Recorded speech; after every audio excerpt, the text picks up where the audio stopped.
Chapter 1990. Fengho pills outside the exam arena. Yun Sui was chasing after Lone Bamboo. He left as soon as Han's son started fighting. "Brother Lone Bamboo, please wait," Yun Sui shouted as she chased after Lone Bamboo. Lone Bamboo stopped, looked at Yun Sui and said, "Sister Sui, what do you need?" "Brother Lone Bamboo, who were you watching earlier?" Yun Sui knew all about Lone Bamboo. There was no reason to beat around the bush. "Why would this matter concern you?" Lone Bamboo frowned. Yun Sui quickly said, "Han's son is my friend. Were you watching his fight?" Lone Bamboo nodded. He had no reason to hide the fact. "It is because of him that I joined the exam. I do not want to be number one. I only wish to fight him." Yun Sui had guessed that he had come here for Han's son, but she didn't expect this answer. It shocked her. "Why?" Yun Sui looked confused. Han's son was smart, but Lone Bamboo was even stronger. After seeing Han Sen's power, she still believed Lone Bamboo was superior. This thought was inside the heads of everyone in Sky Palace. Han's son could not change everyone's expectations simply by performing well. "It is because he activated the 12 buildings and 5 cities in White Jade Jing," Lone Bamboo said, before he turned around. "What?" Yun Sui was shocked. In the history of Sky Palace, fewer than 100 people had experienced what Lone Bamboo just claimed. And out of all the earls in the exam, Lone Bamboo had been the only one to see all the buildings and cities. Even Thousand Feather Crane and Yun Susang had only been able to spy the 12 buildings. They hadn't seen a single one of the 5 cities. After Han's son beat Cool Jade, there were no more fights left for Han's son that day. He would have to wait until the next day. He didn't leave though. He stayed to watch the fights. There was a difference between the Geno arts of the Geno universe and the Geno arts of the sanctuaries. Somehow there seemed to be a thread connecting them. Sky Palace's Geno arts were very high tier. After watching the fights, Han's son found himself learning a lot. He compared what he saw to what he had learned in the past. Han's son left the place when all the exams were over for the day. Over the next few days, Han's son did not encounter any strong enemies. Spell was so powerful that her pistols could beat everything she was put against. In no time at all, 5 row students were brought down. It was a shame that not many of his enemies had much in the way of fame. As a result of this, his continued success drew little in the way of attention. But when people did pay attention to his fights, they were greatly interested in what sort of Geno armament Spell was. Aside from the first match that Lone Bamboo spectated, he did not return. Perhaps it was because Han Sen's opponents were so inferior, he wouldn't see much of anything regardless. Whatever the reason was, he did not come back.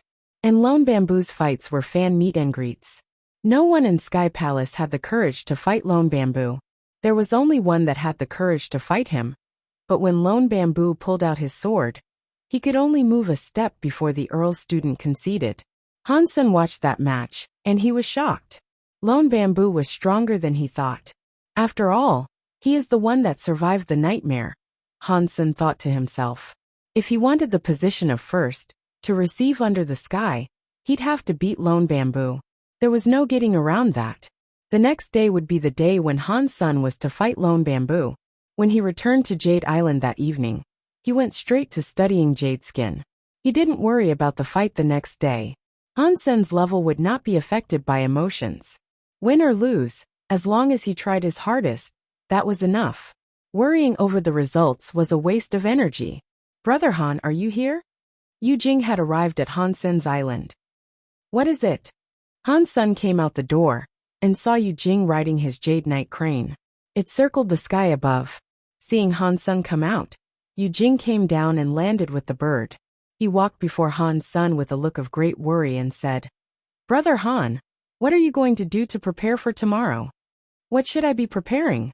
Han's son looked at him with confusion. Yu Jing looked depressed hearing that, and he gave a wry smile. "You are going to fight Uncle Lone Bamboo. You know how strong he is. You should be getting prepared." "How so?" Han Sen asked laughing. "Such as taking some pills that can temporarily boost your power. Or perhaps even a treasure. The exams allow you to take drugs. And if you don't have any, I have some very effective pills you might benefit from," Yu Jing said, bringing out a few bottles. He placed them in front of Han's son and said, I can sell them to you for a cheap price. I don't have money. Han's son held his hands out to the sides, showing his empty palms. I can take an IOU, Yu Jing said quickly. I don't want to be in debt, Han's son said. Yu Jing was angered by this, and he asked, do you want to win or not? Yeah. Han's son nodded. Yu Jing gritted his teeth and pulled out a bottle. He said, this bottle belongs to the Grandmaster Elder in the 6th seat. It contains the Fengho pills he created. After you use them, they can make you as strong as a marquise for a short time. The effects last 1 hour, and for the purpose of fighting Lone Bamboo, I can let you borrow them all. Borrow? How?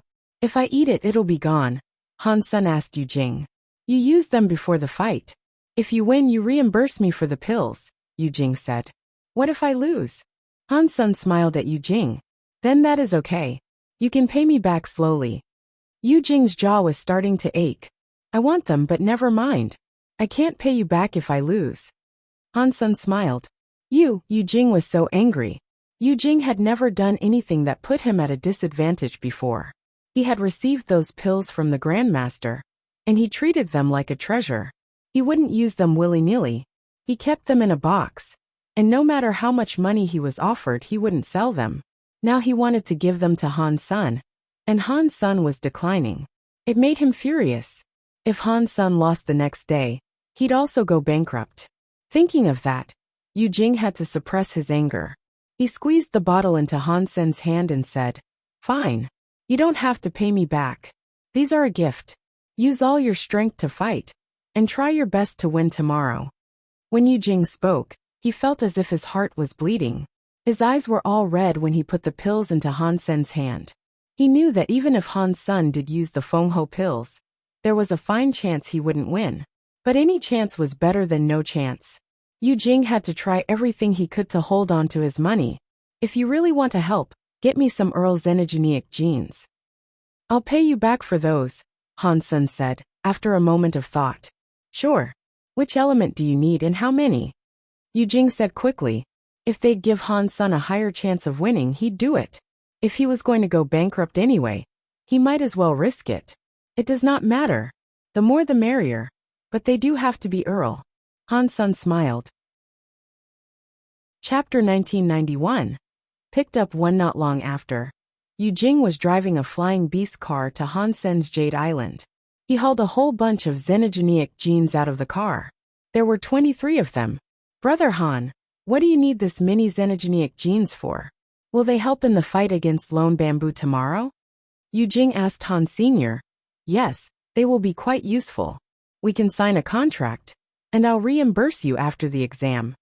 Han's son moved the Xenogeneic genes into his room. Some of those Xenogeneic genes were as small as one's fingertip. Others were as big as a mortar and pestle. All in all, they took up half of his entire room space. Fortunately, Han's son had the technique called consume. If he hadn't, eating all of that in one night would have been impossible. After Yu Jing left, he went back to the stone house and began cooking the smallest genes. Han's son swallowed a small bone. After he did, a weird power went into his own bones, and he heard an announcement. Earl Gene +1.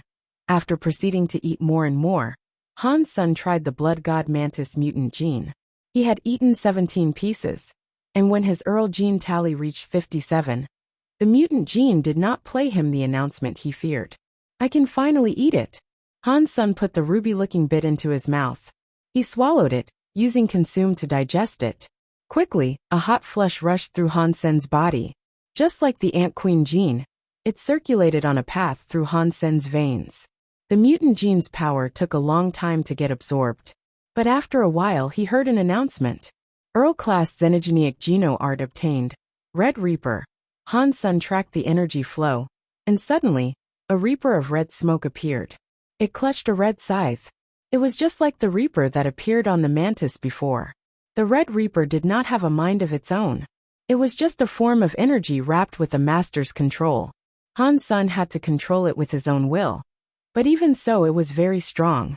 It was far stronger than the Blood-good Mantis had been. Han's son checked, and he could see that the body was filled with red mist. When a portion of the body was broken, it could regenerate. It wouldn't be damaged.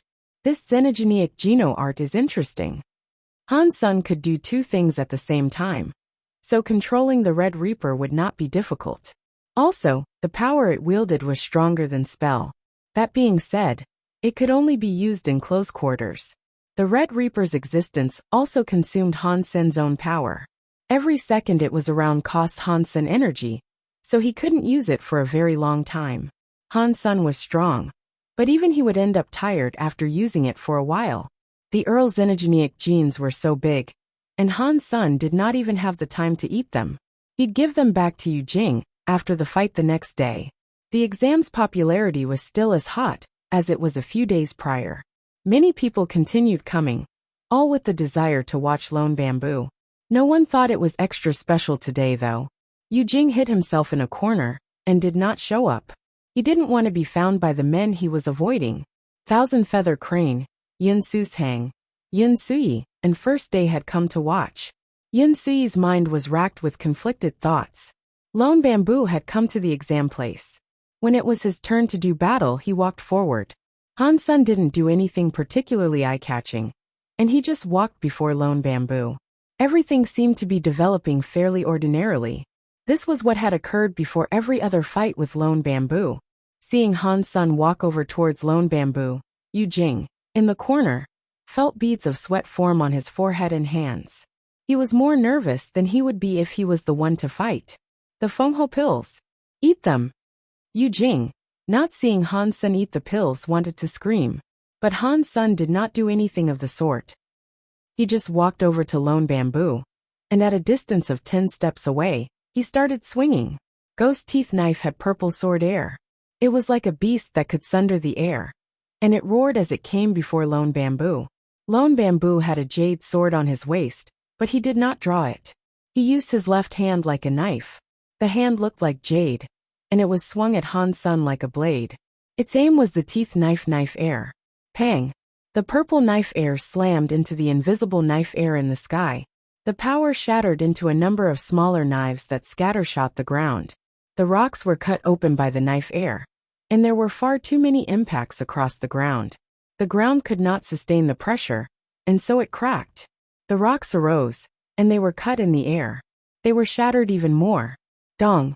Amidst the rocks and knife airs, they both started to move. Han Sun had his white spell armor, while Lone Bamboo wore a jade armor set. Their knife airs kept going against each other quickly. The knife airs were all over the place, and the ground was broken. Even the lines of the arena were flickering. It looked as if they'd break at any given moment. The audience members that were sitting fairly close started to fall back a bit. Everyone was shocked. No one expected a fight of such magnitude could erupt without any prior indication. 4 Duke-class elites landed around the arena. They released power into the ring of battle to stabilize it. Isha's student is different. He is almost as impressive as she was. In Sky Palace, a Sky with white hair observed the events of that arena. His eyes squinted. The eyes of many ordinary students were having difficulty tracking the fight. They saw the power everywhere, but amidst it all, they could not actually see Han Sun or Lone Bamboo. Damn! I thought that Han Sun was weak. He was carried into Sky Palace, wasn't he? How is he so strong? Teeth Knife is powerful. It is too strong. It is no wonder he was the student selected by Knife Queen. I knew an elite like her would not accept a weak student. As everyone discussed this, the knife air in the arena dissipated, then vanished. Han Sun and Lone Bamboo were still standing 10 steps away from each other. The entire arena had been destroyed, as if an earthquake had taken place. Teeth Knife is powerful, Lone Bamboo said. Your knife skills aren't too shabby either, Han Sun answered. When I was in my 1964th dream, I was a knife man. I wanted to be number 1, and I attacked everyone. I died during a siege. This knife skill is called picking up one. I created this during that life, Lone Bamboo said calmly. Chapter 1992 The Knife Fi. You need a knife? Han Sun said. Lone Bamboo nodded and said, Yes, I need a knife. After that, Lone Bamboo bowed towards Sky Palace and said, To all these people, I am asking if someone would be willing to lend me their knife. Then, a green light from Sky Palace traveled towards him like a rainbow. It descended in front of Lone Bamboo, and it was revealed to be a long green knife. It was adorned with a number of decorative patterns. That narrow knife was in front of Lone Bamboo, and it hovered there making noises. The nearby students who were wearing knives felt the knives shaking on their belts. "Thank you." Lone Bamboo bowed before the knife before picking it up. When he did this, the knife made a sound. The moment Lone Bamboo took the knife, it was as if the knife blended into him. You couldn't tell if they were two separate entities, and it was like they were a part of each other. The knife was like an extension of his arm. The knife is called Spring Heart. It is a king-class weapon. Lone Bamboo touched the knife and spoke to Han Sun with a serious tone. "Ghost teeth. It is also a king-class weapon," Han Sun said. Brother Lone Bamboo borrowed a weapon from the armory to fight Han Senator. This Han Sun is not as simple as he appears. He is the student of Knife Queen after all. He has a king-class weapon as well. Of course Lone Bamboo needs a king-class weapon to compete. He'd be at a disadvantage otherwise. It is rare to see Lone Bamboo take things seriously like this. Yu Jing was quite excited. Lone Bamboo borrowed a king-class weapon to fight Han Sun, and that meant Lone Bamboo was taking his opponent seriously. It also meant Han Sun was powerful, and this little factoid imbued Yu Jing with a glimmer of hope. They both spoke, but they did not yet attack. They looked at each other, and there was an indescribable atmosphere between them. Han Sun did not strike, but his presence was scary. He was like a beast on top of a mountain roaring. And Lone Bamboo was like a sharp weapon pointing at the sky. It wouldn't fall, even in the midst of a storm. As their presences grew stronger, the presences touched each other and made an explosion. There were two powers fighting in the air. That scary knife mind is practically solid. Someone was in shock. These knife minds are as strong as king-class ones. How do they do it? It makes sense for Lone Bamboo, as he has experienced a lot. He became a master of the knife in his dreams. It is understandable. But why does Han Sun have such a knife mind too? Has he had experience as a knife master? Yun Sui asked Yun Sushang. "Sister, out of Han Sun and Lone Bamboo, whose knife mind is stronger?" Yun Sushang gave a wry smile. "Their knife minds are both king-class equivalents. I cannot make such a call." First Day quietly said, "Lone Bamboo has experienced so much. His will can most certainly rival a king-class or deified being. I did not expect Han Sun to possess such a strong will as well. I have no idea how he has done this." When those knife minds reached their zenith, both the knives were swung at the same time. No one took a step back, and they both threw all their powers forward. Only one of them would emerge victorious. There was no other possibility. Dong! The knives came against each other. Their souls were colliding. This was a fight about strength. The striking sounds, and the moaning of their souls, trumpeted between the knives. A single second later, the two knife lights flashed between them. The shattered knife air broke everything around them, but neither of them backed away. In this moment, the loser would be determined by whoever took a step back. The knife light was green and purple in the center. They kept hitting each other, making noise. No one could see anything in the gap between the two. When the collision reached its max, a stronger power exploded in the middle. It blew them both a dozen meters away. Boom! The next second, everything between them turned to dust. There was a big crater in the middle. Lone Bamboo's eyes looked as if they were on fire. His left hand gripped the bottom of the handle, and he lifted it back up with two hands. Then, he slashed towards Han Sun like an executioner. The green knife light suddenly formed a line that split heaven and hell. It was coming for Han Sun, and it came at him like it was going to cut the world in half. Black and white, sky and earth, yin and yang. They were not supposed to merge. Han Sun looked heavy. He drew a circle with his ghost teeth knife, and when that knife light struck the circle, it ricocheted off in a different direction. And then Han Sun shouted. The knife circle sent the knife light back to Lone Bamboo. "Great!" Lone Bamboo shouted. He went forward with the spring heart knife. He slashed towards the knife circle. The knife light broke the knife circle, and the knife light that came back was following the subsequent hit back to Han Senator. Han Sun was not backing down. He held ghost teeth knife above his head and slashed in Lone Bamboo's direction. The knife air was like a beast going after Lone Bamboo's knife light. They hit each other in the air. like water being thrown against each other. They blended into each other and disappeared. It was just a few slashes and people were confused. They did not know what was happening. Seeing that knife skill, I realized my own knife skills are rubbish, said a marquise that practiced with knives. These two are too scary. I would rather fight a marquise than fight someone like that, who is at my same level, murmured an earl that looked pale. He imagined himself being down in that fight, and knew that he would be killed, either by the hands of Han Sun or Lone Bamboo. An earl felt the same way and said, their levels are not like their official tier. They might be earls, but even if they were to challenge marquises, I find the former more likely to win. It is no wonder Knife Queen wanted to take an outsider student. For him to be able to fight with Lone Bamboo like that, Han Sun must be a monster. The battle was harder than Han Sun thought it would be. He pushed Teeth Knife and his knife mind to the max, but he still could not suppress Lone Bamboo. He was in a bad situation, and the slightest mistake would mean he underscored lose. The people watching were enjoying the spectacle. Every attack that was performed was something phenomenal. Sometimes, after seeing a move, the audience would just think about it. And while they thought, Han Sun and Lone Bamboo would exchange 100 more moves. People wished they could replay it all, so they could examine every detail.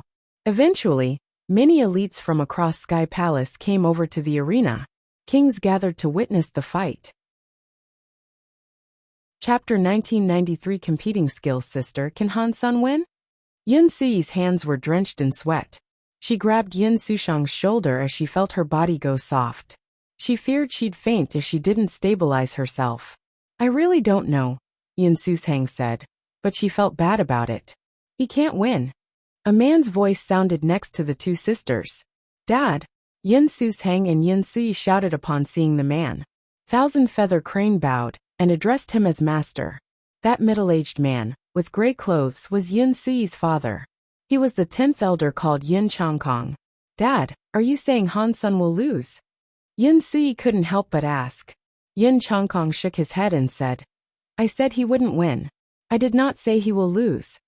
Then what does that mean? The three of them were frozen. What Yun Changkong said was too strange. Both of them have knife skills and knife minds that have reached a pinnacle that ordinary people cannot reach. There is a minor difference between winning and losing. Anyone can win. Anyone can lose. If this was a death match, one would be a winner. But this is not a death match. If this is for the comparing of skills, neither can truly win, Yun Changkong explained. Then how do we determine who will win? Yun Suyi asked. Who knows? Why do you want to know the results so bad? Isn't it better not to focus on a winner and a loser right now? Yun Changkong smiled. Yun Suyi wished to say something, but she noticed Han Sun and Lone Bamboo were separated. Neither of them were striking, and she nervously looked their way.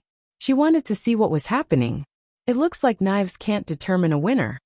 Han Sun sighed. He then put Ghost Teeth Knife back to his waist. He thought Teeth Knife was close to deified, given the extent of his knife mind. He wanted to suppress Lone Bamboo, but his tactic hadn't worked at all.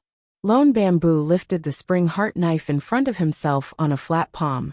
He bowed, and then the knife became a green light and disappeared. It returned to the main island. What else are you good at? Lone Bamboo asked as he looked at Han Senator. If this sentence had come from someone else, it would have sounded like pure arrogance. But this was coming from Lone Bamboo, so it felt like something ordinary. He had experienced so much. He was not only good with knives, he was probably talented with everything. That's why he had the guts to say something like that. Han Sun went silent and said, whichever weapon we use, the result will likely be the same. If we are not fighting for our lives, determining a winner might be impossible. This is pointless.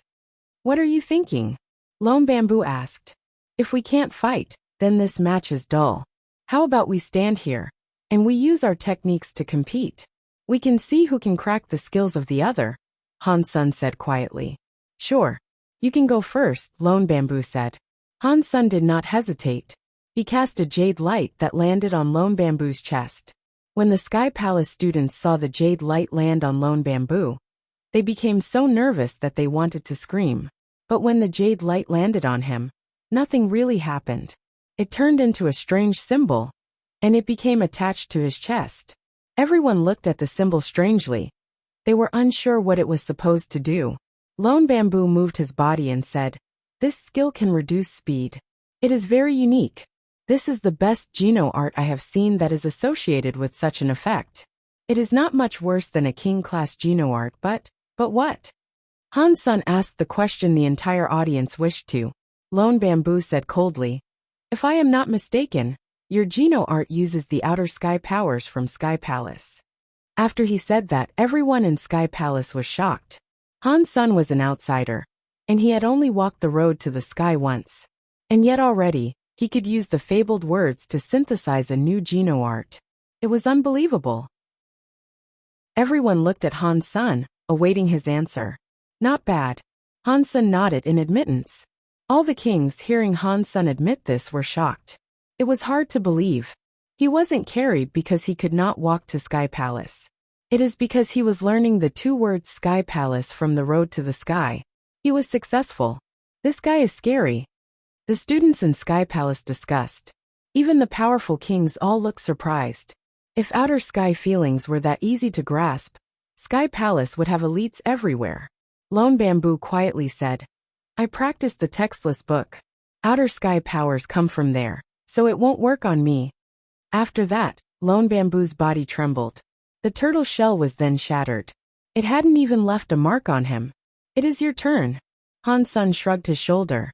He knew it would be difficult to trap Lone Bamboo with the turtle skill. Lone Bamboo did not move, but his eyes did.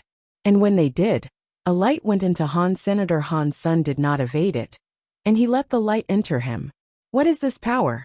It feels so familiar. Yun Susang frowned in thought. Yun Chongkong said grimly, "It is a dream skill from the dream beast." Lone Bamboo was only there for 10 years, and yet he learned dream. Although it is not as good as 1,000 dreams, it is enough to trap Han Sun in there for his whole life. When Yin Suyi heard that, she was shocked. A lifetime could be long, and so he might enter a sleep from which he would never wake. But when that light landed on Han Sun, his eyes were so clear. It didn't look as if he was going to dream. The light on Han Sun slowly disappeared, and eventually he smiled and said, "It is my turn again." "Please," Lone Bamboo said simply. First Day was confused, and so he said, "Weird. Why is Han Sun not in a dream? Does he have a skill that can remove dreams?" Yun Chongkong shook his head and said, "He didn't need to remove the dream. Snaring someone in a dream requires a stronger will than your opponent, and for that foe to stumble into the dream. Han Sun didn't fall into a dream, and that meant his will is as strong as Lone Bamboo's. That is why it did not work on him. The nightmare that Lone Bamboo experienced was something that should have taken him 10,000 years to wake up from. But Lone Bamboo's will continued to grow, even inside that dream. It reached a scary level, and the dreams after did not affect him. That is how he was able to wake up in only 10 years. Does that mean Han Sen's will is as good as Brother Lone Bamboo, who experienced the dream? How did he manage that? First Day asked with wonder. That is something you will have to ask him. Yin Chongqing shook his head. He looked at Han Sun with admiration. Chapter 1994. You come. I go. Han Sun sighed, as he tried to think of which skill he might need in order to defeat Lone Bamboo. Han Sun had mastered many techniques, but when compared to Lone Bamboo, he only excelled in a meager few. Lone Bamboo could spend a lifetime learning proficiency with a skill in the space of one dream. Han Sun, however, was just a human. A life was only a few decades long. He wasn't even 100 years old, and so he couldn't compete with Lone Bamboo. If they were going to continue competing like this, Han Sun would run out of skills to use. So he had to end the fight. This could not go on much longer. But how do I stop Lone Bamboo? Han Sun wondered. But then the light of an idea popped up. Han Sun moved his ghost teeth knife, but it wasn't headed for Lone Bamboo. He struck a rock on the ground and cut out a 10-meter-long rectangular stone. He placed it on the ground. People were curious and unsure what he was doing. Han Sun punched the rock side. Then he smiled at Lone Bamboo and said, "Can you do that?" Everyone thought this was weird, because when Han Sun punched the rock, there was no mark left on it at all. They didn't know what he meant by this. Lone Bamboo's hand became a knife, and he slashed the rock and cut it in half. And then, people realized that no mark had been left on the side of the stone Han Sun had punched, but on the inside, there was the mark of a fist. The stone around that fist shape had become dust. It appeared after Lone Bamboo cut the rock open. There was a fist-shaped hole. It fit Han Sun's fist. Very powerful Yin force. He can punch a 10-meter-long rock and not break it.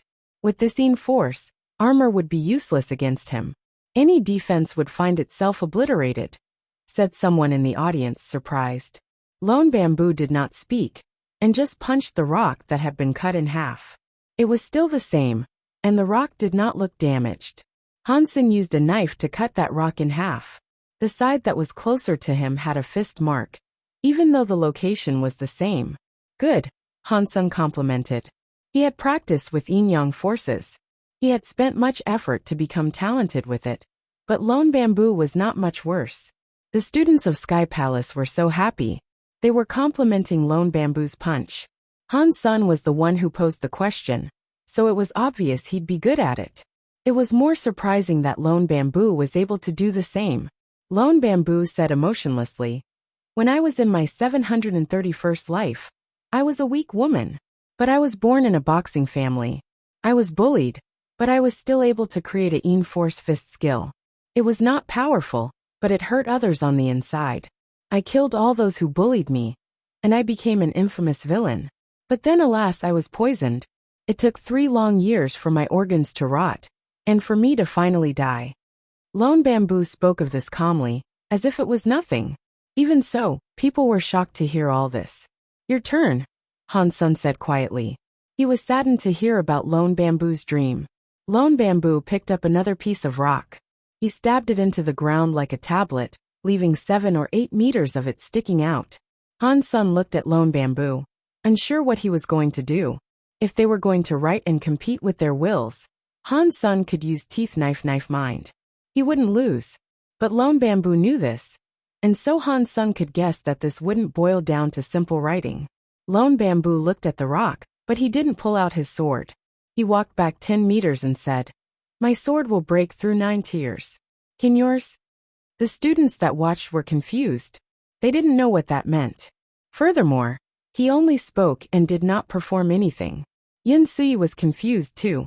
Just as she was going to ask Yun Chongkong, there was an explosion. The surface of the rock was blown up, and there was a crack. And then there was writing on it. "I want to break through 9 tiers." The words were carved into the stone, as if by a weapon. It felt like a mad bull. It felt as if those words were going to come out of the stone and leap into the skies. Sonic Blade is not too rare. It can break rocks 100 meters away. But Lone Bamboo can write with it so powerfully. Not one else who has practiced with sonic powers could do such a thing. This isn't a matter of control.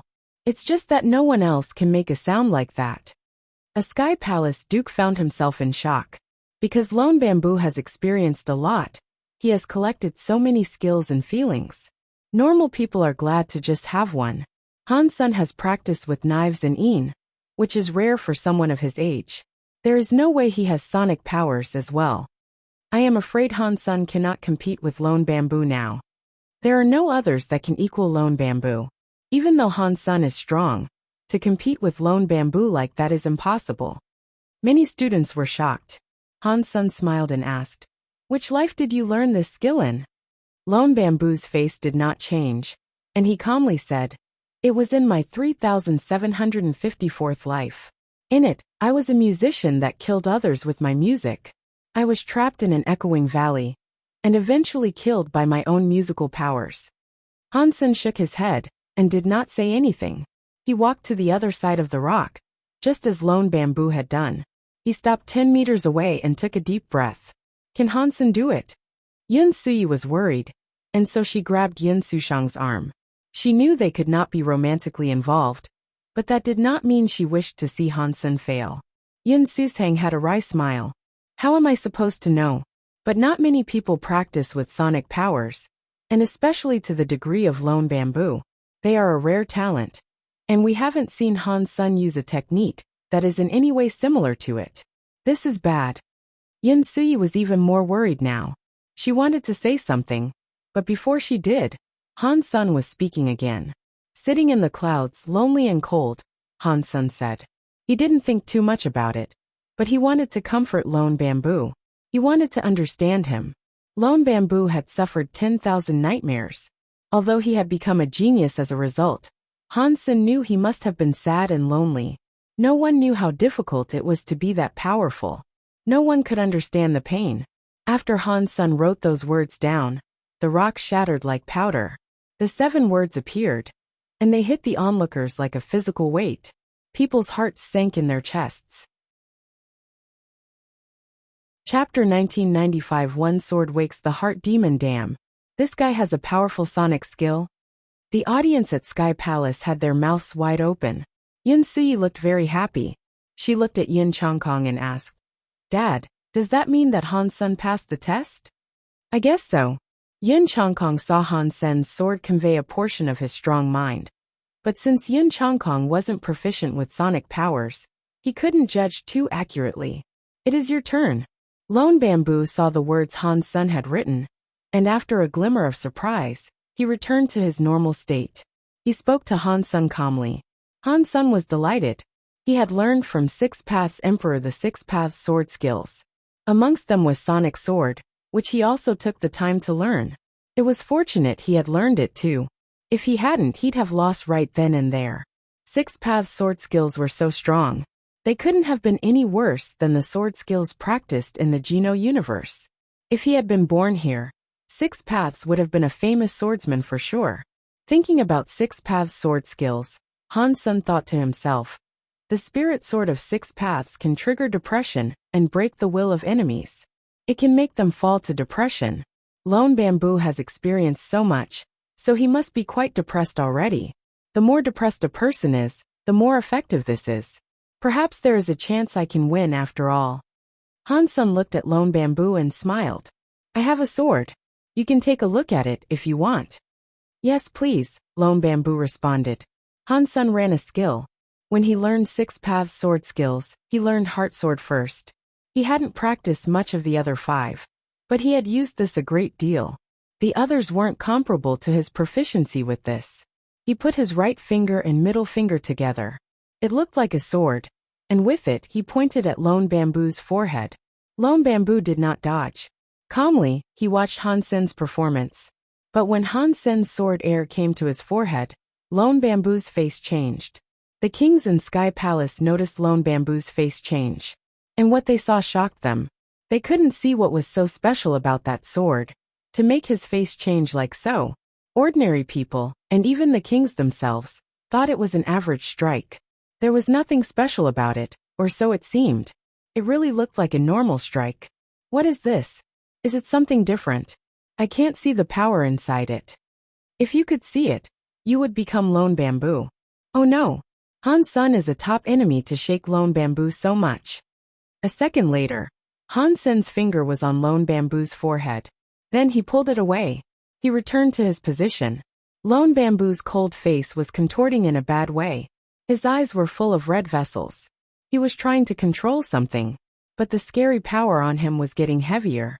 The power in his body was like an angry beast raging around inside of him. He had only spilled some of its presence, but it was visibly scary. Oh no! Han Sen's strike has triggered Lone Bamboo's demons. Yin Chongkong's face lost a little color. Dad, what is going on? Yun Sui and the others did not understand either. They all turned to look at him.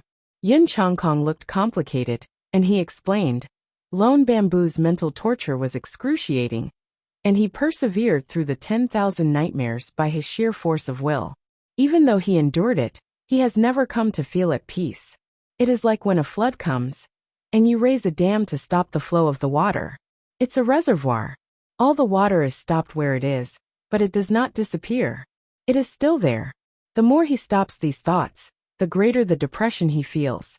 Imagine how scary it must be to have the struggles of 10,000 lives in your mind. But the 10,000 nightmares were endured, and he survived despite his depression. Without interruption, keeping it at bay with a dam might work. But Han Sen's sword seems to have triggered the depression to act out. The suppressed emotions, that were built up for 10,000 years, have been let loose in an explosion. Lone Bamboo's mental fortitude had been broken. His 10,000-year depression has come. It is scarier than whatever he felt in any particular one of the lives he experienced. That depression might very well break him now. And it probably would do the same even if he was a king. Lone Bamboo. Yun Changkong stopped talking. He looked worried. Lone Bamboo was breathing like a beast with green veins pulsating. His presence was losing its composure. He was looking more like a demon, almost freed from its cage. Many students that were watching looked terrified at the mere sight. Roar! Lone Bamboo roared to the sky. The energy inside him broke free, and it burst out. The whole place filled up with scary feelings that were hard to describe. Han Sun was in the arena. Even the students outside the ring could feel Lone Bamboo, even if they had a weak will. Their eyes started to cry. They felt hopeless, and they wished to die. Some barren students could not control themselves. They pulled out their swords and put them to their necks. It felt as if there was no more hope, and only sadness would prevail. They felt as if there was nothing left to live for, and death was all they could want. Humph! A sigh came from the palace. Some weird strength re-imbued the arena, separating it from Lone Bamboo and his power. The students that were going to cut themselves snapped out of their daze. They were so scared by what happened, many of them had passed themselves. In the arena, Lone Bamboo stared at Han Sun with a scary presence. His face looked terrifying. Han Sun did not expect Lone Bamboo's depression to be this heavy. It exceeded all his expectations, and he rather regretted doing what he had done. If Lone Bamboo could not withstand the pressure and tried to kill himself, even if the elites of Sky Palace saved him, he would continue living with a broken mind. Han Sun wanted to win, yes, but he did not want to destroy Lone Bamboo.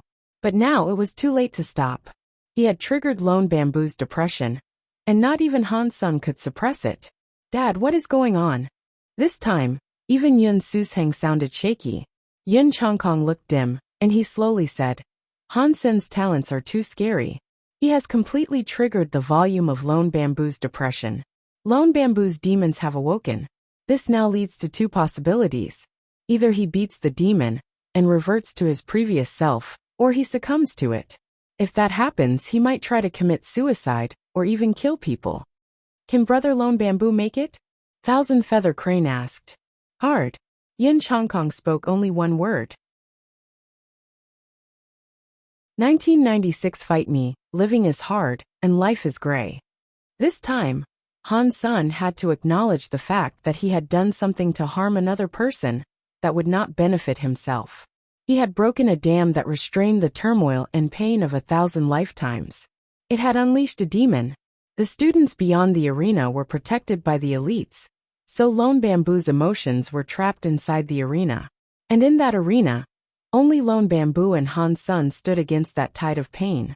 The wretched emotions stemming from Lone Bamboo were all bearing down on Han. Senator Han Sun felt as if his life was gray, desperate, painful, sad, and full of regret. All these emotions were striking him at once. No matter how strong his will was, he could not fend them all off. A pretty young bride stepped out of a red carriage. She was to marry a handsome man, but during the ceremony, a group of thieves stormed in. The knife lights flashed, and blood was everywhere. Obscene laughs cackled in the air. The pretty bride-to-be was raped to death in front of her husband. In this life, Lone Bamboo died without closing his eyes. In a forest, a mother tiger was playing with two cubs. But suddenly there was a gunshot. The mother tiger was hit by a tranquilizer and immobilized. She watched as her two children were skinned and cooked. The hunters ate them, until the last scraps of them were gone.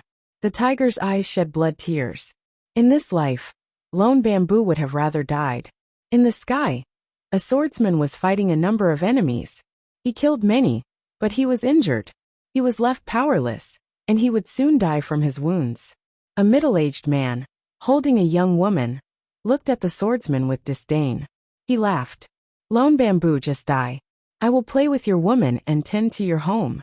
Perhaps I might kill your son, though. The swordsman roared in fury, but death was not something he could escape. He died beneath the man's feet, without the strength to even grasp at his clothes. Every dream was a loop of despair. Every life had lived, rich or poor, important or menial, ended sadly.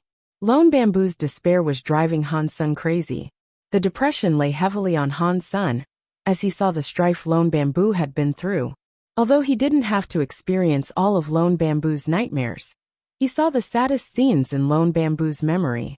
They were sent directly into Han Sun's mind, and they made Han Sun feel as if he was right there. Han Sun wanted to use his will to defeat the encroaching depression, but it was too scary.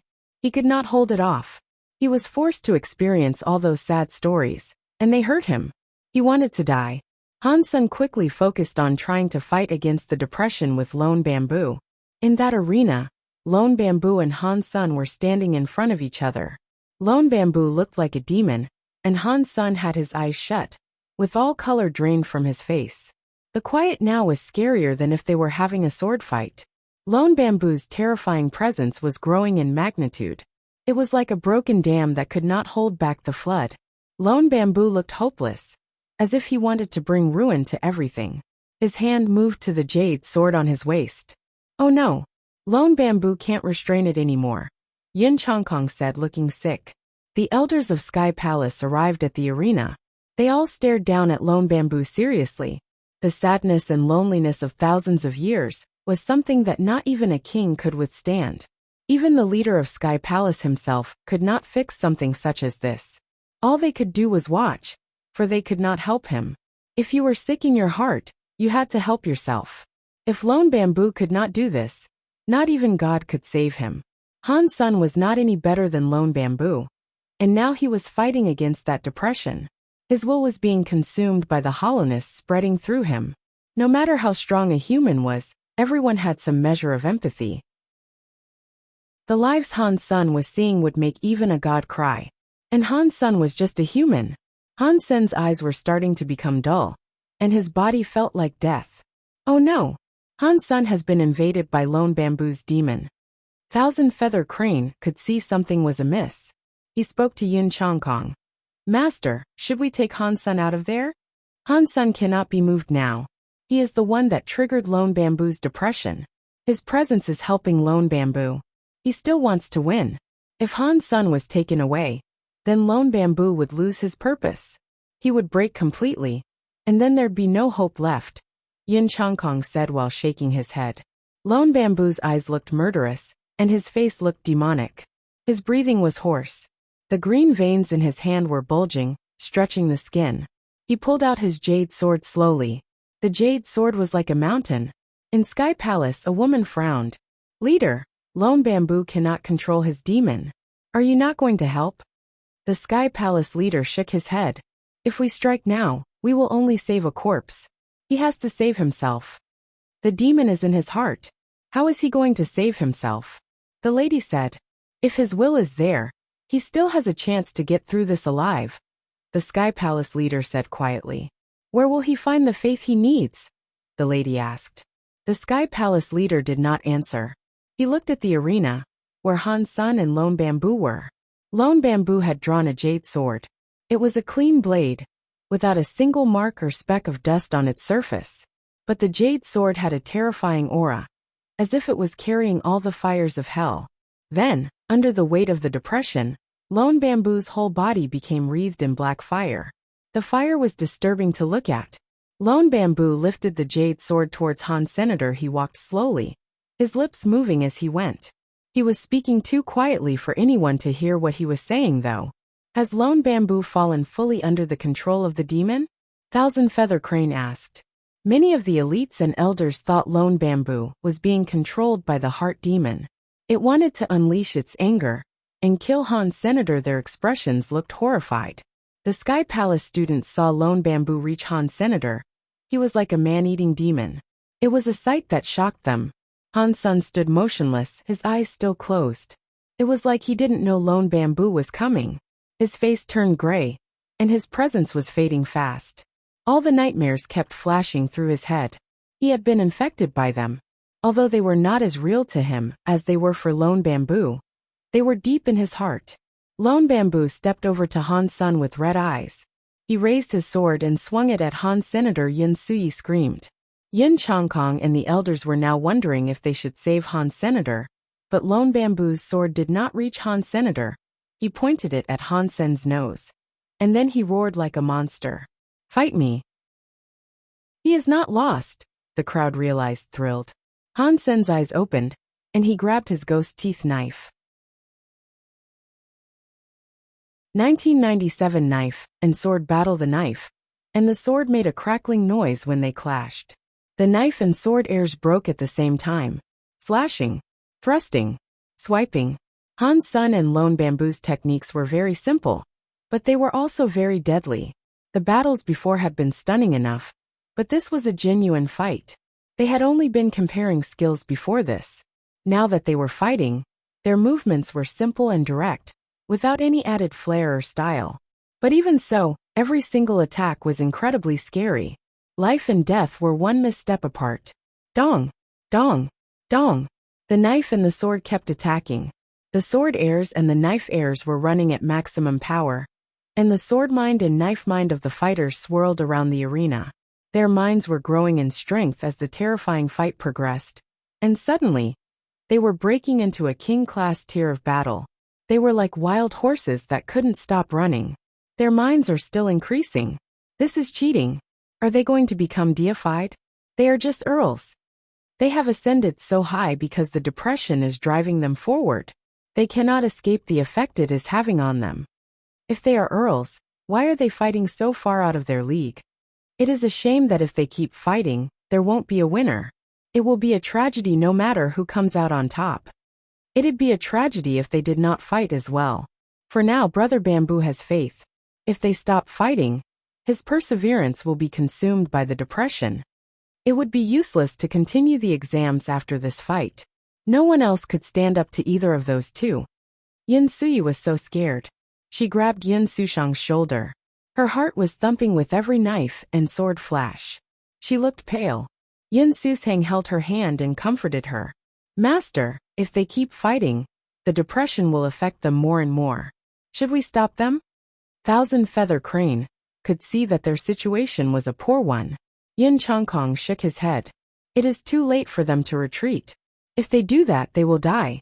For now, they can only proceed. They are going through hell, so they have to keep going. They need to survive in death. If they do this, they might have a chance. Survive in death? Yin Sui quickly asked. Yin Chongkong sighed and said, the depression will only increase as they fight. But this is also a release of that energy. Lone Bamboo kept it suppressed for the longest time. If he is able to unleash it all now, there is a hope he will end up fine. It'll be difficult, but there is nothing else he can do. What about Han Sen? Does he need to release energy? Yin Sui asked. Yin Chongkong shook his head. It is the opposite for him. He does not need to release anything. He is being affected by Lone Bamboo's depression. The demon resides inside Lone Bamboo, so Han Sen is fighting to keep his emotions from destroying himself. He is fighting for his life right now. He won't want himself to die. How this fight ends will depend on Han Senator. If he gives in to the demon and ends up wanting to die, Lone Bamboo will lose his purpose and give in to the demon too. Even if Han Sen can withstand that demon, if he stops fighting with Lone Bamboo and allowing him to release his depression, things will end up the same. So, Han Sen cannot afford to lose to himself nor Lone Bamboo. Hearing Yin Chongkong, Yin Sui grew more nervous than ever. The minds of the two were strong. Under a king-class shield, there was still a leak. Many of the Sky Palace students were affected, and their hearts were beating savagely in their chests. They wanted to die or destroy things. There was a cloud in the sky above the arena. The white cloud had a beast inside it. The cloud spread like water, covering the entire arena. It smothered the scary feelings permeating the arena, so the audience could not be affected. It is Dream Beast. Dream Beast removed their feelings. If their feelings reach a level a king class cannot handle, the students of Sky Palace felt better, but the beast in the cloud was quivering. The king class elites could not withstand the feelings given off by Han Sen and Lone Bamboo. Their feelings were exceeding the range of a king class being. That was why the Dream Beast had to emerge and lend a hand in suppressing the emotions. It had to ensure the feelings and depression wouldn't affect the students enough to permanently harm them. Not many people could carry such depression and keep on going, as Lone Bamboo had done. Han Sen's knife was moving like crazy, and his knife mind was going wild. His body was like a beast that could shred space. Han Sen had received his deified knife mind from the scabbard, but he was just carrying it. It didn't belong to him, so he could not use every ounce of its strength when he used it. But now, underneath the rage of that depression, Han Sen had to exert all his power and knife mind to retaliate against his foe. His knife mind was drawing closer to him beneath that pressure, and Han Sen was able to understand the teeth knife mind more as well. It was assimilating with Han Senator. The knife mind had just been a tool, but now it was becoming one with his instincts. Teeth knife mind destroyed everything, and that destructive madness spurred Han Sen with the desire to live, even in the face of all that depression. When Han Sen merged with the teeth knife mind, Ghost Teeth Knife became stronger. Ghost Teeth Knife followed Han Sen because of the deified knife mind he possessed.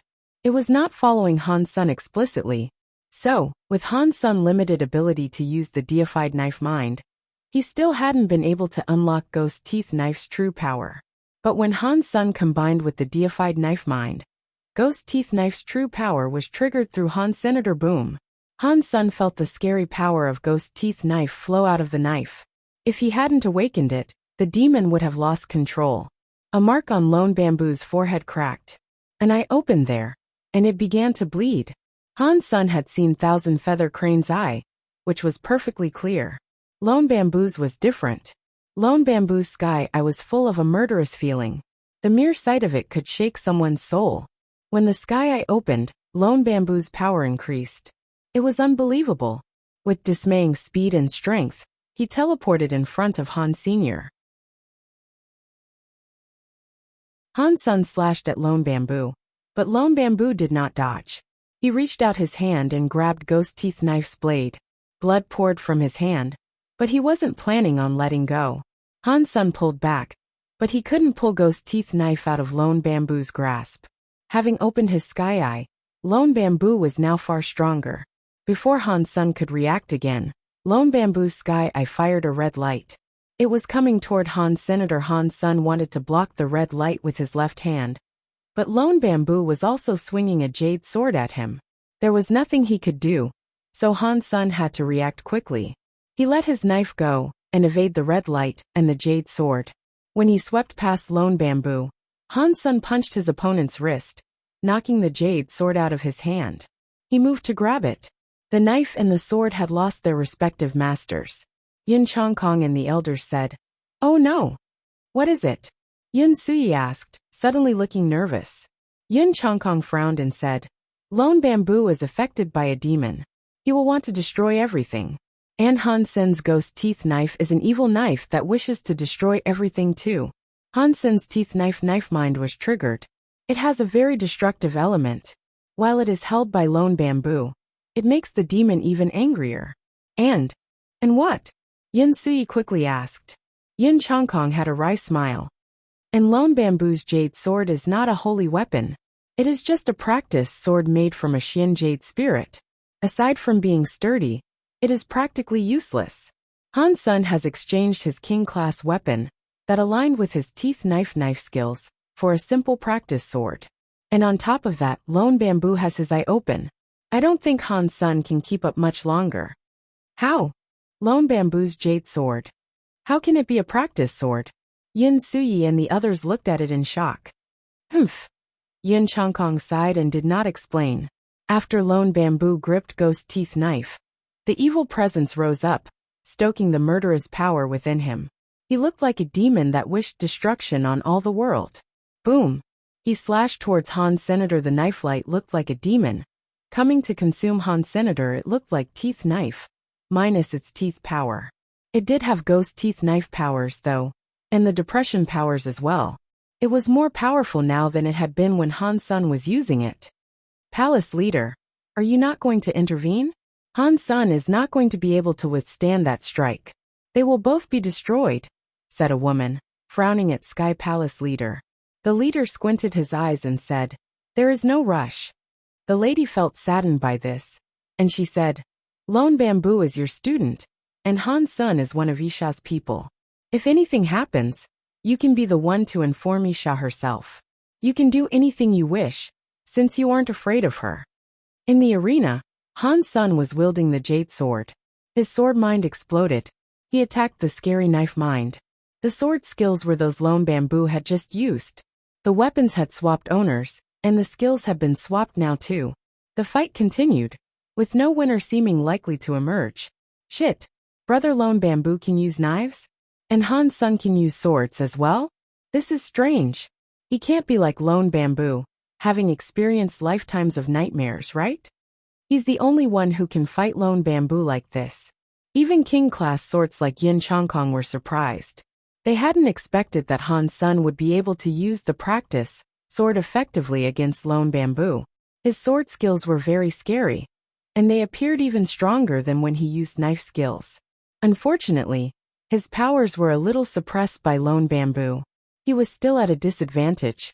Lone Bamboo, with his sky eye open and an activated ghost teeth knife, made Han Sun's Earl body look meager. Han Sun was being careful. He knew he could not use Super King Spirit here, and he could not use his own sword skills. That was why he had to use Lone Bamboo's sword skills to fight. Han Sun summoned the Ant Queen's mark.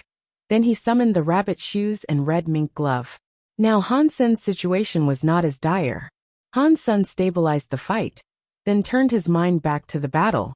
The battle was so breathtaking that the students were forgetting to breathe. Everyone just stared at Han Sun and Lone Bamboo. They did not want to miss a single moment. Lone Bamboo's body was becoming stronger. Ghost Teeth Knife was triggered by his depression, and his full powers were showing. Every slash was fueled with enough power to break space. Han Sun wasn't wielding as much power, but his sword skills were flawless.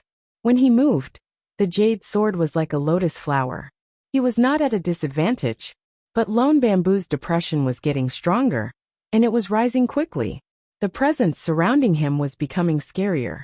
Han Sun had to fight back Lone Bamboo and the depression at the same time. He was feeling the pressure. Suddenly, Lone Bamboo fell back across the arena floor. He kept his distance, and he just stared at Han Senator. His three eyes were red, and they looked like those of a demon. Han Sun looked at Lone Bamboo, but he did not feel happy. He felt heavier. Lone Bamboo was holding Ghost Teeth Knife. His presence seemed like it was on fire. He suddenly generated a real fire and blew it up into the sky. Leveled up. Yin Chongkong and the others were shocked. Many students in Sky Palace understood what was going on as well. Lone Bamboo, amidst all that was happening, was becoming a marquise. The sky eye was red like a bloodied sea. When Lone Bamboo changed, the sky eye's red sea began to deepen. A horrifying power was swelling out of that eye, and it made Lone Bamboo's body stronger and stronger. Ghost Teeth Knife was becoming stronger too. The knife was wreathed in fire, like a demon roaring. Lone Bamboo leveled up to the rank of marquise and broke the equilibrium of the battlefield. An endless surge of power went into Ghost Teeth Knife, making it stronger. The knife's flames were like a demon's, and it covered the entire arena. Han Sun thought he could fight Lone Bamboo with his presence in mind, but now he was under such suppression that he couldn't even release his powers. The whole place was quiet. Only the flickering knife made a sound, roaring like a bonfire. Ghost Teeth Knife's fire was getting scary. The power kept building, and Lone Bamboo was on the verge of losing all control. He was going to generate the strongest strike he could to end the fight and kill Han Senator. The frightening knife flames seemed to exert incredible force on the broken arena, and the floor had already dropped a few feet. Han Sen's knife mind and depression were harming him. He could not unleash the power or the sensations inside his body. But suppression like that made Han Sun feel energized. When people like Han Sun were put under greater pressure, they could perform much better. Facing Lone Bamboo, who had just become a marquise, heightened Han Sun's desire to win.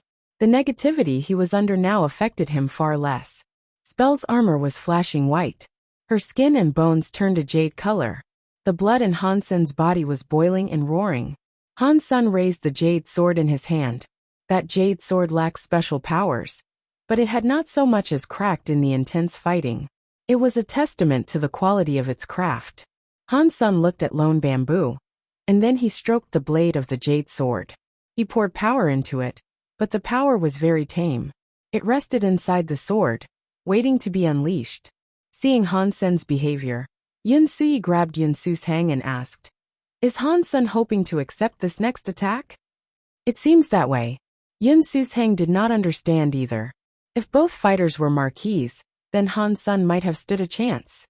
With an entire tier between them, however, there was no way Han Sen could withstand such an attack. "He has no choice but to accept this strike," Yin Changkong said. "Why?" Yun Sui asked, confused. "The arena is too small. Lone Bamboo's demon has locked down the entire arena. If Han Sen is still in that arena, he won't be able to evade it. So he has to muster what he has to take it," Yun Changkong said. "Can he defend against it? There is a whole level of difference between earls and marquises." Yun Sui's voice sounded shaky. She looked disturbed. "Yes, he can endure it." Before Yun Changkong answered, someone else walked in and answered the question for him. Yun Sui looked over towards the voice, and she saw a man staring down on the arena. His eyes were red. He looked more nervous than the fighters on the field. "Yu Jing, how do you know Han Sen can endure this attack?" Thousand Feather Crane asked Yu Jing. "Fengho pills. I gave him a Fengho pill. If he takes it, he can temporarily wield the power of a marquis. So yes, he can take this attack, and he will win." Yu Jing sounded like he was talking to himself, trying to make himself feel better. "Fengho pills?" Yin Su's hang and the others were shocked. "Why did you give him Fengho pills? I bet every penny I had that he would win 10 times in a row. He has to win. It's either that or bankruptcy." Yu Jing sounded like his words had been squeezed out through his teeth. His fists were clenched so hard, his nails were digging into the flesh. If Han Sen's opponent hadn't been Lone Bamboo, Yu Jing would not have been so desperate. But the match was on now, and all was on the line. If Han Sen lost, Yu Jing would be dealt a devastating blow. It is good for him to have the Fengho pills. In that case, Han Sen can win. Yun Sui was very happy to hear Han Sen still had a chance. Yin Changkong sighed and said, he would have a chance if he had eaten it at the beginning. Now it is too late. What is too late? Yu Jing demanded. His sudden fear made him rather impolite. Yin Changkong did not mind, though. He calmly said, Lone Bamboo's knife mind has already locked onto Han Senator. Any mistake on his part will prompt Lone Bamboo to attack. Do you think he has the time to take a pill? Yu Jing looked as if he had been electrified. He froze on the spot. Yun Sui had just been feeling calmer, but now she was nervous again. She said, What do we do? Will Lone Bamboo kill Han Sen? It is doubtful that the leader would stand idly by and let Han Sen be murdered. But if he stops this now, then Lone Bamboo will be destroyed, Yin Changkong said with regret. In the arena, Ghost Teeth Knife's power was increasing. Han Sen was holding the jade sword between himself and the knife mind. He was like a mountain, and he wasn't affected. An amazing energy was coursing through Han Sen's body. It was the Dongxian Sutra. Under the suppression of his opponent, the Dongxian Sutra was finally having a breakthrough. It was becoming Earl class, and the Dongxian aura was imbuing Han Sen with a grander power. Although it was not enough to fight back Lone Bamboo's knife mind, the energy release was making Han Sen's eyes clearer. The knife mind and the depression were things that Han Sen could see as sequence chains. They looked like a giant spider web, all around Han Senator. When the Dongxian aura got stronger, the sequence chain became easier to discern. A level of detail that he had never previously discerned was now becoming clear. Boom! The Dongxian Sutra's power exploded in Han Sen's body. It was like it was breaking all the cells inside Han Sen's body. Although the feeling was destructive and strange, it gave Han Sen the sense of chains being severed. Under the suppression of the knife mind and the depression, he felt rather relaxed. He felt as if he was facing a fire and a wind, but they were raging around him rather than against him. The pressure suddenly disappeared. No matter how powerful it was in Han Sen's eye, it was just a sequence chain. Two different powers were rising inside Han Sen's body, and they were pumped into the jade sword. The sword started to shine with a bright light. Teeth knife mind began to synergize with Han Sen's sword mind. They fit together like two halves of a zipper. Two completely different powers were combining into one inside the jade sword. The light from the jade sword extinguished the knife's fire. Han Sun stood silently, holding the sword before him. He was like a god, standing amidst the knife's fire.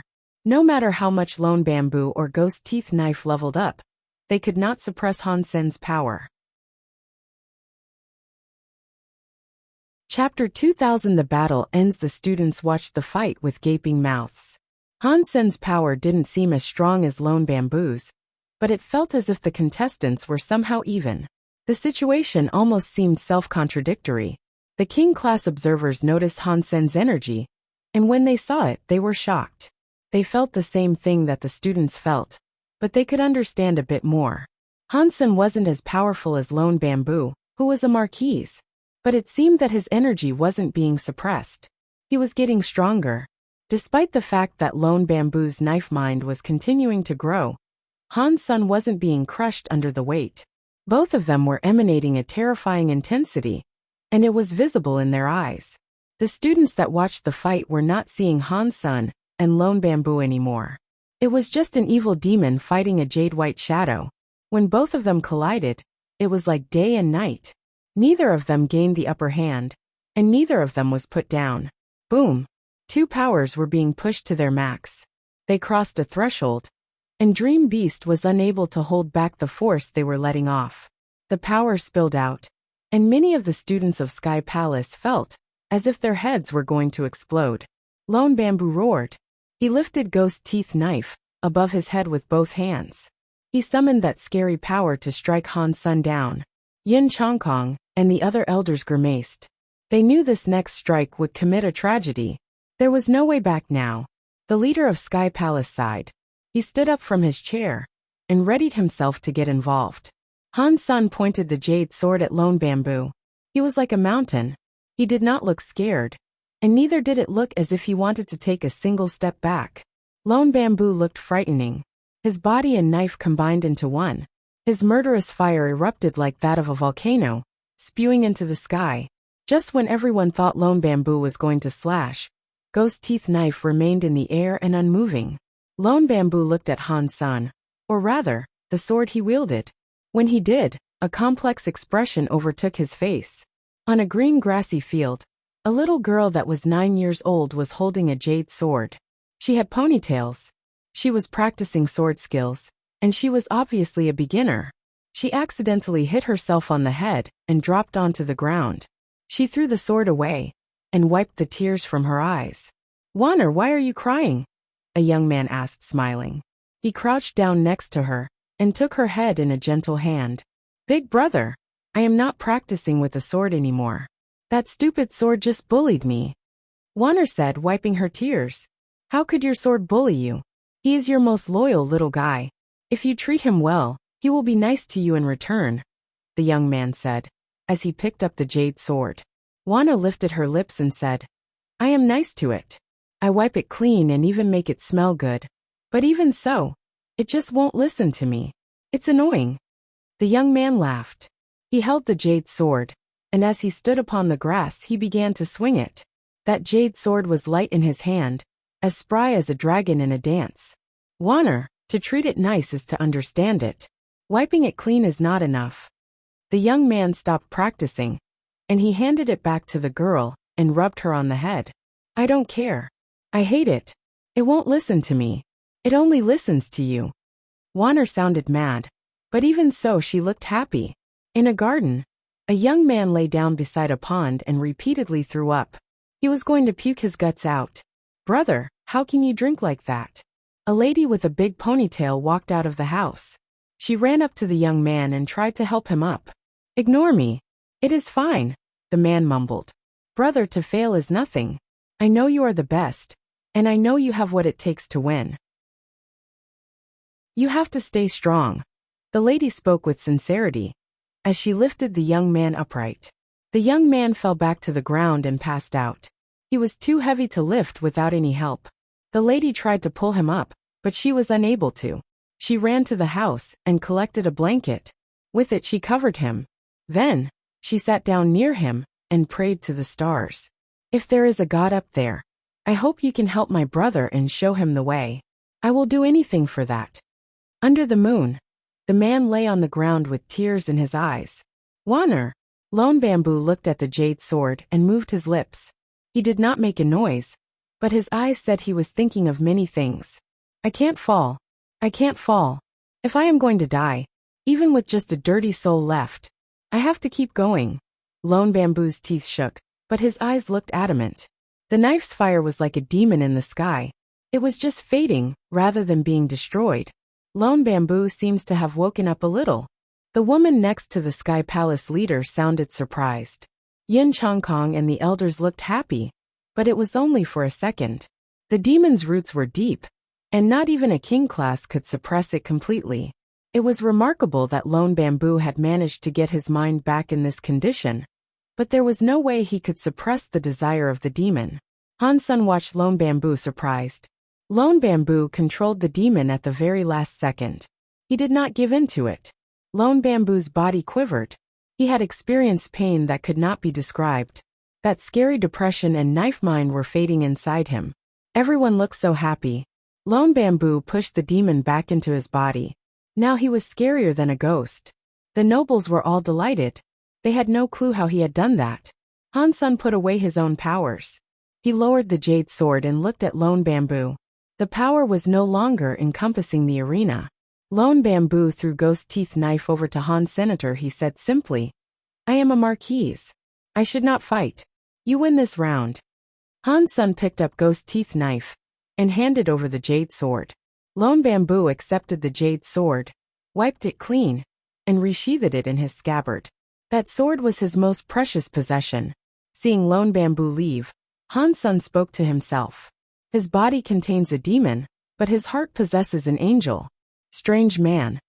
No one expected the scary spectacle to end this way, but it didn't affect the overall excitement. A long time after that fight came to an end, people continued to talk about it. Those who watched that fight didn't forget the appearance of the fighters. They would never forget. After that fight, Sky Palace students frequently debated whether Han Sun or Lone Bamboo was stronger. The discussions never yielded any answers though. Lone Bamboo had become a marquise, but Han Sun remained an earl. If they were to have a rematch, it wouldn't be for a long time. However, Han Sun's performance in the fight had garnered him much respect from all of the students of Sky Palace. The next few rounds of the exam offered no trouble. He won every match and achieved first place in the Earl class exams. He received permission to visit the Holy House, and there, he found the Under the Sky knife skill. He was also the recipient of more Fengho pills, and a marquise treasure for a prize. Han Sun's name was famous in Sky Palace, but he cared little for the recognition. He focused on practicing his knife skills at home. Yu Jing was super cocky when walking up to the rich men to collect his winnings. With a smug look he said, I brought you the contract. Did you guys bring the harvest? One of the men smiled and instructed his maid to give Yu Jing a box. He smiled and said, we did lose. It was amazing to watch, and it was worth losing this. What you deserve is inside. Thank you. Yu Jing accepted the box and had a look at the contents. He smiled like a flower. Yun Sui didn't go looking for Han Sun for a few days. She knew there couldn't be a happy ending between them, but she couldn't stop thinking about him each day. After Han Sun took the scroll, he quickly learned the knife skill. And just as expected, with his Heavenly Go Dongxian Sutra and Sky Palace as a base, it was easy to get comfortable with. He improved a lot in just a few days. This knife skill has a significant flaw. It is not because Yun Sui performed it incorrectly. After Han Sun practiced with it himself, he quickly discovered the problem. Han Sun had a decent understanding of Sky Palace's text. With Heavenly Go and the Dongxian Sutra, there was a way he could fix the problem without having to learn the textless book. That way, he would be able to make Under the Sky nearly perfect. If I'm known to hold this knife skill, when I use the Dongxian Sutra and Heavenly Go, people will believe I'm using Under the Sky. If I'm careful, Isha won't think I am dollar. Han Sun wanted this skill badly, and that was one of the reasons why. Otherwise, he couldn't use Dongxian Sutra and Heavenly Go. Without them, he was a good deal weaker, which sucked. Han Sun did not see Yun Sui, and he didn't make plans to see her either. But if he happened to run into her, He would show her the modified version of Under the Sky. Han's son went to the 7th floor of the White Jade building. He did not see Yunsui, so he settled for absorbing the jade air and leveling up his jade skin. Brother Han, how have you been recently? Han's son was sitting near an old tree reading. Yu Jing came flying over on his mount. Now Yu Jing looked like a bona fide rich person. The jade knight crane he had used previously was gone, and he was now riding a green flying dragon. His armor had been exchanged for a new set that looked incredibly valuable, and he was also decorated with an array of jewelry.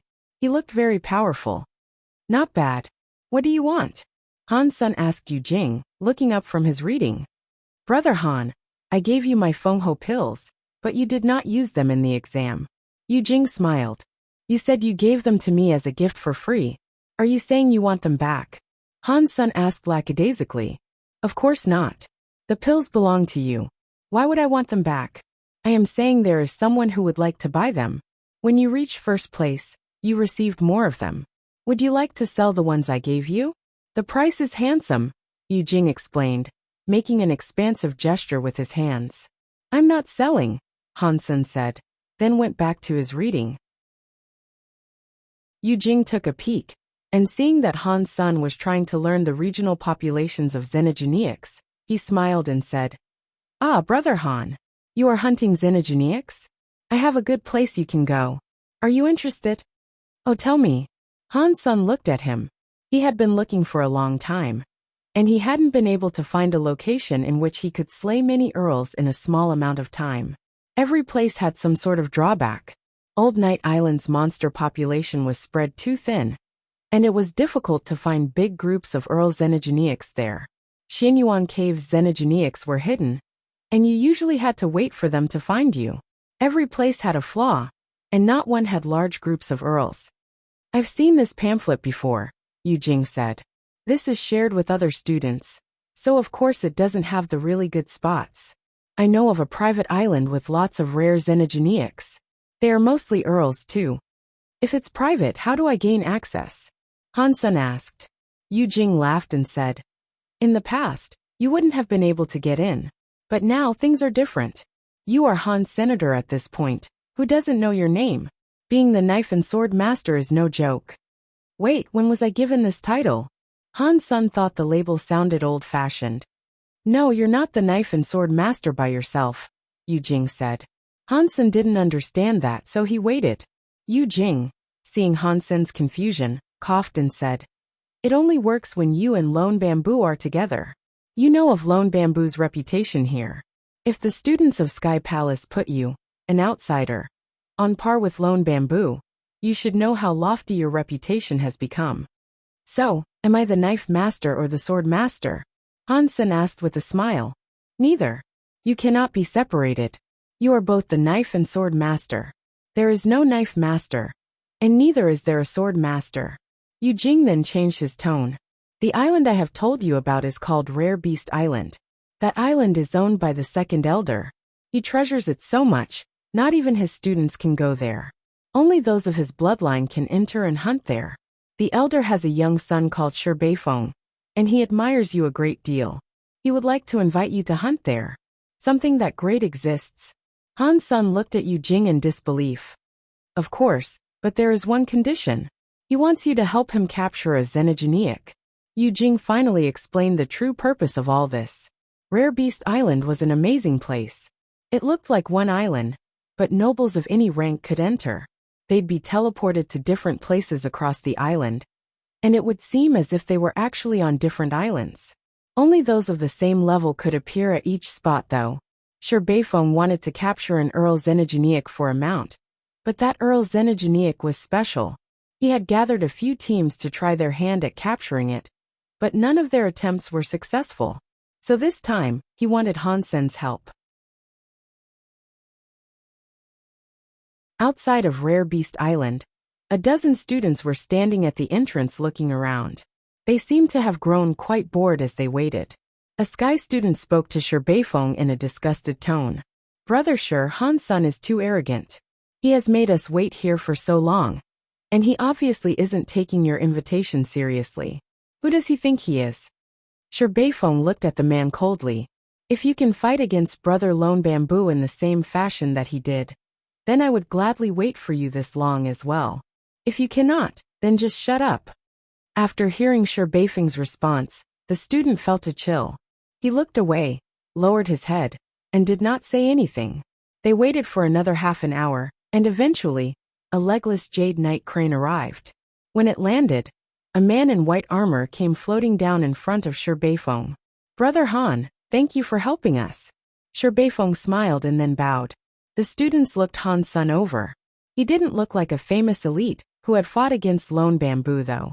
"No problem. I took your money, so you are practically my employer. This is something I should do for you." Han's son smiled. Shi Beifeng nodded and said, "Let's go to Rare Beast Island. I'll give you the details on the way." Shi Beifeng appreciated what Han's son had said.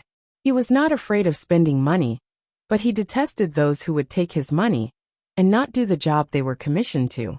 Han's son was expensive, but if he could get things done, it would be worth the price. Han's son followed Shi Beifeng to Rare Beast Island, and Shi Beifeng explained the job. What Shi Beifeng wished to capture was a mutant Earl Xenogeniac. Its name was Crystal Kirin. It lived near Bibbo Lake, and it was a water-aligned Xenogeniac. The Crystal Kirin could fly, run, and swim. It did all this at high speed. Its scales were very hardy too. Shi Beifeng had to use a king-class weapon to damage the scales. But even so, strikes went no deeper than the skin. The Crystal Kirin moved incredibly fast, and it had a tendency to run off whenever it was in danger. When it was in the lake, it'd be harder to hunt as well. Shi Beifeng had led a few hunting parties here before, but they had been unable to capture a Crystal Kirin. Injuries were the only things they had taken off the island. So ultimately there was nothing they could do. Han's son heard what he was told, and he thought, "Mutant Xenogeniac? It should be eaten. It is a waste to make it a mount." If the others knew what Han's son was thinking, they'd declare him crazy. Mutant Xenogeniacs were incredibly rare, and for normal inhabitants of the Geno universe, eating a mutant would be the waste. "Brother Shi, let me make sure that I understand. I help you capture this Crystal Kirin, and in return, you provide me with a month to hunt Xenogeniacs across this island. Is that correct?" Han's son asked Shi Beifeng. Shi Beifeng passed a beast tablet to Han's son, and he said, "This is a permit that grants you access to this place. You can come here with this card. Regardless of whether you fail or succeed, you may always return." Han's son took the tablet and said, "That's very nice. After I capture this Crystal Kirin, I will give it back to you in a month." Rare Beast Island was bigger than Old Night Island, and there were far more high-class Xenogeniacs there. As they traveled, Han's son had already detected many Earl Xenogeniacs. But Shi Beifeng was in a big hurry to capture the Crystal Kirin, and so he didn't bother with the other Xenogeniacs. Bibbo Lake was 800 miles wide, and there were many different beasts that occupied it. Water dragons could occasionally be seen playing on the shore. It is important to have a good dad. The Xenogeniacs here are of a high level, and they are of good quality too. And compared to Xianyuan Cave and Old Night Island, there really are a great many of them. Han's son sighed. Shi Beifeng told his workers to establish camp in a nearby forest. There, they would wait for the Crystal Kirin to show up. The Crystal Kirin is almost always underwater, but there are too many Xenogeniacs beneath the surface of the lake. There are Marquises there too. Fighting it underwater would be a bad idea for us, so we will need to wait for it to come out of the lake. Over the next few days, the Crystal Kirin is sure to show up. He will surface to eat the green flowers, but as for the exact timing, I don't know. It'll be sometime during the next few days. Shi Beifeng pointed at the green flowers as he spoke. "Then let us wait." Han's son nodded. "Brother Han, how do you plan on capturing it? Do you need our help?" Shi Beifeng asked. "You can ready the cage for the Kirin, but I can take care of the rest," Han's son said, as he stood up and took a look around. "Before the Crystal Kirin appears, I will take a walk around the lake, so I can absorb its lovely views." After Han's son left, one of the students next to Shi Beifeng said, "Brother Shi, is Han's son being too reckless? The Crystal Kirin is so strong, and if we fail, we will have to wait another month. He says what he says because he can do it. Wait and see if that is the truth." Shi Beifeng said, after thinking for a moment. Han Sun skirted the lake and walked for a dozen miles. He found a few Earl Xenogeneics, and they were different from the ones on Old Night Island. All the Xenogeneics he saw seemed to be of rare species. Suddenly, Han Sun heard splashes from the lake. He turned around to take a look. There, he saw a white dragon that was halfway out of the water. It was spewing out a mist, as if it were absorbing the power of the earth. Another rare Marquise Xenogeneic.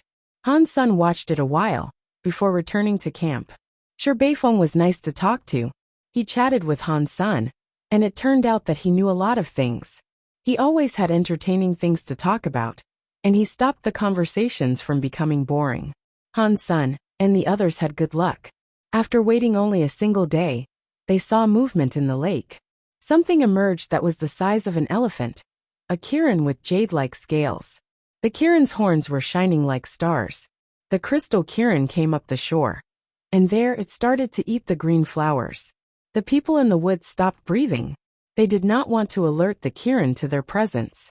Han Sun knew the power of the crystal kirin, and its mutation made its speed greater and scales sturdier. Compared to others of the same level, it was remarkably powerful. But to Han Sun, this was the easiest sort to deal with. The rabbit shoes appeared beneath Han Sun's feet. He raced down to the crystal kirin, which startled the beast. It spat out globs of water at Han Sun, and it tried to retreat back into Bibo Lake. Han Sun stretched out a hand that gleamed like jade. He slapped the crystal kirin on the back. A turtle symbol appeared there, and it brought the creature's speed down to a crawl. Han Sun then led the crystal kirin, which now walked as slow as a turtle, over to Shi Beifeng. Shi Beifeng's people had not reacted yet. They were still holding the cage while they stared at the stumbling crystal kirin in shock. The crystal kirin lifted itself up off the ground. It wished to fly off, but before long, it fell back down again. Han Sun patted the crystal kirin's head, and very much like a turtle, it barely moved. He grabbed the crystal kirin and threw it into the cage. Then he closed the cage door. Brother Shi, the mission has been accomplished. Okay, I have to go. I'll return the tablet to you in a month. After that, Han Sun mounted his legless crane and left. That's it. The people snapped out of their daze. They looked at the caged crystal kirin in befuddlement. Someone sighed and said, when he fought Lone Bamboo, it was an acceptable bout. But when he fights against normal Earls, they don't stand a chance against him. Even mutant Earl Xenogeneics can be captured so easily. He must be the strongest. Shi Beifeng looked at them expressionlessly and said, the strength of an elite that can fight Lone Bamboo isn't something you lot can ever guess. Han Sun rode the legless crane to a flat mesa. It was difficult to fight in the water, and a mountainous landscape would be hard to navigate. Open plains were the easiest places to fight. But before Han Sun made it over the mountains, he heard a bird in the sky. There was a big black bird that was 10 meters long, coming down from the clouds. Han Sun pulled out Ghost Teeth knife and slashed with his knife air. The bird's body was quickly shattered. Xenogeneic Earl hunted. Black feather bird. Xenogeneic gene found. Rare Beast Island was a great place for Han Senator. There were many Earl Xenogeneics about, and in less than a week, Han Sun was able to obtain all the Earl genes he required. He reached 100. The legless crane was able to dine on a lot of the Xenogeneic flesh too. And Han Sun also gave Bubble a lot of energy. It evolved and became a Viscount. But Bubble was still not very useful. It could make itself look like an ordinary creature, but it couldn't wield their actual powers. There's still most of the month left. It'd be a waste to leave it now. Why don't I use this opportunity to hunt some Marquises? That way, I won't have to look for them when I become one myself. Han Sun hunted Earls as he scoured the land, looking to pick up the trail of a Marquise. After Han Sun leveled up his Dongxian Sutra, his power had grown. Super Spank had become stronger. But more importantly, the Dongxian Sutra could now be used to build up a sequence structure. Han Sun could use the Dongxian aura to see sequence structures, and he could break the substance between. Doing this severed the substance's chain. But Han Sun's power had to be strong enough to break them, of course. If he was unable to do that, then Super Spank was useless. Now the Dongxian aura had a different substance that could link sequence chains, allowing him to combine two different powers. It was similar to how Han Sun could use sword and knife powers simultaneously. Doing that, he'd become much more powerful. With Han Sen's power, using the Dongxian aura to fight Marquis creatures wouldn't be too difficult. But not all substances were stronger when combined. Some had side effects, so Han Sun had spent some time running tests. He wanted to find out more about the connections he could make. But for now, the strongest combination was Teeth Knife and Lone Bamboo's sword skills. After Han Sun combined Double Fly and Teeth Knife power, the results were poor. The two powers were rendered weaker. There weren't many marquises in the area, perhaps because it was an earl's territory. He looked around for half a day, until he found one resting beneath a tree. The Xenogeniac was under the boughs of a tree, and it looked like a cow. It was 3 meters tall, and its back was laden with spikes. It was quite scary. Han Sun approached the Xenogeniac and drew out his ghost teeth knife. He slashed towards the Xenogeniac's head. The rabbit shoes provided him a burst of speed, and ghost teeth knife was imbued with the powers of knives and swords. He did not try to use super spank powers though. If that power annihilated the sequence structure, the Xenogeniac's entire body would dissolve, including the Xenogeniac gene. That would just be wasteful. Catcha! Although Han Sun did not use super spank, and he only used knife and sword powers, he was still able to cut the Marquis Xenogeniac's head off. A big cow had rolled across the ground, and the headless body squirted blood like a fountain. Xenogeniac Marquis hunted. Stone cow, Xenogeniac gene found. Han Sun felt depressed.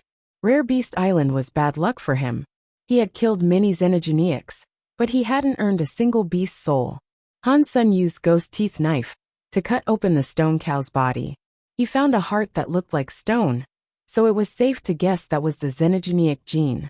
Han Sun took the stone heart from its chest, and he suddenly sensed that something was wrong. He looked behind him, and on the field, there was a gray stone cow staring at him with red eyes. This stone cow looked like the other one but bigger. Its presence was far scarier as well. Moo! Before Han Sun could get a good look, the beast raised its legs and slammed them back down. A shockwave moved out like ripples on water. It spread in widening circles. Han Sun drew Ghost Teeth Knife again, and swung it at the shockwave. Ghost Teeth Knife's knife air cut through the shockwave, but the shockwave itself was like magic. When the shockwave touched Han Sun's fingers, he noticed that the armor on his hands had been turned to gray stone. The stone cow roared, lowered its head, and pointed its horns at Han Senator. It thundered forward like a train, and the earth shook beneath its hooves. Han Sun used his powers, but he couldn't get rid of the petrification. He was shocked. He quickly summoned the Red Reaper beside the stone cow's head, and had it slash the creature's neck. The Red Reaper's scythe slashed across the stone cow's neck, but all it dealt was a minor scratch. It couldn't even be considered an injury. After all, there was a level difference between the two. Han Sun couldn't blame the Red Reaper for not being strong enough. But after the attack, the stone cow was only enraged. It turned around and looked at the Red Reaper. It reared with its legs and stamped down on the ground to create another shockwave. The Red Reaper was petrified in midair. It dropped down to the ground and cracked, like an ordinary statue. Damn! This guy's petrification is effective. It even took down the Red Reaper, which is practically smoke. Fortunately, it isn't really a creature, and it's only something shaped by a Geno art, Han Sun thought, shocked. Han Sun's body brimmed with energy, and from it, he generated another Red Reaper. Again it moved to attack the stone cow. Han Sun wanted to buy some time. He tried the story of genes, the Dongxian Sutra, Jade Skin, and the Blood Pulse Sutra, but none of them could free him from the petrification. Should I use Super God Spirit mode? Han Sun frowned. But then, he suddenly remembered he had the Petrify skill. It was a little different than the stone cow's petrification, in that he could only use it on himself. But perhaps it would work here. Han Sun cast Petrify and petrified his own body. He deepened the power of the effect, petrifying himself far beyond what the stone cow had managed. When Han Sun removed his petrification, the stone cow's petrification disappeared as well. I did not expect Petrify to be this useful. Han Sun grinned. Meanwhile, the stone cow had just shattered the Red Reaper. It angrily turned back toward Han Sun, stomping the ground again to produce more shockwaves. Han Sun pulled out his knife and slashed towards the stone cow. The knife and sword power synergized into one and came out of Ghost Teeth Knife's blade, headed right for the stone cow. The knife and sword power struck the cow's head. There was a boom, and the stone cow reeled backwards with a deep gash across its body. The knife and sword power had broken the creature's horns. The stone cow shook its head and got up. It wasn't impaired by the attack. It roared and ran straight back at Han. Senator Han Sun removed his petrification and slashed towards the stone cow again. The attack wasn't very effective though. It could only move the stone cow back a little, and it left him petrified again. The stone cow's circular shockwave was an area-off effect attack. It did not matter what direction Han Sun attacked from. He was petrified each time. As the stone cow came for him again, Han Sun decided not to slash it this time. He used Turtle, and when Han Sun was petrified the next time, he cast it onto the beast's head. A turtle symbol glowed atop the cow's head. Han Sun thought to himself, "It does not matter how strong you are, Turtle turns everyone into a slowpoke." Before Han Sun struck again, the stone cow stopped and created more shockwaves. But this was stronger than the stone cow's previous attacks. Han Sun removed the petrification, but he also noticed he had slowed down. He lowered his head and realized that the turtle symbol was now on him. Shit, the stone cow can reverse a Geno art? Han Sun was shocked. The stone cow kept stomping and stamping. Each step sent out another shockwave. Han Sun kept getting petrified, and each time it happened, another turtle image appeared on his body. Fuck this. This stone cow is too creepy. Han Sun got rid of the petrification and turtle effects. Then, he slashed towards the stone cow and ran. Until he figured out what the thing could do, he would only be able to kill it with Super God Spirit. The stone cow was directly behind Han Sun mooing. It was extremely annoying, and Han Sun thought, "Wait until I become a Marquise, and I'll be back to one-hit kill you. You won't have nearly as much fun when you're not bullying an Earl." Han Sun grew more and more frustrated as he ran. The stone cow's shockwaves kept petrifying him. The stone cow would probably have already killed an average Marquise, especially since they wouldn't be able to run away. Fortunately, Han Sun had Petrify and the rabbit shoes. Han Sun escaped the stone cow's pursuit. He wiped the cold sweat from his brow and said, "That cannot be a Marquise mutant xenogenic." Han Sun did not want to leave just yet. He allowed Spell to engage her sniper mode, and with it, he used her sniper scope to watch the stone cow. Han Sun's nose wrinkled in disgust. The stone cow was eating the other stone cow's meat. It swallowed the xenogenic gene heart before Han Sun could take it. Han Sun thought the stone cow was angry because its relative had been murdered. But that thing seemed willing to eat the remains of its own people. It just wanted to eat the prey that someone else had gone to the work of killing. Fuck you. Let's see who can last longer. Han Sun began to think of ways he might get rid of the stone cow. Its body was hard, so it must have been of the top tier of the Marquises. It would take multiple attacks at close range to hurt the stone cow. However, because of the petrifying shockwaves, Han Sun could not get close. While Han Sun could remove the petrification, it took time. While he was petrified, Han Sun could not move. It was a difficult problem. The scariest thing was how the stone cow could flip the turtle skill back onto him. That was just overpowered. No. It is not just reflecting the effect back to me, since the turtle spell remains active on the stone cow. The turtle symbol only disappeared when the power faded. While under turtle's effects, the stone cow did move slower, and its shockwave was less effective. This is not just a reversal of my own attacks, Han Sun thought. Han Sun wanted to prove his theory correct, so he used his sniper rifle to take aim at the stone cow. Then he pulled the trigger. Han Sun pulled ammo from the turtle spell. The bullet went flying towards the stone cow. The thing was still munching on the dead cow's body when the bullet smacked into its butt. The image of a turtle appeared on its bum. Moo. The stone cow spun around angrily, already stomping the ground to send out shockwaves. But Han Sun was not petrified, and he did not have the turtle skill reversed upon him. The turtle mark was still planted on the cow's bum. Success, Han Sun said with a smile. Pang! Pang! The bullet struck the stone cow from afar. They made the stone cow angry, but after repeated hits, its speed was slower than that of a snail. It couldn't come after Senator Han Sun was shooting from as far away as possible. The stone cow couldn't even see him, and even if it had been able to, it wouldn't have been able to go after him. Earl-class spell weaponry could damage many things, but the bullets couldn't pierce the stone cow's body. Han Sun hadn't expected that they would be able to kill the stone cow though. He kept firing bullets, imbued with the turtle spell, to leave turtle markings across the stone cow's body to slow it. At first, the stone cow was able to stomp to create its shockwaves. But as the turtle symbols piled across it, the stone cow looked like it was in slow motion. Its signature shockwaves started to appear less and less frequently. Han Sun examined the shockwaves and found that they had a radius of 500 meters. Beyond that, their strength dropped dramatically. 500 meters. I'll have to use very careful timing to strike in between the casting of the shockwaves. Han Sun kept on sniping the stone cow to increase the amount of the turtle spell that affected it. As he did, he moved closer to the stone cow, but not within the radius of the shockwave. Now, Han Sun drew his knife and started running. He raced to the stone cow like a ghost. In a moment he was right beside it. Before the stone cow could raise its legs, the ghost teeth knife sliced the cow's ear with knife and sword powers. Dong! The knife and sword power shattered. Ghost teeth knife's blade came against the stone cow's ears.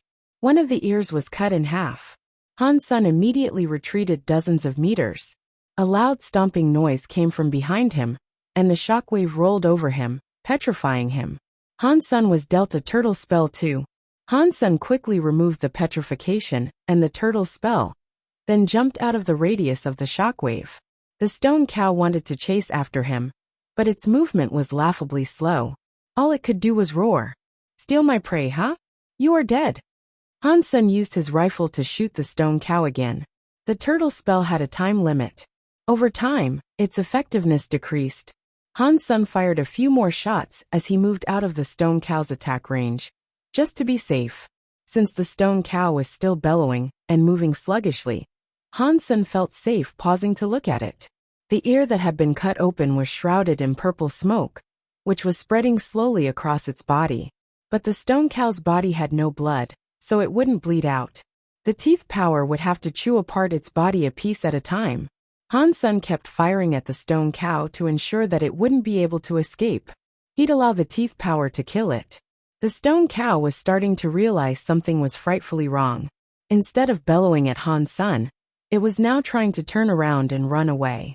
Unfortunately for the cow, it was still as slow as a sloth. It couldn't escape Han Sun's watchful eye. Han Sun was not in too much of a rush either. He continued shooting the cow occasionally. The teeth powers kept tearing at the cow's wounds, spreading across its head.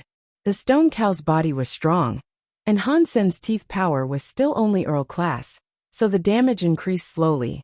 But even at that speed, the cow would die in a couple of days. The stone cow kept trying to escape, but the effort was futile. Han Sun couldn't stop the creature entirely, but he made sure that it never got out of shooting range. The stone cow kept squealing furiously as it ran. It wasn't very happy with Senator Han Sun, did not want to provoke the cow too much though. He preferred that the cow continue trying to run, rather than attempt to fight off its inevitable death. The creature was strange, and it might possess more weird powers that Han Sun hadn't yet seen. Ultimately, Han Sun decided to watch it die slowly from afar. He wasn't going to take any unnecessary chances. But things didn't go as smoothly as he believed they would. Under the stone cow's constant squealing, Han Sun heard a low rumbling. The earth trembled. Not long after, a group of small stone cows approached. There were at least 40 of them. The herd met the fleeing stone cow and surrounded it. A larger cow mooed at the stone cow, to which the stone cow replied. The stone cows all glared in Han Sun's direction, then shuffled forward to position the wounded stone cow behind them. Shit! That guy ate the smaller stone cow. Why are they still protecting it? They should be enemies. Han-sun sighed. But the stone cows were already headed his way. Han-sun had to leave. He wasn't powerful enough to tackle an entire group of marquises. Han-sun grabbed the sniper rifle and took off running. He couldn't kill the stone cow while the smaller ones were around. Luckily, he was still able to snipe from afar. As the stone cows approached, he found himself falling back into the mountains. He soon heard a mooing noise from within the cow group. Rocks began to fall from the sky like a meteor shower. The group of marquise stone cows pooled their strength, and the land for 10 square miles around them was pummeled by rocks. It looked like the end of the world. Han-sun managed to lose his pursuers in the mountains, then circled back around. The stone cow was gone, but there were still a few of the smaller ones in the vicinity. Han-sun used the Dongxian aura to scan for the trail of the stone cow. After a few minutes of searching, he found it. He followed it all the way to a valley. The group of stone cows were there, but the one he had fought was no longer around. Han-sun frowned. It should be in the valley. It is inflicted with teeth power, but it shouldn't last long. Han-sun waited there for 2 days. He wanted to wait until it died before going into the valley after its body. But waiting for another night, Han-sun had yet to hear an announcement confirming its death. That meant the cow was still alive someplace in the valley. How can the teeth power just disappear? That should be impossible. Han-sun used the sniper scope to see if the cow's ear was healed. There was no sign of teeth power around it. Han-sun stared in disbelief. The stone cow strutted around the valley, like it owned the place. The ordinary small stone cows were avoiding it. They seemed afraid of it. One of the smaller cows was too slow to get out of its way, and the creature found itself rammed to the ground. Its body was cut by the large cow's horns. The small stone cow did not fight back. It merely squealed and scrambled away. The stone cow walked around the valley, going into its deeper recesses. The walls of the valley blocked Han-sun's vision, so he decided to find a new spot to observe from. He climbed up a mountain that was near the valley, using vines as cover. When he found a good place to rest, he used his sniper scope to watch the stone cows. A path wound across the center of the valley, through a small pass, and into a smaller valley. There weren't any small stone cows in the smaller valley.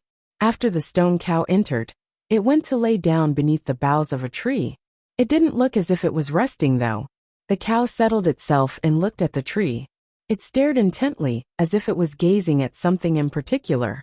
Han-sun looked at the tree, but he couldn't see anything noteworthy about it. The tree was very thick, and it was 13 meters tall. The top of the tree looked like an umbrella.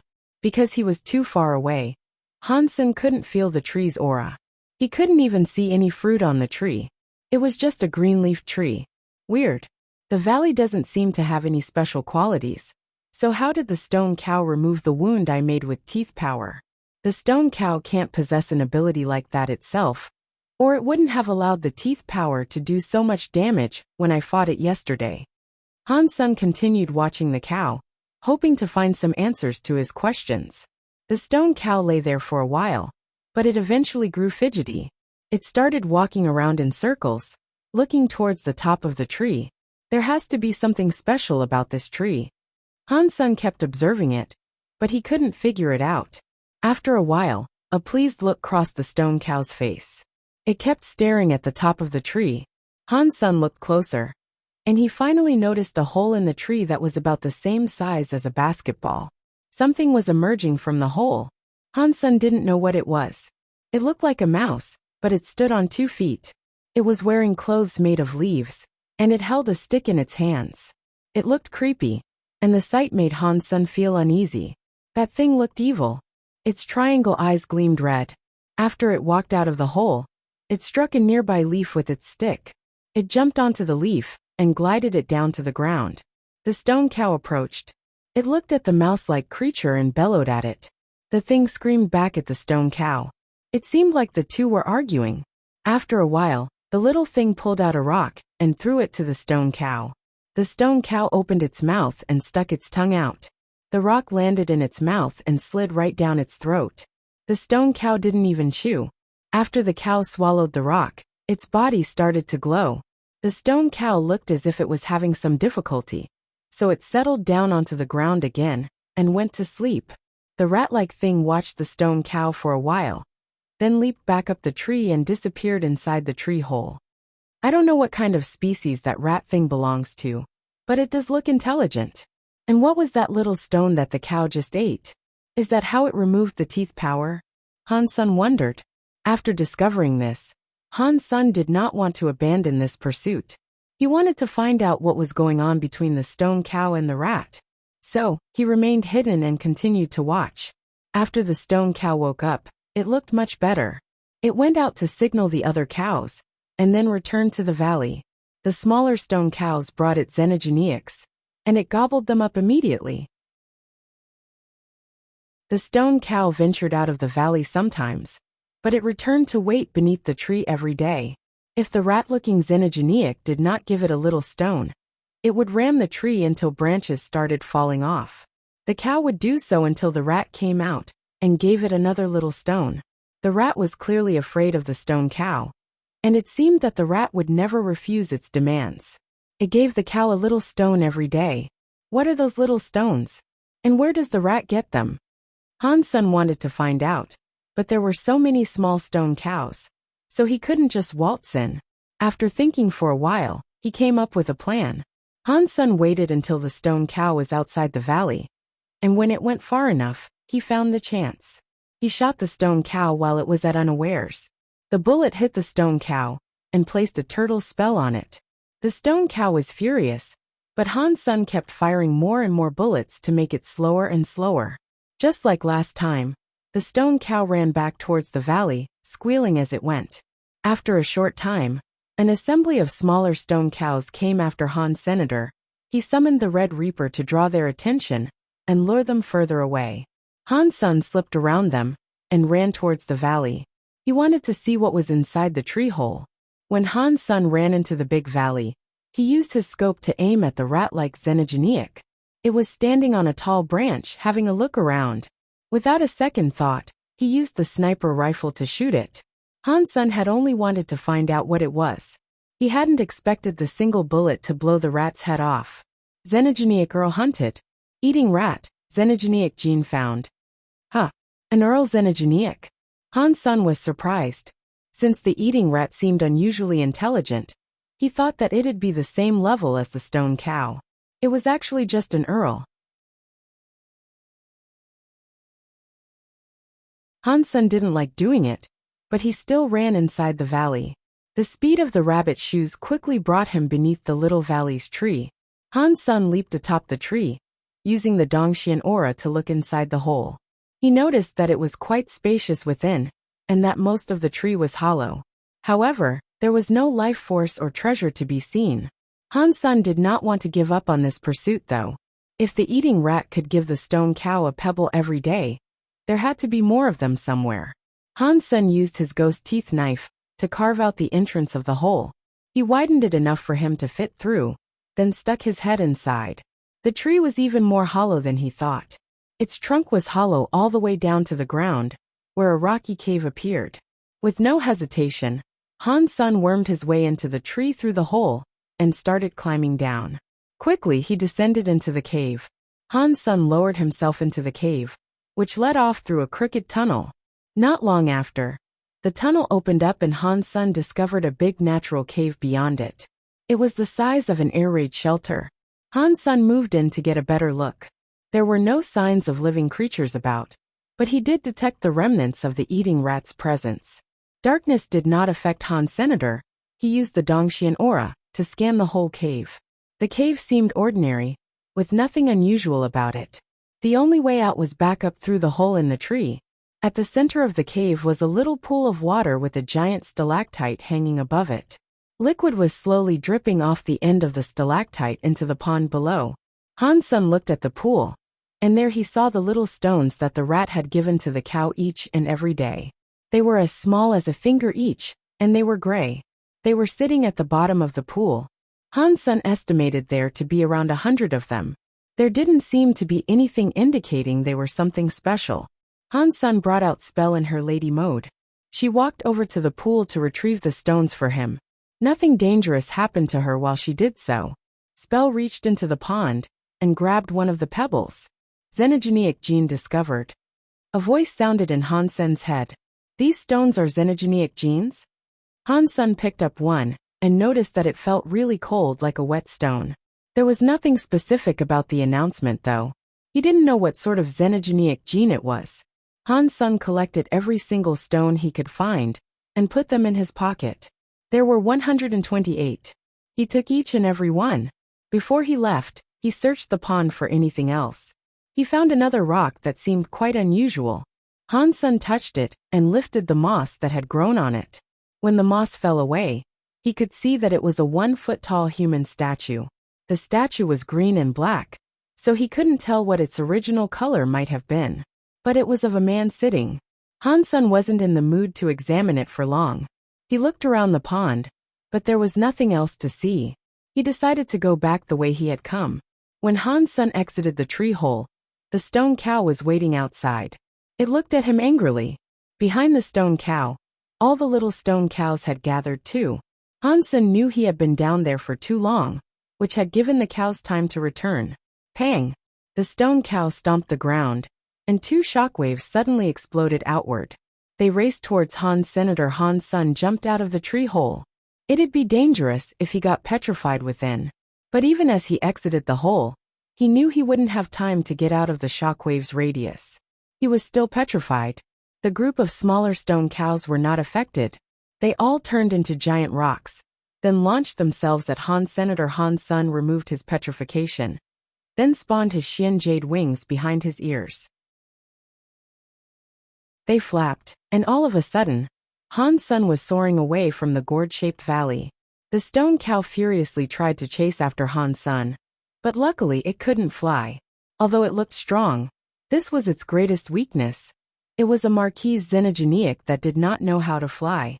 But it couldn't have caught up with Han Sen regardless. It would have been far slower than the Xian jade wings. Han Sen had spell summoned her sniper rifle. He instructed her to shoot the smaller stone cows. She began to pick them off one by one with the turtle spell, slowing them down. Han Sen did not shoot the primary stone cow though. He had the smaller ones targeted first. The horde was eventually all slowed, and Han Sen was able to shake off their pursuit. Perhaps the stone cow could smell the little stones Han Sen was now carrying, and that was why it chased him doggedly without looking back. Regardless, Han Sen lured the stone cow a long ways away. He eventually drew it far from the smaller stone cows. Han Sen could not kill it with the small stone cows to protect it. If it was on its own, he might have a chance. The stone cow was strong, but there was certainly a weakness to it. The xenogeneics Han Sen passed all ran off when they noticed the stone cow coming their way. No one stopped its passage. Han Sen must have run 100 miles. And even so, the stone cow kept following him. It was like Han Sen had murdered the cow's wife or something. Eventually, it seemed to realize that its herd was gone. It hesitated, wondering if it should continue chasing Han Sen, and it slowed down a touch. Han Sen, seeing that, shook the little stones in his pocket. The stone cow bellowed and resumed the chase. Han Sen had planned to kill the cow then and there, if he could not entice it to continue. Now there was no need. What creature created these xenogeneic genes? The stone cow really seems to want them badly. Han Sen was surprised.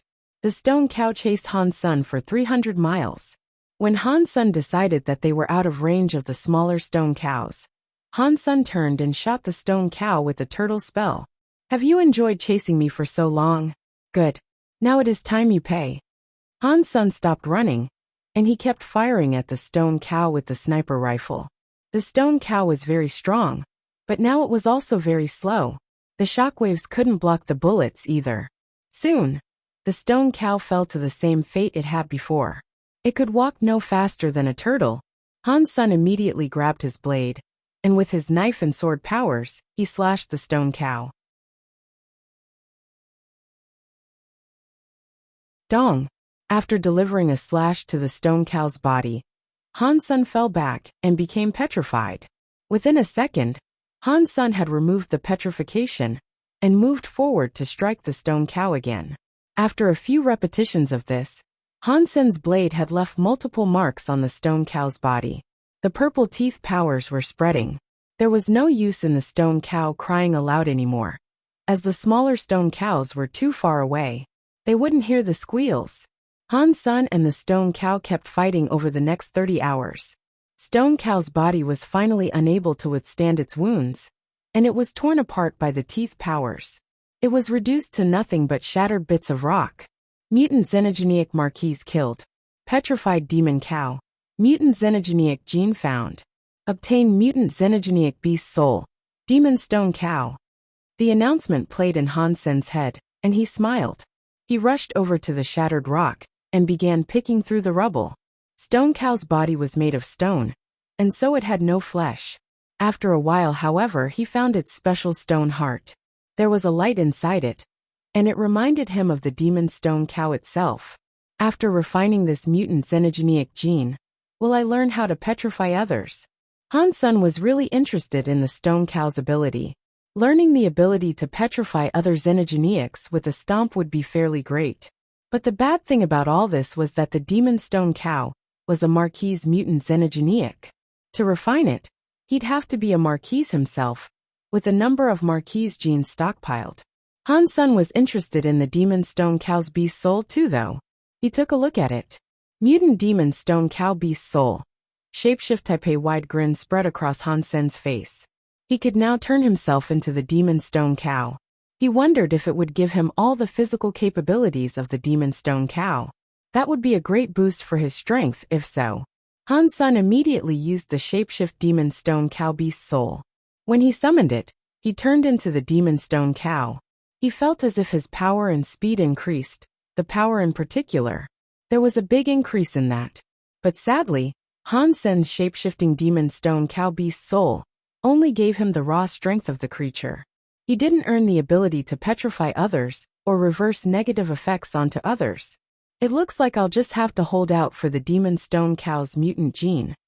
Han's son put away the shapeshifting demon stone cow and continued his search for xenogenics. Sky Palace was entertaining some beautiful guests. The men were strong, and the women were lovely. They had gorgeous white wings, and they were the feather from holy heaven. Soon the news spread across the entire Geno universe. The feather had sided with Sky Palace, and they had become a subordinate race of the sky. The kings of the feather had allowed their heirs to come and practice in Sky Palace. They were there to learn powerful Geno arts to secure and protect future generations. The young feathers also served as hostages in some ways, in that they would put themselves at the mercy of the sky to prove the feathers' overall loyalty to Sky Palace. Angia, will we live here from now on? We cannot return to holy heaven? A beautiful feather lady asked a feather man who looked like Apollo. The other children of the feather kings all looked towards that man as well. It seemed as if he was their leader. No, we will return to holy heaven one day, and holy heaven will be the home of a high race once more. Until then, we have to earn the respect and the approval of the sky race. Angia smiled at the girl. How do we earn their respect and approval? Before we became a low race, we were so much inferior to the sky already. Now we are actually a low race. The lady was worried. No high race was born a high race. You only need to be strong to earn the respect and approval of others. It's like that everywhere, Angia pronounced. A strong male feather stood up and said, Angia, tell us what to do. Be patient. Learn and perform. Make us strong again. Let them see that we are worthy. Angia paused, then went on to say, the sky are powerful. Amongst the higher races, they are the most accepting of outsiders. They are very unlike the Buddha, who treat outsiders like tools for their own purpose. That is why we refused the Buddha's offer and came here instead. Here, we might become students of Sky Palace, as much as the sky themselves are. Many outsiders have become members of this place, and we need strength. Do not worry, we will keep practicing. One day, the feathers will become a high race again, the strong male feather swore. The other feathers agreed too, but few of them looked very hopeful. Becoming a high race was difficult. If the feather had no deified elites, then they couldn't become one of the high races again. Aside from the feather alpha, the strongest feather was only half deified. None of them were fully deified yet. And now that they were a lower race, achieving deified status for one of their members would be even more difficult. Just fighting is not enough, Angia said grimly. We are only commoners here. We do not have the benefits, and we cannot yet learn powerful genoarts. We need to impress the elders and the leader, so that we can become official students. Only then will we stand a chance. Then what do we do? A lady feather looked at Angia. The exams would be our best opportunity, but this year's exams are already done. Angia sighed. That means we will have to wait until next year. A male feather said, looking quite sad. Perhaps not. We'll do well if we can beat one person. Do that, and we'll instantly become famous in Sky Palace. We will garner the attention of the elders and the leader. Angia's eyes looked sharp. Who? The young feathers asked together. That crystallizer Kong Fei gifted a deified feather to. Knife Queen's student, Angia said calmly. He earned first place in the exam for Earl class, and fought Lone Bamboo to a draw. Lone Bamboo is legendary amongst the sky. If we beat the crystallizer, we will earn the approval we need. That guy, one of Kong Fei's people? He should die, the strong featherman said. Shut up. No matter what he was before, now he is a student of Sky Palace. We should not talk like that, Angia scolded him. The feather respected Angia, so he lowered his head and stopped talking. But he was chosen by that traitor Kong Fei. We do not need to go easy on him or anything, Angia said icily. 1 month passed. Han Sun left Rare Beast Island and returned the tablet to Shi Beifeng. Brother Han, if you'd like, you can stay for longer. It is okay. Shi Beifeng had come to say goodbye to Han Sun, who was going to leave the island. It's okay. This month of hunting benefited me greatly, and if I was to stay any longer, I would only feel guilty. Han Sun pointed at the legless crane while he spoke. The legless crane was loaded with xenogenic genes, and when Shi Beifeng had a look, he was shocked. Most of the xenogenic genes atop it were Marquis genes. Given Han Sen's reputation, it wasn't strange that he could slay Marquis xenogenics as an earl. The surprising thing was how many he had killed within the space of a month. Shi Beifeng wanted to be friends with Han Sun even more now, and so he smiled and said, Okay, but if you need anything, come and look for me. The Shi family will always be willing to help you. Thanks, Brother Shi. Han Sun bowed and didn't say anything more. The legless crane was carrying so many materials that it struggled to get airborne. Shi Beifeng saw that there was no space for Han Sun to sit on it, so he lent Han Sun a 4-winged lion mount. The lone mount and the legless crane brought Han Sun and the xenogenic genes back to Jade Island. Han Sun had earned a lot this time. He got a dozen Marquis-class xenogenic genes and the demon stone cow beast soul. He also earned those little stones and the stone statue that was near them. But Han Sun did not know what kind of xenogenic gene those little rocks were. He guessed they were Marquis class, otherwise he would have already absorbed them. And in regards to the statue, Han Sun tried cleaning it, but it made little difference. It was just gray like ordinary stone. The style of it was quite simplistic, so there wasn't much finesse to the carving. There were no engravings or words upon it either. It looked like a wildling statue from some ancient time. Han Sun used his Dongxian aura to examine the stone statue, and he thought there was more to it than met the eye. He couldn't determine exactly what was special about it though. He only knew that it was a sky statue. Brother Han, you are back. I have missed you. Han Sun had just arrived home on the Jade Island, but before he could dismount, Yu Jing rode over on his green dragon. They entered Han Sen's home, and Yu Jing grabbed Han Sen's hands with passion. What do you want? Don't touch me, I'm not gay. Han Sun pulled his hands away and wiped them down with a cloth.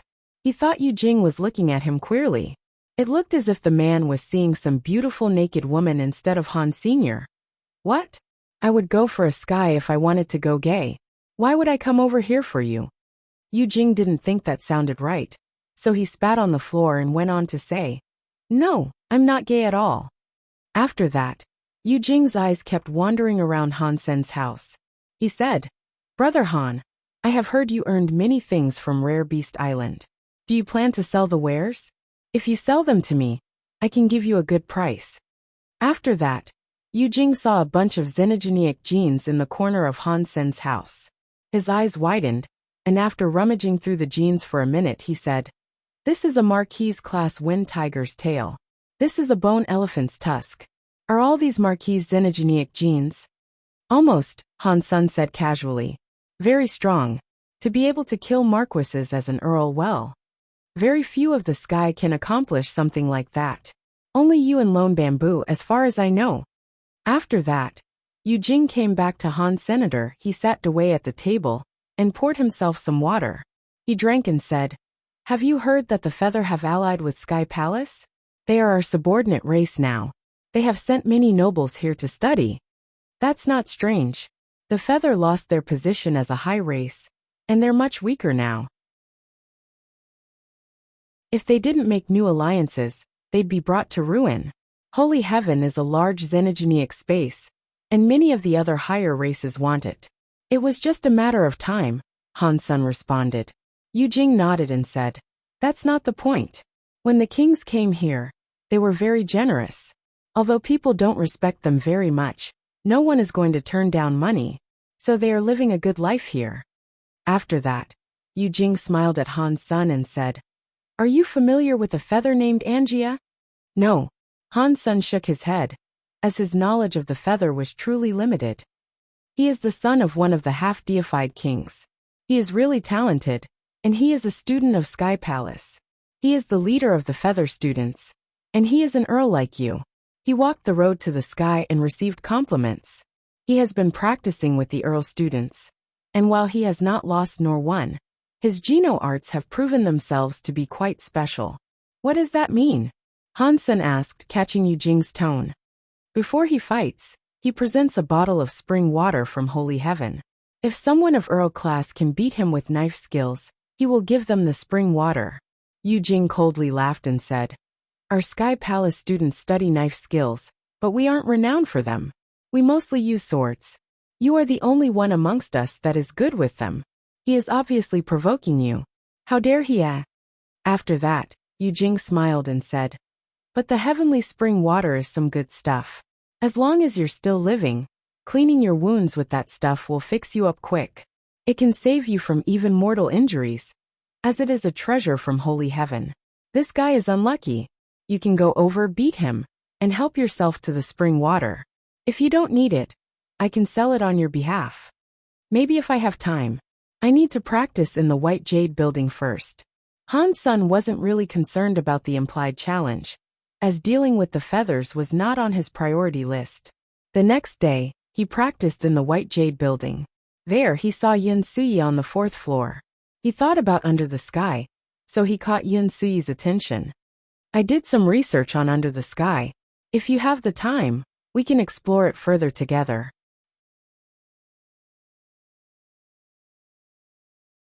Han Sen's words startled Yun Suyi so much that she leaked some of the jade air. "Does he want to date me? Should I go or not? He has a wife, and he is the father of 2 children. Maybe he has just identified the flaw with Under the Sky. Yun Suyi, what are you thinking? How could he possibly discover that?" Yun Suyi's head was a mess, and her thoughts kept going in circles. After the second jade air ended, she left White Jade building swiftly to escape. But when she returned home, her mind continued to chum over what Han Sun had told her. "No, I can't do this. I have to face it. I need to tell him, and then end this. I need to be Yun Suyi once more." She rolled around in bed for a long time, but she couldn't sleep. She eventually got up and got changed, then rode her Jade Wing Tiger to Jade Island. Yun Suyi was an emotional wreck. She wanted to end her association with Han's senator, but when she thought about doing it, she felt sick to her stomach.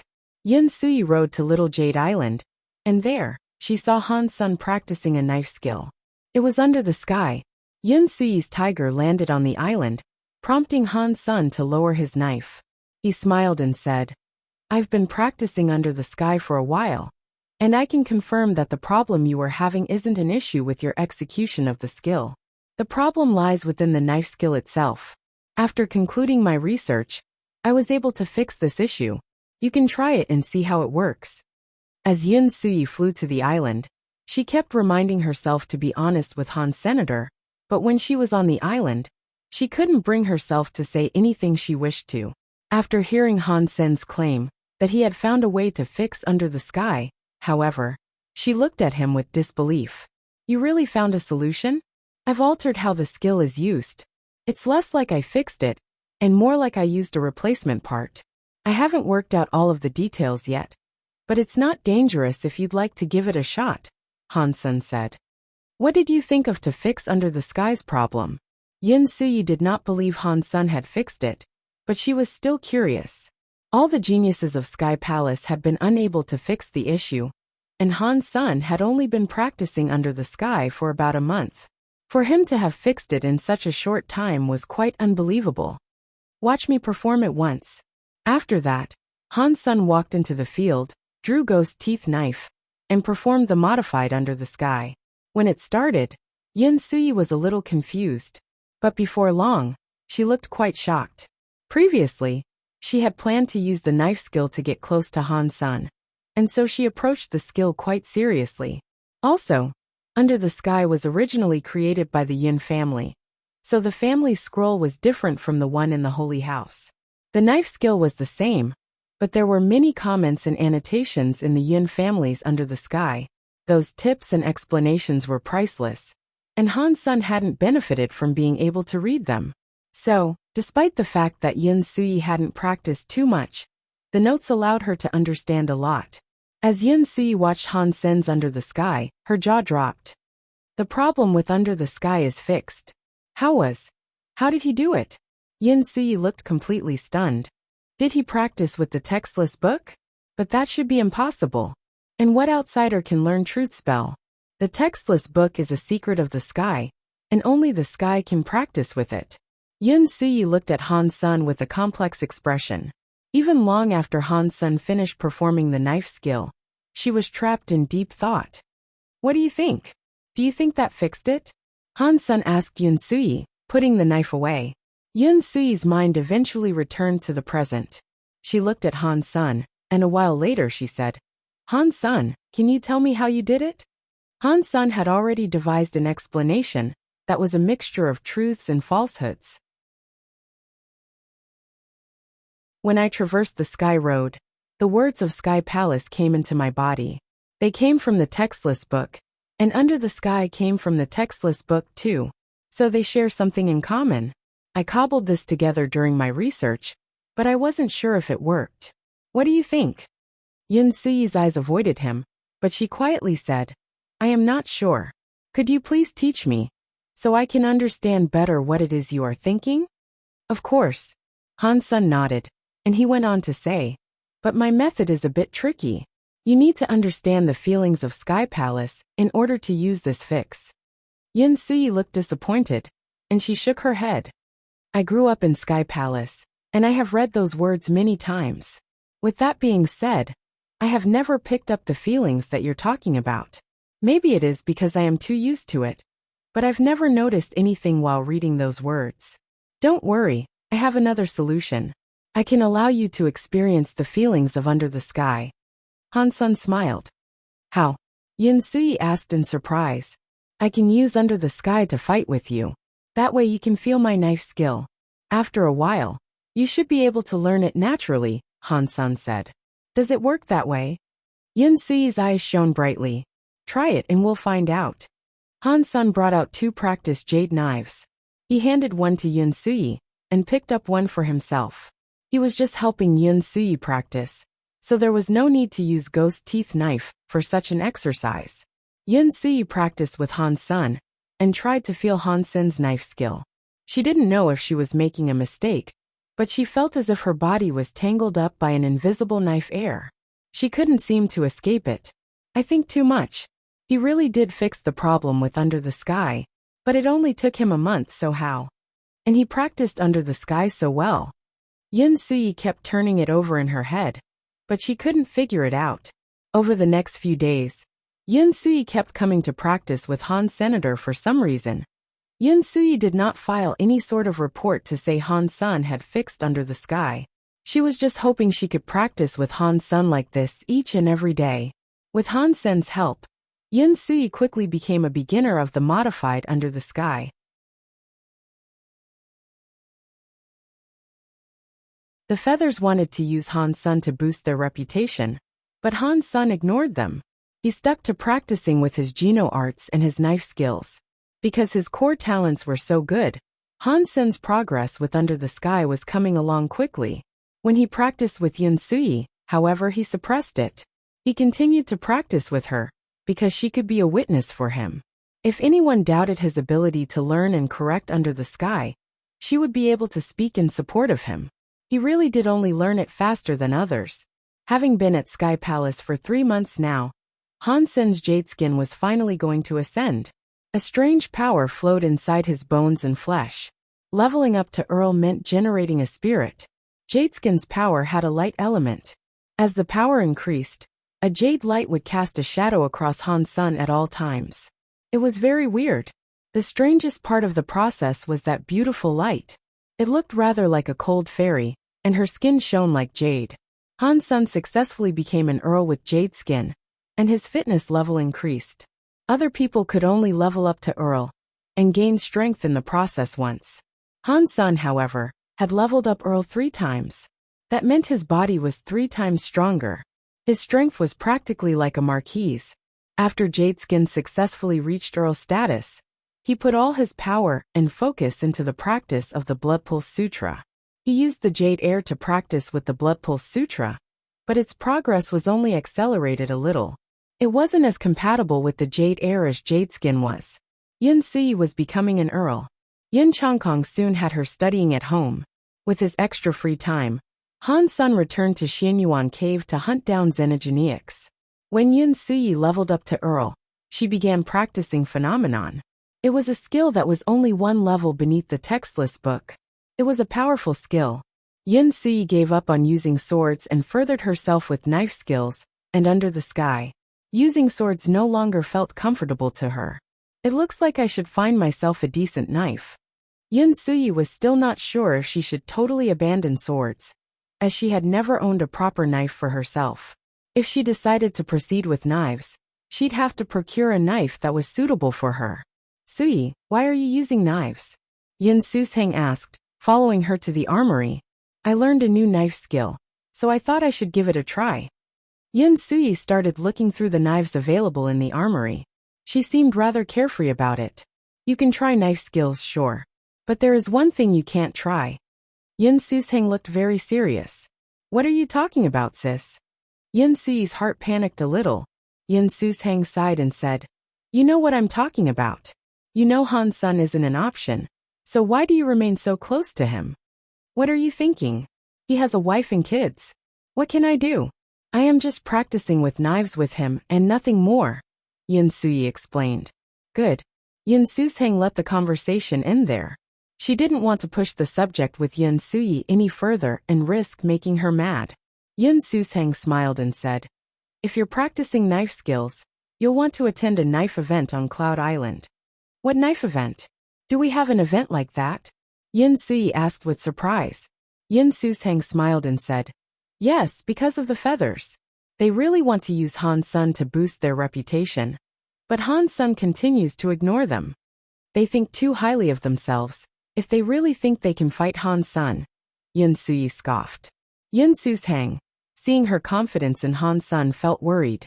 Even so, she knew she shouldn't say anything about it. After a moment of silence, Yun Suseng said, Angia wants to challenge Han Sen, and he's not a fool. You cannot underestimate him. The feathers became a low race, and they all dropped a level because of it. Angia was an Earl, and he was knocked down to a Viscount. Angia was very angry, so he went to the Pool of Rebirth. His body returned to 0, and now he has become an Earl again. Because of this, Angia is much stronger than the average Earl. Furthermore, he has practiced with the most difficult skill of the feathers, Heaven Feather. Not many people can learn it, like our textless book. It is not too powerful, but regardless he is strong. This Angia does sound strong. The Pool of Rebirth is dangerous. If 10 people made use of it, there's no guarantee one of them would succeed. He is very lucky, Yun Sui said. Yun Suseng nodded and said, He removed all of his skills with the pool, but his talent remained. Otherwise he could not have learned Heaven Feather. The guy is complicated, but he is also ambitious. He makes for a difficult target. Even so, he's still weaker than Han Sun, Yin Sui said with a smile. Yin Susheng did not say anything, and she just looked at her sister with something that resembled a smile. Yin Sui blushed and said, "Am I not correct? Han Sun was able to fight Lone Bamboo. That Angia is nothing. I don't even think he could beat me." "So you'll be attending tomorrow's knife event?" Yin Susheng smiled. "Yes. Why wouldn't I?" Yin Sui said. The armory had all sorts of weapons, but it was mostly filled with swords. Yin Sui selected a Marquise ice knife. There were also some Duke knives available, but despite being a higher class, they weren't as good as ice knife. After she returned, she used the ice knife to practice under the sky. It worked far better than it did with a practice knife. You really do need a real knife to practice knife skills. Yin Sui touched the blade of the ice knife gleefully. The next afternoon, Yin Susheng took Yin Sui to participate in the knife event on Cloud Island. On their way, Yin Susheng remembered the question she had wanted to ask. "By the way, which knife skill are you practicing?" "We are learning the Yin family's skill under the sky. Han Sun chose that skill as his prize, so I have been learning from him," Yin Sui said. Yin Susheng did not say anything, but she thought to herself, "What can he do with under the sky? That skill is useless. It has a flaw."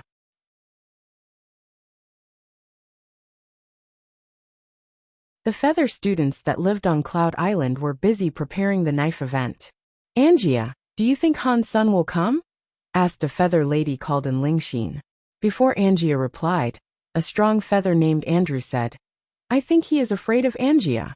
That is why he hasn't appeared. I bet you he won't come. Hearing what he did in Sky Palace, I thought he was strong.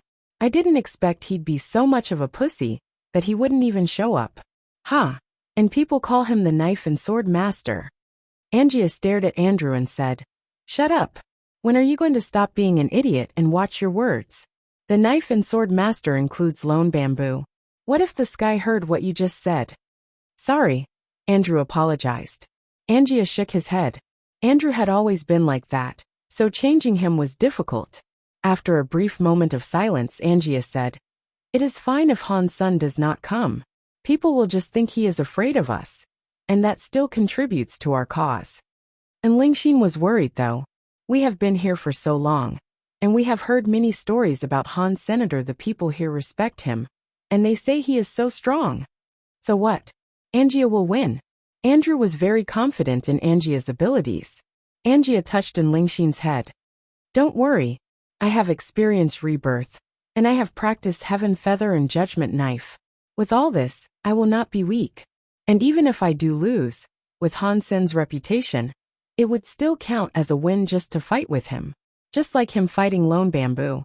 If he hadn't fought Lone Bamboo, he wouldn't have earned the reputation he currently possesses. We need a chance like this. If he comes and fights me, it will count as a win no matter what." After that, Angia smiled. "Go and prepare. The guests will soon arrive. Whether Han Sun comes or not, we need this to look good." Yin Susheng and Yin Sui soon arrived at Cloud Island. There were a number of familiar faces there, like Thousand Feather Crane. "Brother Crane." Yin Susheng towed Yin Sui over to sit next to him. "Do you guys know where Han Sun is? Will he come to this knife event?" Thousand Feather Crane asked the two, but he was looking at Yin Sui. Yin Sui answered, "Han Sun went to Xianyuan Cave. He hasn't come back yet. He cannot participate in the knife event. It would be best if he didn't come." Thousand Feather Crane nodded. "Why?" Yin Sui did not understand. Thousand Feather Crane lowered his head and said, "With Han Sen's reputation, Angia is the only one who would benefit if they fought. It wouldn't matter if he won or lost. There is no need to help their kind." Yin Sui was not stupid. She understood what Thousand Feather Crane meant, and so she nodded. There were many Sky Palace students arriving. The highest of them were Earl class. The feathers hadn't been here for very long, so they were lucky to have that many people attend. Most people were there to see the blood feather knife. The blood feather knife was something that a feather alpha used a deified feather to forge. It was a treasure of the feathers, but even most of them never saw it. For outsiders, the chances were even less. For Angia to bring the blood feather knife here was surprising. Many elders wished to see it, so they sent their students to take a look on their behalf.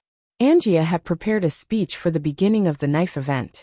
The feathers were very beautiful, and Angia was a good speaker. The atmosphere was pleasant. Angia did not waste time talking about pointless things, and he presented the blood feather knife quickly. Everyone focused on the rectangle box.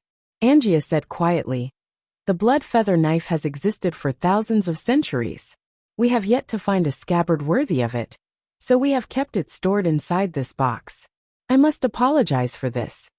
After this, Angia gently opened the case. Yun Suyi and the others stared at the box. In it, there was a 3-foot-long white feather-shaped weapon. There was a blood marking on the white feather blade. It made a startling contrast with the white body. Angia explained, "This blade was created by our alpha using a deified feather. When it was created, a deified xenogeniac wanted it. Our alpha used the knife, which was not yet completed, to heavily damage the xenogeniac.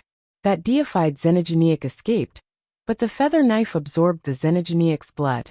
That is why there is a mark. It led to the alpha naming it blood feather knife." Excitement moved through the audience. They wished to hold the blood feather knife to determine for themselves if the knife was real or fake. Angia knew people wanted to see it too, so he took it out of the box and handed it to the nearest student, so they could pass it along.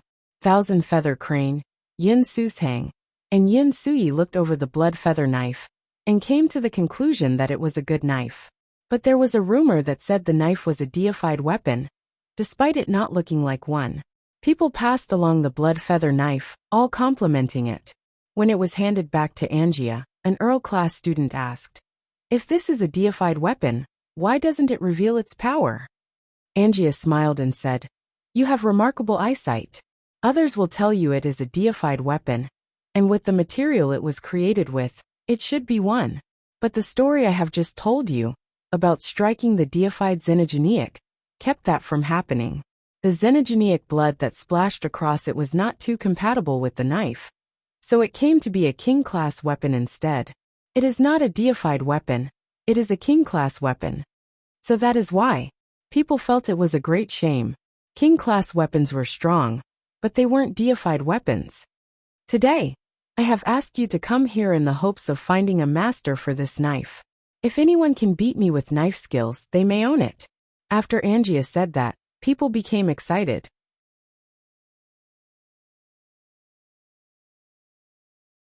Angia and his companions had come to Sky Palace because they had to. The rest of the feather race was depending on them to make friends with the sky. They wanted to quickly integrate with the population of Sky Palace, so they could be considered natural members. When they came there, they brought a lot of treasures to hand out. Blood feather knife was one of them. But it wasn't as simple as handing out gifts to the first sky they met. They weren't entirely sure how the greedy elders of Sky Palace would react when they made their treasures available. And if the feathers' goods were simply taken from them, it would do little to grow their relationship with the sky. Angia only made the offer to the crowd because Han's son hadn't come to the knife event. When he put the blood feather knife on display, he had no plan to receive it back. Of the sky students attending the knife event, one of them was the third elder's son. He was an earl called Win 19. The third elder used knives, and so his son used knives too. The third elder was in charge of interacting with the feathers, so the feathers planned to give the blood feather knife to him. If they simply handed it to the third elder, though, it might not make much of an impression. He was an elder, and it was fair to say he had no lack of king-class weapons already. But if Win 19 could win the knife in this knife event, it'd make everyone look good. When he received the knife as a prize, it would be far more memorable. Angia couldn't just give the knife to Win 19, but if Win 19 believed he used his own strength to win the knife, then the feathers wouldn't curry any favor. It had taken a little while for the feathers to devise a plan. Angia had to win a few rounds before losing to him. That way, Win 19 would know that he was receiving a gift meant for him. "Angia, are you serious?" asked a strong man with a cow's head, his eyes wide. Angia smiled and said, "Of course. If any of you can beat me, then you can claim the blood feather knife for yourself. That includes you, Brother Cow." "Good. Then what are we waiting for? I am the best when it comes to knives. How about we compare our knife skills? The cowhead man said, standing up. Yes, please. Angia smiled and gestured towards the arena. The cowhead man was strong, and he was one of the outsider students. He was good with knives and fairly well known amongst the other students. He was also known for being quite grumpy. His name was Strong Cow. He was one of the students Angia hired to use knives against him. That way, before Angia fought Win 19, he could show off his own powers. Angia did not mind losing and giving out a gift, but he wanted to become very famous in the process. Everyone watched Angia and Strong Cow move to the arena, and they observed the match. Strong Cow was over 3 meters tall, and he was holding a giant horse knife. It was even taller than he was. It looked very scary. I am going to begin, Strong Cow said simply, then slashed towards Angia. The giant horse knife was associated with the element of thunder. The knife light was like lighting. It became a cow-shaped bolt when it came for Angia. The Thunder Cow roared as it approached, and this was a fine display of Strong Cow's greatest skill. It was very strong, and the elites of the same level would not dare try to block such an attack. Everyone now looked at Angia, curious to see how he might react. Angia's white wings were still folded on his back. He was obviously not planning to evade. He was holding a common Earl-class jade knife. It was made from Xian jade spirits, so it was nothing particularly special. As the Thunder Cow's knife light flashed towards Angia, the power looked as if it could break a mountain. Angia smiled. He moved his jade knife and slashed towards Strong Cow's Thunder Cow knife light. The jade knife was shining gold. It was like a light from heaven. Catcha! The Thunder Cow knife light was cut in half by Angia's golden light. The gold light did not stop, and it hit the horse knife and broke it in half. Strong Cow retreated. The gold light was a mere 3 inches in front of him when it disappeared. Everyone was shocked by the display. They could immediately tell that Angia had held back some of his power too. If he had wanted to, the gold light would have cut right through the cow's face. Strong Cow was not a very talented elite, but he was still considered one of the strongest earls. Thunder Cow roar was powerful, but Angia had just beaten it without issue. Clearly, Angia was a top-rank earl. The Feather's Judgment Knife is special. It is a very strong Geno art, and it is said that it can cut through anything. I have never seen it before today though. Thousand Feather Crane explained what they had just seen to Yin Susang. Brother Crane, do you think you can win? Yin Susang frowned. I don't know, but I'm not good with knives, and that is what they are comparing. So it is pointless for me to participate. Thousand Feather Crane shook his head. Strong Cow lost. The other students hesitated to try. Angia had fought a few bouts before today, but he had never proven himself to be that strong before. A student who was good at knife skills wanted to try. He didn't lose in such a dramatic fashion as Strong Cow, but everyone could tell he had been suppressed by Angia. No one was able to beat him over the next few rounds of battle. People started to look at Angia differently. Not many people in Sky Palace used knives or practiced knife skills. The few fighters Angia had just defeated weren't really the best earls. But even so, the fact that Angia kept winning was more than enough to prove his power. No one dared challenge him, and that included Win 19. Angia knew that Win 19 did not think he could win, so he didn't do anything about it. He simply went back to the stage and said, Sky Palace has been home to a high race since ancient times. The genes and Geno arts here greatly surpass those of the feathers. I have come here in the hopes of learning, and now I have. I am so happy. I have heard Han Sun and Win 19 are the best earls when it comes to knife skills. That being said, it seems that Brother Han is either busy or is choosing to avoid me. That is very disappointing. Fortunately, Brother Wind is here. Do you think you could teach me? Angia spoke quite politely, but everyone knew he was just taking digs at Han Senator. He was suggesting Han Sun was too scared to fight him. Angia didn't say it directly, but Yin Sui thought this reflected poorly on Han Senator. She felt angry, hearing him speak that way. Han Sun didn't come, but I have learned knife skills from him. I will fight on his behalf, and I will satisfy your desire by proxy. Yin Sui, dressed in her white garb, marched straight down to the arena.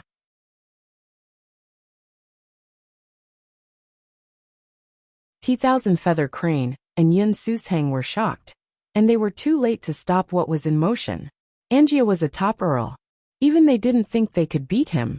Yun Sui had only just become an earl, so it was highly unlikely she'd win. Fortunately, this was Sky Palace. Even if she lost, her life wouldn't be in danger. Yun Susang still felt sick though. She knew Yun Sui could not stand ill words being said about Han Sun, and that was why she was stepping forward.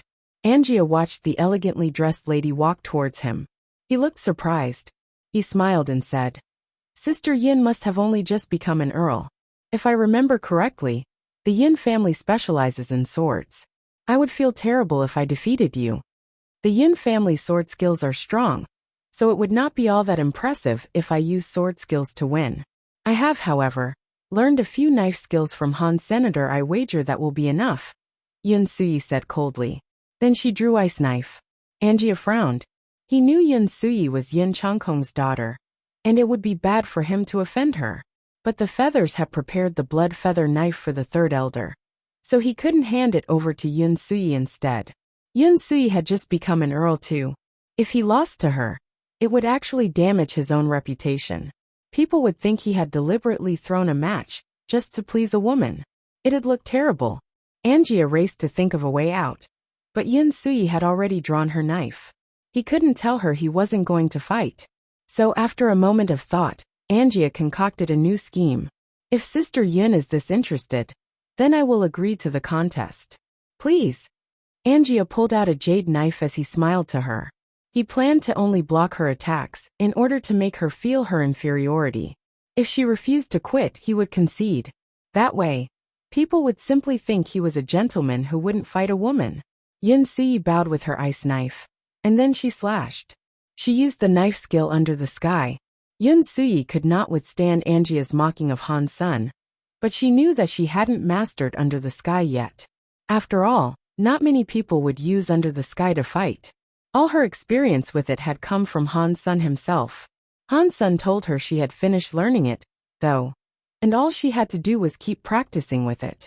She had no idea how powerfully she might be able to use it in a real contest.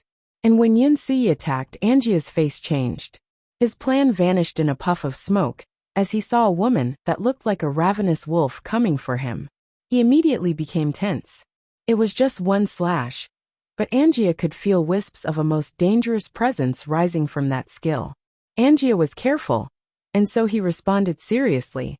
He started to cast Judgment Knife to retaliate, and he looked more serious now than he had when beating down Strong Cow.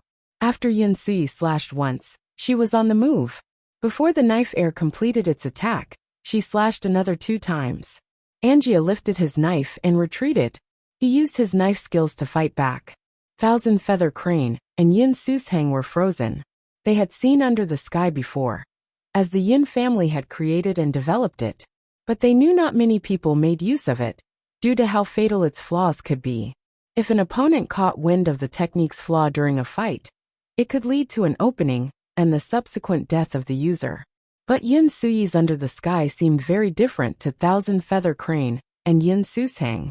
They could not tell what had changed, but it was obvious that the biggest problems of the skill had vanished under Yun Sui's casting.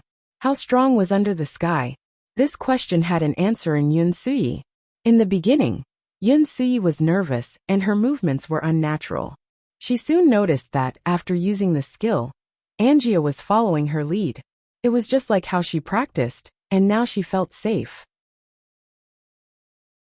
Yun Sui remembered Han Sun told her that unless the opponent was much stronger than her, as long as she pulled off the first strike, none could beat her.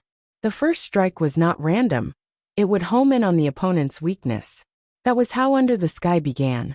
Once the opponent blocked the first strike, Under the Sky would keep on coming. It was like a target lock on the opposing fighter that would trap them in the skill. Unless the opponent's mind could see through destiny, they could not escape the trap that was Under the Sky. They would end up like a puppet, locked into following Under the Sky until they were completely trapped. Yun Sui usually fought Han Sun, and she knew Han Sun's knife mind was only one step away from being deified. The pressure Han Sun put upon Yun Sui was nothing like fighting Angia. She was used to Han Sun's strength, and dealing with Angia was easy by comparison. The pressure was nowhere near on the same level. Thousand Feather Crane and the other students looked upon Yun Sui in shock as she kept swinging her ice knife. Her attacks seemed almost carefree, and in front of her was Angia, who now looked awfully grim.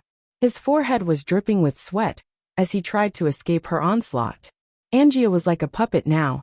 He couldn't cast any knife skills anymore.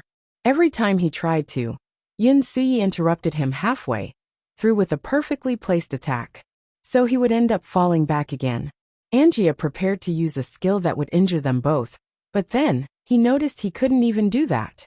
Yun Sui was striking before he could cast a single thing.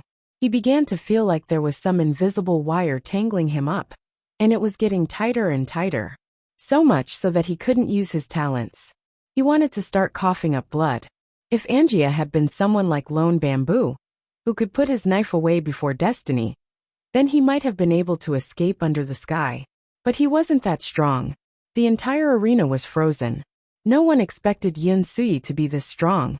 Even Thousand Feather Crane and Yun Su Sang were frozen in disbelief. How is that possible?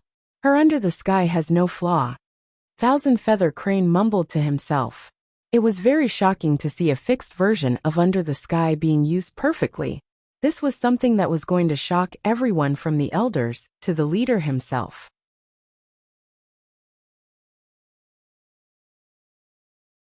Han-san, Yun Su-sang said suddenly. Han-san, what do you mean? Is this connected to Han-san? Thousand Feather Crane looked at Yun Su-sang with confusion. Did you forget? Han-san was the first in the exam, and through it he received Under the Sky. Yun Su-sang looked strange as she spoke. How am I supposed to know what he selected? Only he made the decision, and I didn't ask him. Thousand Feather Crane looked at Yun Su-sang. How do you know that he selected Under the Sky? Yun Su-sang gave a wry smile and told him the situation between Han-san and Yun Sui. When she finished the story, Thousand Feather Crane's eyes were wide. You mean Han-san chose Under the Sky because of Yun Sui? And he fixed Under the Sky's flaw in such a short amount of time? And on top of that, he taught her the corrected version of Under the Sky. Is such a thing even possible? I wouldn't believe it either. But you can see what she's doing, plain as day. There are no flaws in her execution. I can't think of another likelihood. Yun Su-shang's expression looked disturbed. If this is true, then that means Han-san has performed a great service for Sky Palace. He has fixed an ancient problem. This guy is a genius, no doubt. He will be an incredibly important person in the future. Thousand Feather Crane complimented him. It is hard to say that now. Yun Sui's opponent is just Angia, remember. When she faces a stronger opponent, we will have to see if there are still flaws in Han-sen's modifications. Yun Su-sang retreated into thought for a moment, before going on to say, when this ends, we will take Yun Sui with us to report to father. He should be able to find out the truth of this. As they had their discussion, Angia was in the midst of a difficult situation. Angia was far stronger than Yun Sui. If Yun Sui's power was equivalent to an average human, then Angia was a big and scary shark. His power could kill Yun Sui with ease. But currently, Angia was a shark that had been caught on a hook. Yun Sui would add some slack to the cord whenever he struggled, so he couldn't use strength to get away. However, whenever he relaxed a little, the wire would tighten. Angia could not exercise any of his strengths. The hook continued to sink deeper into him, and he was getting tangled up even further by Under the Sky. I have lost. Sister Yun is very strong. This must be the Yun family's technique, that is called Under the Sky. It is fairly amazing. It is one of the best knife skills in the world for sure. Angia was smart. He knew he was going to lose, so if he kept fighting for the sake of it, it'd only be a matter of time before things took an ugly turn for him. As a result, he chose to concede and save face. But he carefully pointed out where Under the Sky came from, and he only admitted that he lost to Under the Sky. He did not make a single mention of the fact that it was a skill she had learned from Han Senator. Many of the students had never before seen Under the Sky in action. They only noticed that's what it was now, after Angia spoke. Yun Sui returned her ice knife to its scabbard and said darkly, Under the Sky has always had a big flaw that rendered it unusable in combat. The Under the Sky I used was a variant that was modified by Han Senator. It corrects the problems of the original. I have not learned it well, and if I was to estimate, I am at around 10% of Han Sen's proficiency with it. After hearing that, all the students of Sky Palace were in shock. So many people had wished to modify Under the Sky, but no one had been able to solve the issues plaguing it. It was difficult to believe Han Sen had sorted it out. Angia's face, in the meantime, was turning green and white. Even a smart guy like him couldn't think of anything else. Can I take the blood feather knife now? Yun Sui said, looking right at Angia. She was angry that Angia had mocked Han Sen, so she wasn't going to be polite. Of course. Sister Yun's knife skill is strong, and so the knife is yours. Angia forced a smile and passed the box to Yun Sui. Thanks. Yun Sui put away the blood feather knife and left the arena. Yun Susang and Thousand Feather Crane got up to meet her, and Yun Susang asked, Sui, is what you said true? Under the Sky's flaws have been fixed? Of course it is true. Yun Sui nodded. Let's go. We're going to have to see our father. Yun Susang pulled Yun Sui away, and they left Cloud Island. The news that Under the Sky had been fixed was far too important. She couldn't wait around for the event to end before going back. And furthermore, Yun Sui had received the blood feather knife, so the event would soon be over anyway. The other students started to leave too. They also wished to know if Under the Sky had truly been fixed. If that was true, then Sky Palace had another exclusive knife skill. Angia and the other feathers all looked depressed. No one wished to say a word. They wanted to use Han Sen to get famous, but instead, Angia had been beaten by Han Sen's student. They were all so upset. It was far worse than losing to Han Sen directly. They wouldn't gain any fame from this, and they couldn't give the knife to the third elder as planned. And the biggest problem was that Yun Sui had taken the knife without being the slightest bit impressed. This failure had certainly led to a loss of reputation. Despite being unable to beat Yun Sui, who had learned directly from Han Sen, Angia had provoked Han Sen multiple times. It'd sound fairly ridiculous. He had completely lost, and it filled the feathers with frustration. There was nothing they could to discharge their anger, either. All they could do was swallow it. I can't believe Han Sen concocted a plan like that. I underestimated him. It looks like that man is not just a fighter, Angia said through gritted teeth. He thought Han Sen had planned to use Yun Sui to fight him all along, but he was thinking too much, of course. Han Sen had never spared a thought about how he might deal with Angia. It was still not over yet, though. Yun Susang brought Yun Sui to meet with Yin Chongkong. They told him about Han Sen and Under the Sky. Really? Sui, show me Han Sen's modified version. Yin Chongkong did not believe Han Sen had what it took to fix the skill. He believed there had to be some sort of problem remaining. After all, so many elites had tried and failed to fix it. Han Sen couldn't just fix it within a month, even if he was a genius. But when Yin Chongkong witnessed Yun Sui's performance, his mouth dropped wide open.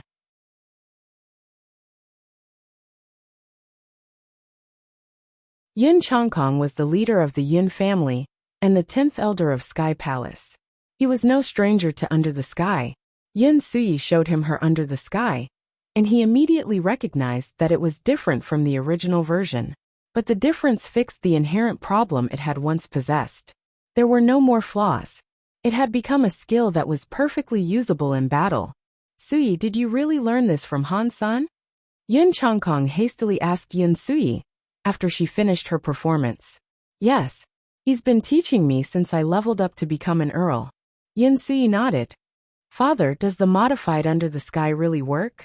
Yun Susang asked. Yes, it looks like it really can. There's one thing I don't understand, however. How can your knife skill express the feelings of the textless book? Yin Chongkong asked. Yun Sui quickly explained how Han Sen used his knife mind in a way that allowed her to get a feel for it. Yin Chongkong heard this and gave a wry smile. This Han Sen is a genius. He has modified the knife skill itself and used feelings as its guidance. He did fix Under the Sky's problem, and he has made it usable in proper combat. He learned Under the Sky as a beginner.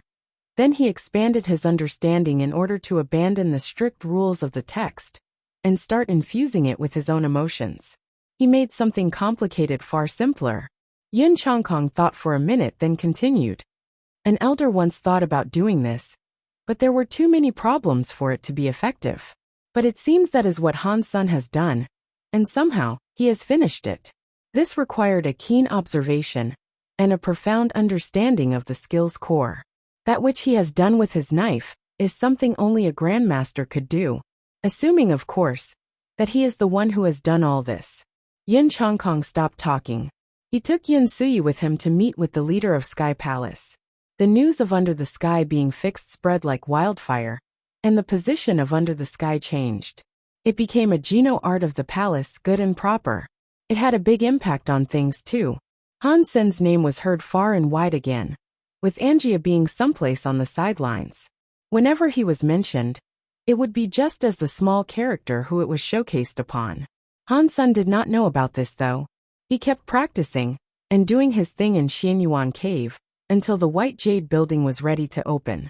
Han Sun went back to his Jade Island first though, and before he went on to White Jade building, Thousand Feather Crane came to see him. Brother Han, the leader has requested an audience with you. Let's pack you up, so we can go. Thousand Feather Crane smiled to Han Sr., the leader wants me for something. Han Sun was surprised as he looked on Thousand Feather Crane. The leader was a very busy man, so he wouldn't summon Han Sun for nothing. You don't know? The Under the Sky modifications of yours. They were verified and accepted by the leader. It has been accepted into the library of Sky Palace's legendary techniques. As the modifier, you are to be given a reward. That's why the leader has summoned you. Thousand Feather Crane smiled. Han Sun, hearing this, was surprised. He hadn't realized so many things would happen while he was gone. He followed Thousand Feather Crane to Sky Palace. When he walked the road to the sky, he didn't feel anything unusual. Only your first time ascending would give you that sense of suppression. Inside Sky Palace, many students looked at Han Sun strangely. Their eyes were filled with admiration. This was the first time Han Sun would get to see the Sky Palace leader. Han Sun had met him once, but he hadn't been fully conscious at the time. He wasn't sure what the leader really looked like. It turned out that the Sky Palace leader seemed fairly ordinary. He looked like a common middle-aged man. He did not look intimidating, and he did not look holy. He just looked like a normal guy. Han Sun walked up to him and bowed. The leader of Sky Palace looked at him with interest and smiled. Stand up. You look better than the last time I saw you. Yeah, that was terrible. Sorry about being so useless. Han Sun felt embarrassed. It was terrible that Thousand Feather Crane had to carry him in. The leader of Sky Palace squinted his eyes at Han Sr. You are not useless. You finished modifying Under the Sky with success. That is something many people have longed to fix. If you were useless, then what are my elders? I didn't mean it that way. Han Sun lowered his head. The leader of Sky Palace laughed and said, Don't be so polite. Your master Isha wasn't like you. She never really was polite, but I liked her how she was. Han Sun had no idea Isha was held with such high regard in Sky Palace. It looked like the leader of Sky Palace still missed her somewhat. Did this old man fall in love with his student? Is that why he misses her so much? Han Sun wondered. The leader's face turned stony. He flicked his finger, and suddenly, Han Sun felt incredibly heavy. He almost collapsed on the floor. You little brat. You look respectable enough, but you were thinking something sordid in your mind. The leader of Sky Palace looked at Han Sun and grunted. Han Sun was suddenly covered in cold sweat. The leader could see through Han Sun's mind. That was a scary power for someone to have. I apologize, Han Sun said, as quickly and sincerely as he could.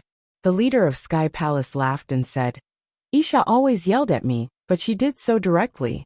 Unlike you, who keeps your real opinions in the privacy of your mind. This guy is a creep. He loves to be yelled at, so he must be a masochist. Han Sun couldn't help but think. As soon as the thought crossed his mind, he knew he had done something bad. The leader of Sky Palace smiled at Han Sun, and even more pressure dropped onto him. It was a struggle not to fall to his knees. I really know I did wrong this time, Han Sun shouted, his face looking bitter. The leader of Sky Palace smiled and said, It's okay. You are Isha's student, and you have been a great help to Sky Palace. Under the Sky's modifications are good. Tell me what you would like. It was my pleasure to help you. I wouldn't dare be bold enough to ask for a reward, Han-sun said quickly. It is fine. You are not that humble, so there is no use pretending that you are. The Sky Palace leader grinned. How about this? Isha used to feed horses, and you can feed horses too. That will be your reward for the modifications. Thanks. Han-sun forced his mind not to think of anything else.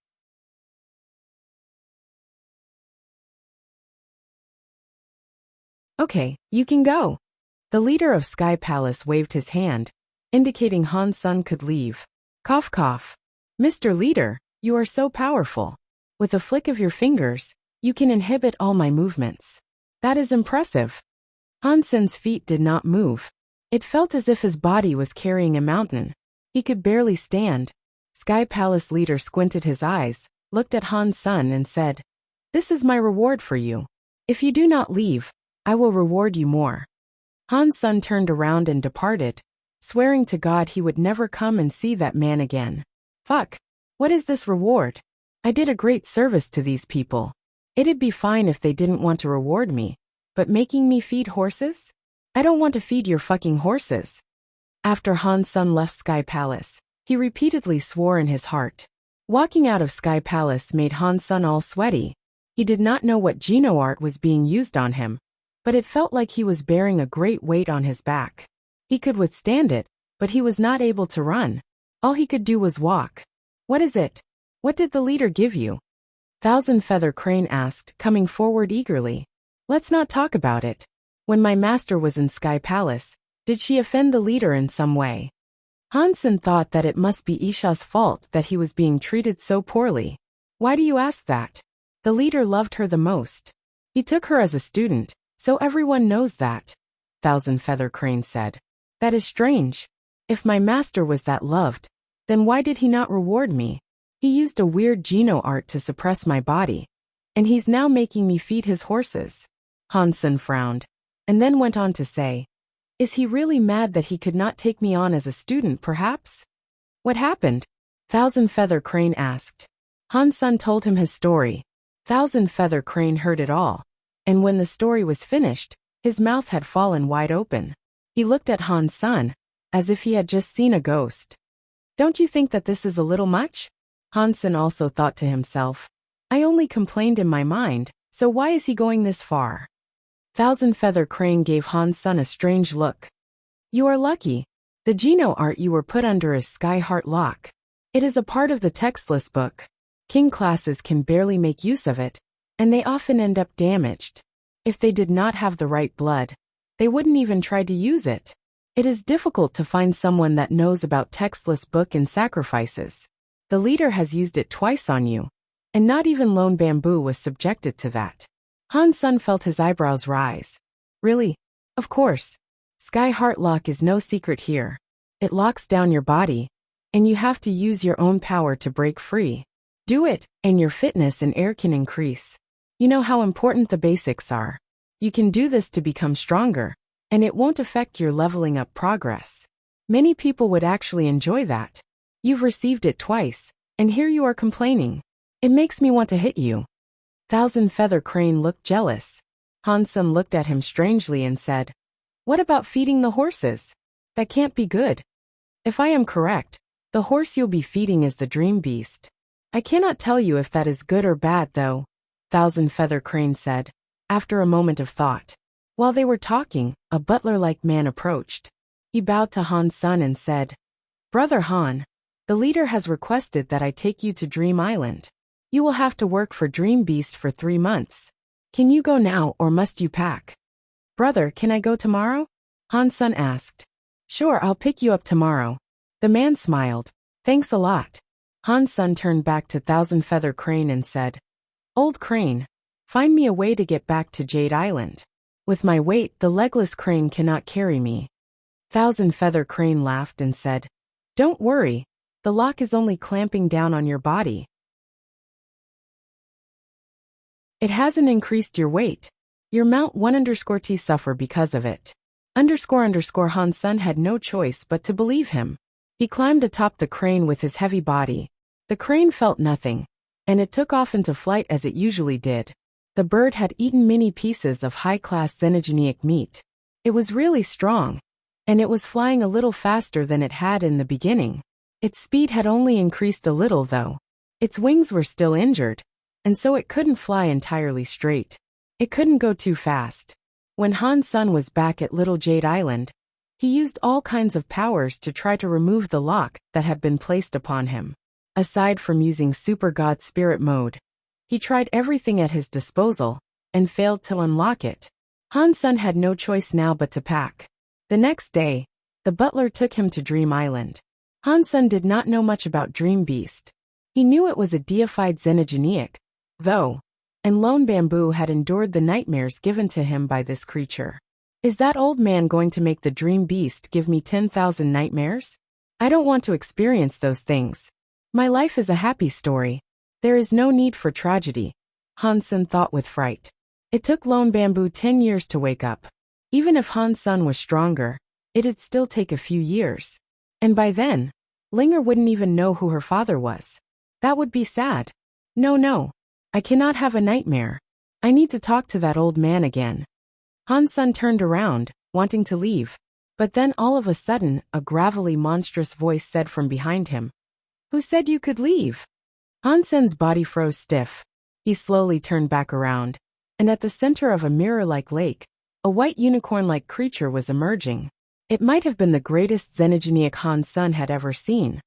But when he looked into its eyes, Hans Sun felt chills roll through him. Looking at the creature did not make him feel good. The dreamy blue eyes, however, were smiling. Even so, they gave him goosebumps. Ahaha, Mr. Dream. The leader sent me here to check on whether or not you need anything. If there is something you require, I will report it to the leader and bring it here, Hans Sun said quickly. He thought he should get out now. I see. There is something I need. Come here. The dream beast stepped onto the grass, smiling at Han Sr.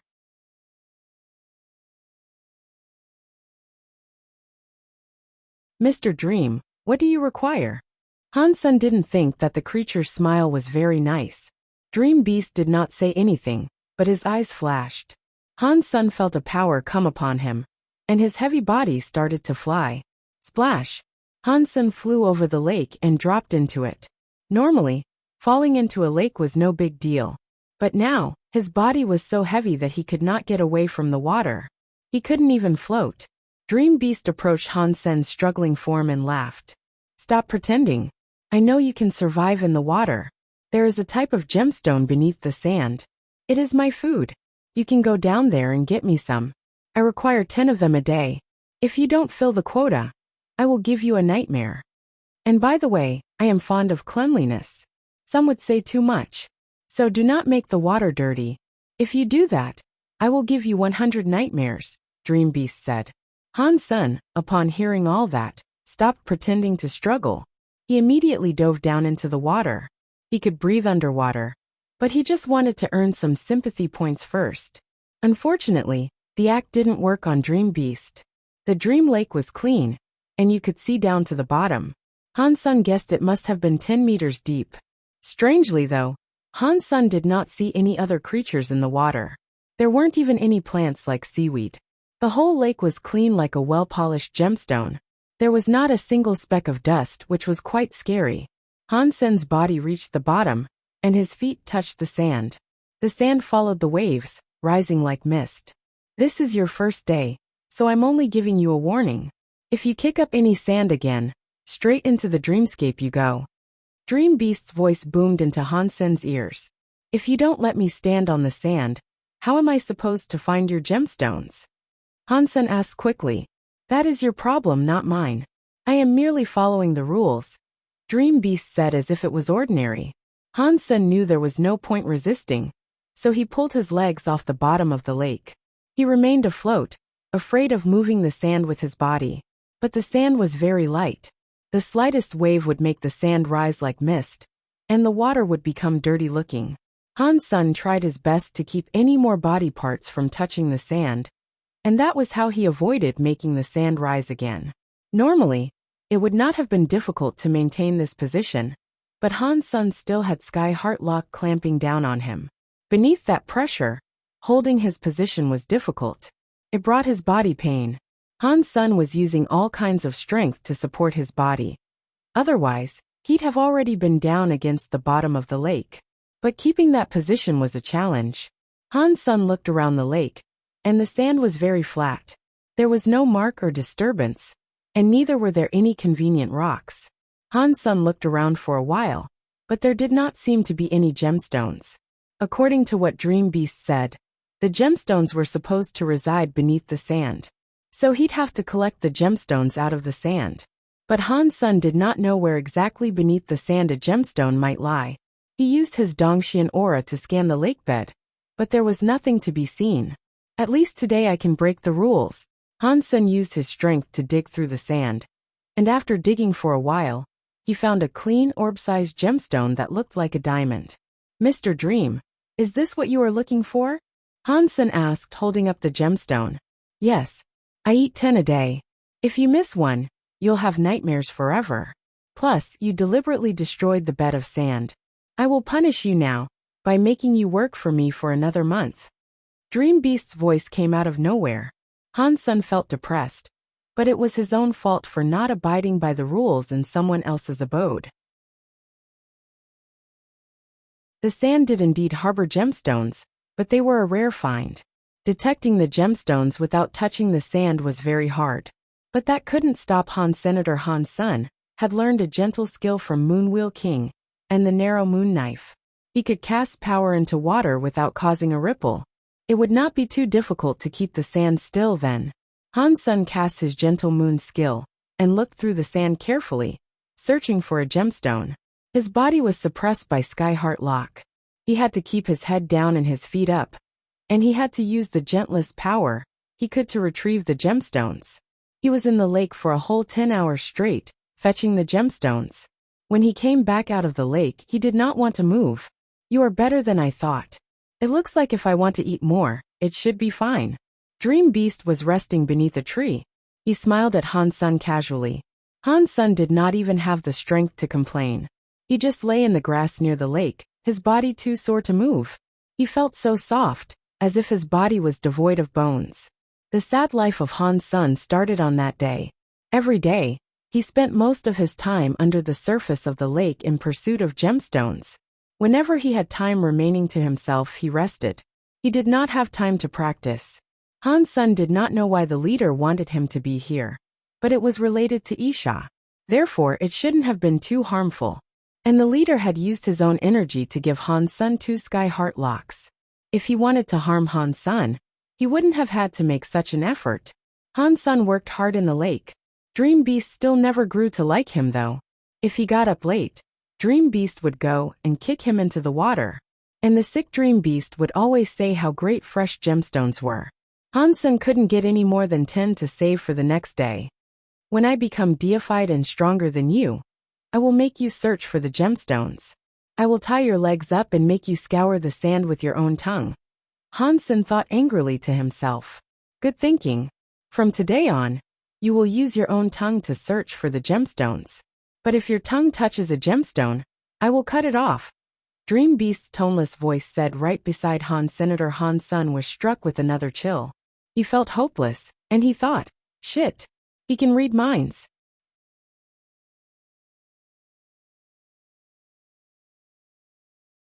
Han Sun was going crazy, having to dig through the sand with his tongue for the job. Han Sun could withstand a lot, but Dream Beast's ability to read his mind was particularly annoying. Han Sun thought of many different ways in which he might be able to protect his thoughts from the mind-reading ability, but nothing seemed to work.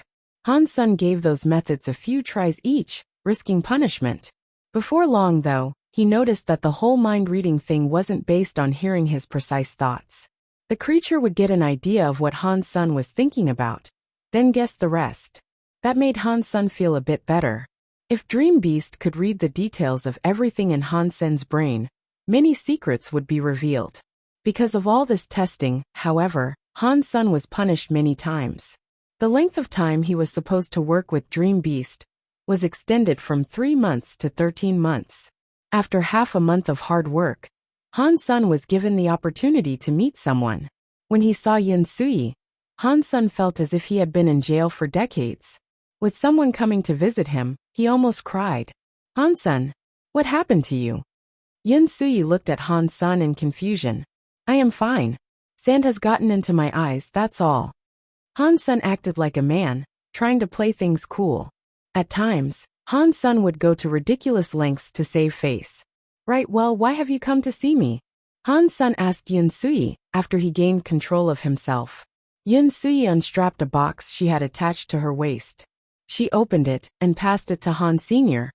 I used the knife skills you taught me to win this king-class weapon called Blood Feather Knife. I got it for beating Angia. Half of it is yours, so I have brought it here for you to take a look at. You won the knife. It's yours. Besides, I have ghost teeth knife. I don't require any more, Han Sun said. But he still took a look at the blade anyway. You are right. You own half of the knife, but I use it, Yin Sui said with a chuckle. This is quite good.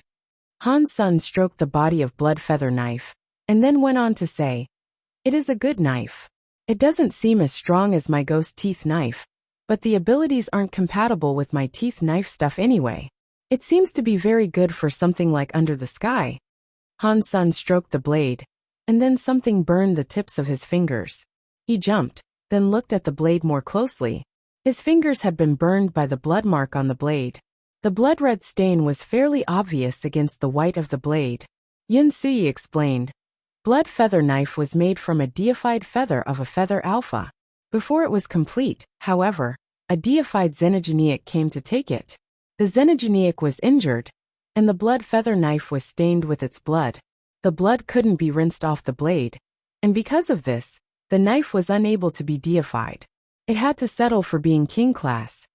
The Feather Alpha couldn't wipe the blood off? Han Sun reached out his finger and touched the blood markings. If it could be wiped off, it wouldn't be there. And I doubt the knife would ever have been offered as a gift, Yin Sui said. Han Sun nodded.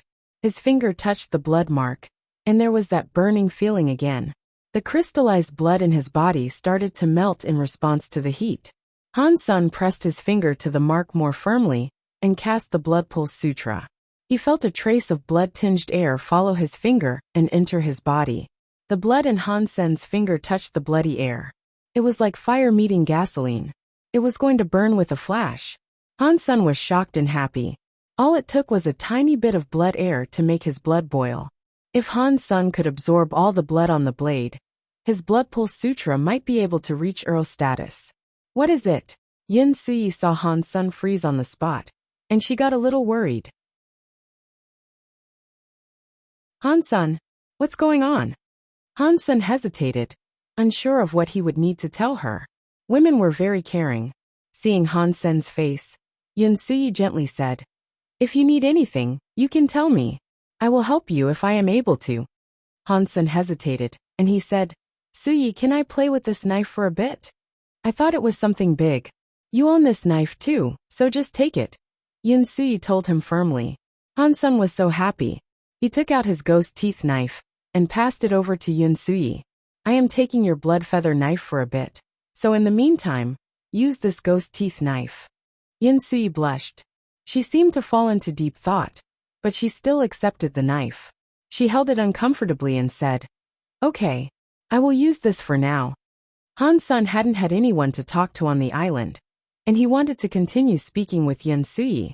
But Dream Beast reminded him of his need to collect 10 gemstones. If he didn't, he'd suffer nightmares forever. Han Sun had to send Yin Sui away, so that he could return to the water and collect gemstones with his tongue. Han Sun didn't learn much, but he did craft a skill called Sword Tongue. It wasn't powerful, and it was actually really gentle. If it wasn't, he wouldn't have been able to use his tongue to dig through the sand. Finding 10 gemstones was hard that day, and after he handed them over he was tired. Still, he did not let himself rest. Han Sun took out the blood feather knife from the box he was given. Then he placed it on his knees. He touched the mark and cast the Blood Pulse Sutra. He felt a blood air rise from the blade, but it was very slow. Han Sun cast it for a while, and he only took the blood air that was on the surface. Han Sun thought for a bit, then dripped a drop of his crystal blood onto the mark on the blade. The crystal blood melted into the mark and merged with it. You couldn't see the blood anymore. Han Sun cast the Blood Pulse Sutra. He felt the blood air burst out of the mark. It went into his body, and when it did, his crystal blood boiled. Han Sun felt as if his body was going to be evaporated like steam. It took 7 hours for a portion of the blood air to be refined. This is scary, for just a little blood air to be so strong. Perhaps a few of these will take my Blood Pulse Sutra up to Earl status. Han Sun was delighted. After that, before Han Sun went back to work, he used a drop of his crystal blood on the blood mark again. After he worked, he'd come and collect that blood. The blood had the energy of the Xenogeneic, and Han Sun could refine it for hours.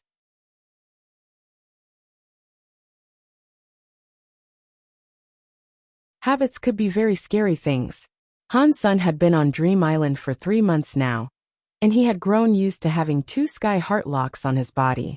Aside from moving slower, he was living like a normal person. His efficiency in digging up the gemstones was higher now too. He could find 10 of them in 2 or 3 hours. What made Han Sun the happiest, however, was that his Blood Pulse Sutra reached Earl status. The blood feather knife's mark was much lighter too. Han Sun planned to keep on absorbing the blood that plagued it. The blood was damaging the blood feather knife. So if Han Sun could absorb all of it, perhaps there was a chance to make the blade deified again. He was positive that Yin Sui wouldn't mind that. Dream Beast did not enjoy seeing Han Sun relaxing, so he had started to demand more gemstones. He made sure that Han Sun worked 10 hours underwater every day. Because that was too boring, Han Sun practiced his tongue skills. It wasn't an amazing power, but his tongue could generate a sword air that would kill someone with no problem. But as of yet, Han Sun hadn't broken a single sky heart lock. Perhaps he hadn't approached it correctly, or there was some other problem. He wasn't sure. Han Sun asked Thousand Feather Crane whenever he came to visit, but sky heart locks were very rare. Thousand Feather Crane hadn't experienced one himself, so he didn't know too much about it. Thousand Feather Crane did pledge to seek out information regarding it, though, so he could help Han Sun figure out what to do. There was a student of the sky that once suffered the sky heart lock, and it took him 3 years to remove it. And that person only had one to endure. But Han Sun had 2 locks to deal with. Thousand Feather Crane couldn't be sure when he could unlock them. As more and more time passed, Han Sun grew used to the sky heart locks. They didn't affect him as much, but he still couldn't break them. After half a year passed, Han Sun started to miss his family. He missed Ji Yanran, Linger, and even Little Flower, who had been taken by Old Cat. How is Han Sun doing? In Sky Palace, the leader asked the elegant Dream Beast. Not bad. The sky heart lock doesn't seem to affect him as much, Dream Beast answered. Not bad. Huh? From you, that's a mighty compliment. The Sky Palace leader laughed. Dream Beast smiled but did not answer. He did go on to say, Are you sure you want Han Sun to go to the ancient god Xenogeneic space? Not Lone Bamboo. The leader of Sky Palace quietly said, You know of Lone Bamboo's situation. He is already a marquis. It would be meaningless for him to go, and it would be too dangerous for the average student. Any cent would not be coming back. After a while, the leader went on to say, I promised Isha I would make Han Sun a marquis. If Lone Bamboo does not need to go there, then he is the next best candidate. Dream Beast nodded and said, He is almost done. He cannot get any better in Dream Island, so I suppose I can let him G. It was supposed to be a 1-year term, and only half of that has passed. You cannot waste the rest of the year, can you? The Sky Palace leader smiled. You know he received the blood feather knife, yes? Dream Beast asked. Sky Palace leader nodded. He looked at Dream Beast, wondering why he was mentioning it. He is absorbing the Xenogeneic blood on the knife. It is working. In perhaps a few months, the Xenogeneic blood will be completely absorbed, Dream Beast said. Really? The leader of Sky Palace looked very surprised. The feathers tried many methods to remove the blood, but none worked. Now Han Sun is absorbing it. If they learn this was actually possible, they will be very angry. Dream Beast laughed as he spoke. If he can really absorb the Xenogeneic blood, the blood feather knife might possibly become a deified weapon again. But it will also need to be refined once more. We will have to set this up, so we can get another deified weapon for Sky Palace. That is all I can do. The leader of Sky Palace laughed. When will that guy come back? Dream Beast asked suddenly. He hasn't come back from the Barrens yet. The leader of Sky Palace looked troubled. In a hard voice, Dream Beast said, "There cannot be an empty elder throne for too long. If he is truly not coming back, we need to make plans. It would be bad if the elders keep fighting." The leader of Sky Palace thought for a moment. There is no need to rush this. That guy wouldn't be killed with any ease. Perhaps there was some kind of incident, but he will be back. I hope so, Dream Beast said, then walked out of the Sky Palace. There is still half a year to go. If you have the time, teach him something so he has a higher chance of surviving in ancient god space. The leader of Sky Palace said to Dream Beast's back. He is not a student of Sky Palace. Why would I do such a thing? After Dream Beast said that, he disappeared. Han-sun finished digging up gemstones for the day. He washed the gemstones and placed them on the leaves next to Dream Beast. When he was going back to absorb the xenogenic blood on the blade, Dream Beast suddenly said, "From now on, there is no need for you to dig up gemstones." Han-sun was so happy to hear this, and he said, "You are letting me go." "Letting you go? That would be impossible." Dream Beast smiled and looked at Han-Senator. His eyes looked very dreamy. Han-sun started to say something, but his eyes froze and went out of focus. The scene before Han-sun had changed. He was suddenly inside an abandoned city. He realized what was going on, and he yelled, "Dream, you said that if I completed my tasks, I wouldn't be put into a dream. I only promised I wouldn't put you inside a tragedy dream." Dream Beast's voice resonated in the air. "What is this dream then?" Han-sun asked with a frown. "It is a nightmare. Enjoy," Dream Beast said, and his voice vanished. Han-sun wanted to ask something, but he suddenly heard a beast roar from someplace amidst the ruins around him. Many xenogenics began to climb out of the rubble, and they ran towards Han-sun as soon as they saw him. Han-sun was standing on a ruin that looked like a landfill. There were all sorts of xenogenics, in different shapes, coming for him. Even the sky was filled with them. "Damn it! It is just a dream. I will wake up when I die," Han-sun thought to himself. If you died in this dream, your body would be fine, but your will would perish. For example, you might go into a vegetative state. Dream Beast's voice was cold in the air again.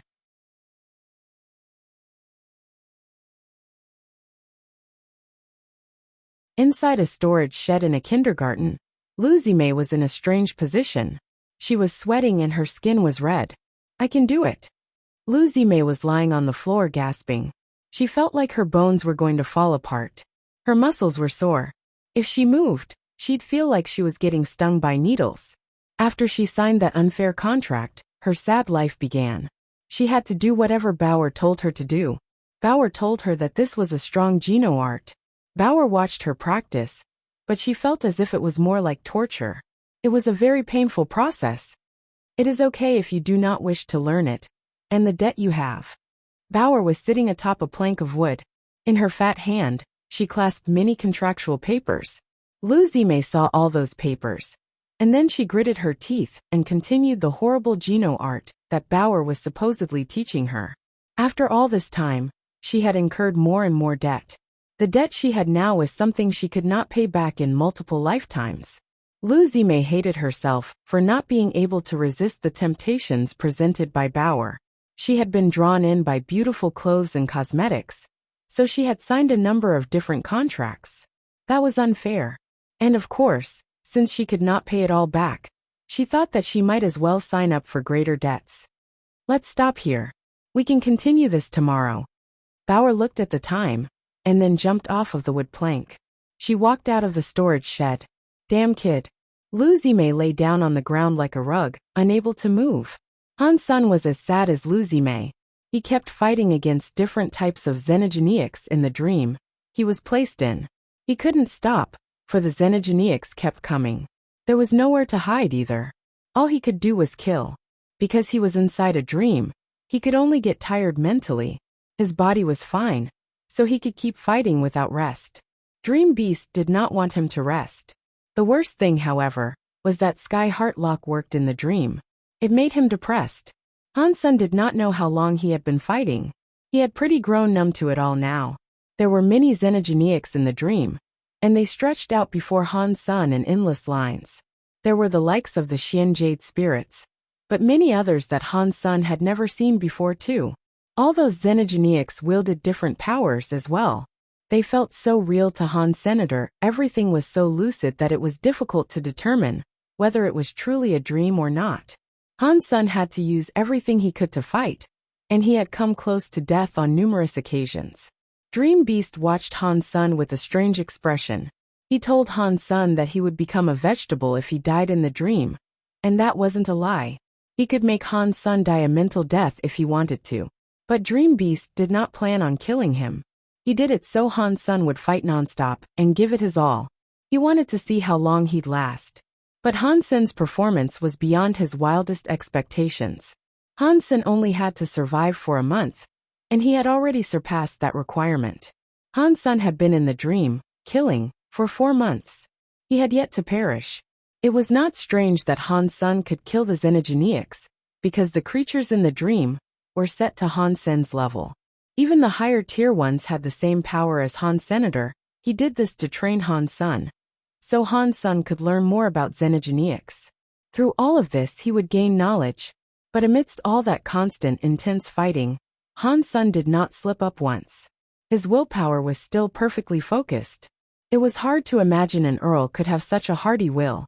This guy must have experienced something before. How can his will compare to Lone Bamboo's? Is he the same as Lone Bamboo, in that he has a will that cannot break?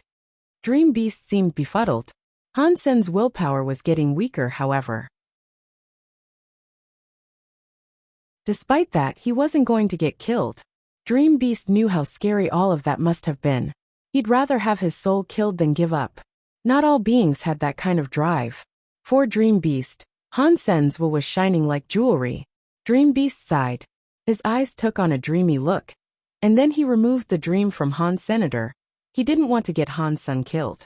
If things kept going, Han Sen's soul might have been exhausted. Then he really would have died, and not just in the dream. Crash! Han Sen's body fell to the ground. His brain was buzzing, and it felt like it was ready to explode. That was the condition of one who was mentally exhausted. Dream Beast called for someone to return Han Sen to his island. He took the next few days to rest, and he slowly got better. When Han Sen recovered, his will was much clearer. His powers of sense were sharper. But the thing that made Han Sen the happiest was that he was now free. He knew that Dream Beast was only training him, but he still vastly preferred the feeling of freedom. While he was still sleeping, he let Bubble mimic him on the bed. Then he slipped back to the Alliance. He held Linger and kissed her. Then he held Ji Yanran. Han Sen thought it was the best thing ever. No one bothered Han Sen, and he spent the next month relaxing. He almost forgot he still had the 2 Sky Heart locks on him. The happy days flew by, and 2 months after returning to Dream Island, Thousand Feather Crane came to visit him. He had news to deliver. The ancient god Xenogeneic space? What is that place? Han Sen asked Thousand Feather Crane, stricken with confusion. He did not know why the leader of Sky Palace wanted to send him there. Thousand Feather Crane looked worried, and he said, Ancient god Xenogeneic space is a Xenogeneic space next to a barren system. We don't own it, but every time it opens, there is a spot available for us. I did not expect the leader to select you. Is there a benefit to going? Han Sen asked. Of course. While it is very big, it is also dangerous, I must note. Even the top earls or marquises might not make it out alive from such places, Thousand Feather Crane said. What are these benefits? Han Sen filtered out the dangerous part. He was afraid of danger, but if the leader wanted him to go there was no use worrying about it. The Xenogeneics in Ancient God Space are dangerous, but I do not know the specifics. I haven't been there before, but my master said it isn't just the Xenogeneics you should be wary of. There are also those of the other races who will enter when you do. Thousand Feather Crane explained what he knew.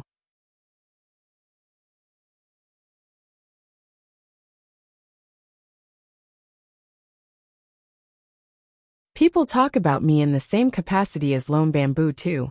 That means I don't have to be afraid of that, Sharon. Han Sun laughed. What are you talking about? I know you. Seven Spirit almost killed you. Sharon is much better than Seven Spirit. Higher looked at him with disdain. Han Sun laughed and explained no more. Due to Sky Palace being quite private, news from the inside didn't often spread outside. Not many outsiders knew about him and Lone Bamboo. Even if I was afraid of Sharon, what use would bringing you along prove? Don't tell me you have battled him before, Han Sun said casually. I cannot beat him, but I know that there is a secret place in the ancient god space. I can take you there, where we can fight Xenogeneics and avoid encountering Sharon. Do you want to co-op or not? We split the Xenogeneics 50-50. I can help kill them too, Higher said. That doesn't sound too shabby. What kind of place is it, anyway? Han Sun had walked for so long, and despite that, he hadn't seen a single Xenogeneic. He thought he wasn't going to fare too well. That place is mysterious. When the pirates of your came here, they stumbled upon it by pure happenstance. No one else should be able to find it without me guiding them there. Higher looked all cocky. If it is as good as you are leading me to believe, then I guess I can cooperate with you, Han Sun said. Of course. We will go right now. Higher said, and then kept on walking. After they met in Holy Heaven, she understood Han Sun a bit more. She knew Han Sun was the trustable sort, and as long as he would gain some sort of benefit, he wouldn't betray and kill her. Plus, Higher had a secret defense system. She wasn't afraid of Han Sun betraying her. Han Sun then followed Higher. There were many rocks around, but that was all. There was no place for the creatures to hide, so the chance of finding creatures there was virtually nil. Han Sun's body was restricted by the ancient god space's powers. Together, the pair walked dozens of miles. They ended up sweating so much, it looked as if they had just emerged from spring water. Here, this is it. Higher looked at her map, and came to a stop near a crevice. Han Sun examined the crevice, and noted how crooked it was. Only one person could go in at a time, slipping through sideways. There were many crevices such as this in the ancient god space too. Higher went in first, and Han Sun followed her from behind. They both moved along the crevice for a few miles, until eventually, the space they occupied began to widen. Inside the mountains, there was a giant cave. Han Sun saw a statue made of stone just sitting there, but it was at least 100 meters tall. In front of the statue, Han Sun and Higher were as small as 2 ants.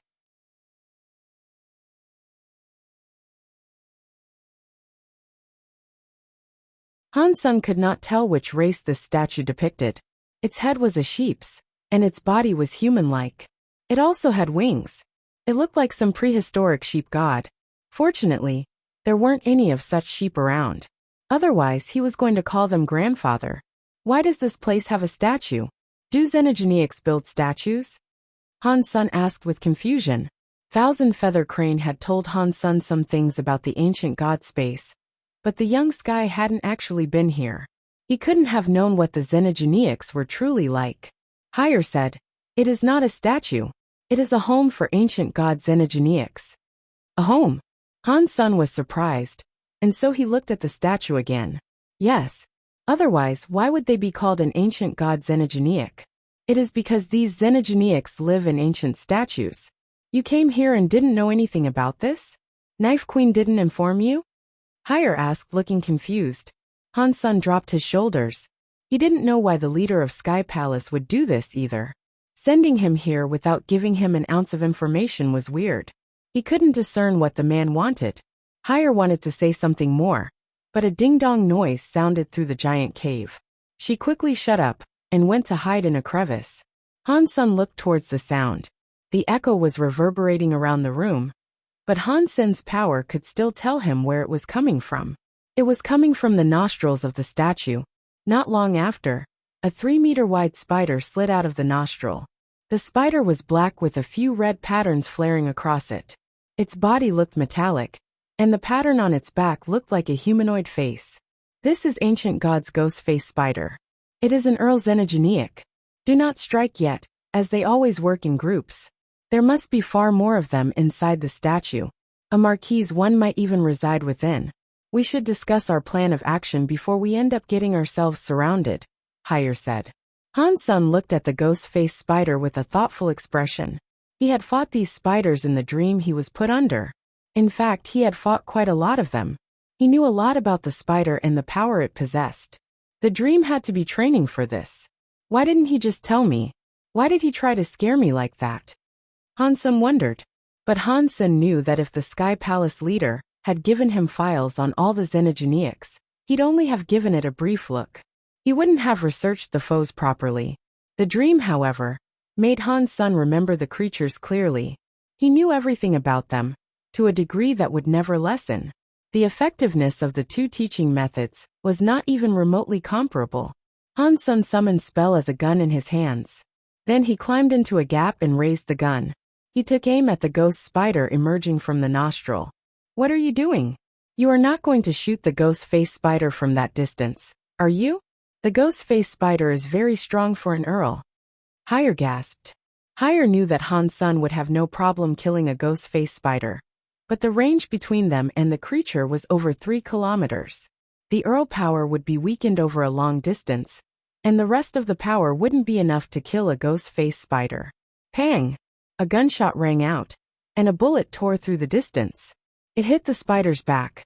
The part of the face pattern that comprised its left eye was its weak spot. Han-sun had killed too many of them in the dream he suffered, so he knew them all too well. Blood began to ooze from the gunshot wound in the creature's back. Then it flipped and fell. It met the ground with a loud noise. Xenogeniac Earl killed. Ghost-faced spider, xenogeniac gene found. The announcement sounded in Han-sun's head. Hire was in shock. Han-sun's power was far stronger than the average Earl to one-hit kill the spider over such a long distance. After that shot, though many more spiders began to emerge from the statue's nostrils and ears. There was a great host of them, but their vision and senses were rather limited, so they couldn't figure out where Han-sun was. Pang! Another gunshot rang out, and a bullet broke through another spider's back. He still took aim at the left eye's location. A hail of gunfire followed. As each spider was shot off of the statue, the spiders weren't very intelligent, and they only seemed to rely on basic instinct. They couldn't find Han-sun at all. Han-sun killed the spiders one at a time, taking down dozens in the space of a few seconds. Hire looked at Han-sun with shock, as her mind drifted out to space. Hire felt a chill in her heart. That gun-looking geno-armament of his had amazing range. She'd never know if Han-sun decided to use it to assassinate her. She was confident she could evade the attack, if she was prepared. But she couldn't be on alert every hour of the day and night. Han-sun's power really was that scary, and he was only an earl. If he became a king or a deified being, he could probably kill a person by firing through the crust or core of a planet. The enemy would never even know how they died. Ghost-faced spiders kept climbing all around, and they kept firing out spider webs. They had no idea where Han-sun was, and they blindly fired their silk everywhere. It was obviously not effective on Han Senator, and the spiders continued to get picked off, as if they were mere target practice for him. After killing 100 of the Earl ghost-faced spiders, Han-sun finally heard the announcement to inform him that he had acquired a beast soul. Han-sun killed a few more, and then a weird scream sounded. It came from the mouth of the statue. A spider that was twice as big emerged. That is the Marquis's ghost-faced spider. Hire screamed. Han-sun did not say a word. He stopped firing. He waited until the giant ghost-faced spider revealed its back to them. And when it did, he pulled the trigger. Pang! A bullet struck the ghost-faced spider's back, and it broke the pattern's left eye. The Marquis-class ghost-faced spider fell down. Hire looked at Han-sun in disbelief. He had one hit killed a Marquis-class ghost-faced spider. She did not know what Han-sun's strength was anymore. It hasn't been that long, so how has he gotten this strong? Hire thought back to meeting Han-sun in the heaven. He was a different person, and he was so much stronger now. Hire thought she had leveled up quickly, but it was clear to her that Han-sun had been much faster.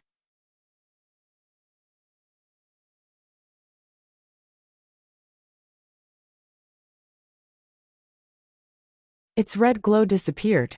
There is only one of them. If you would like, you can have it first.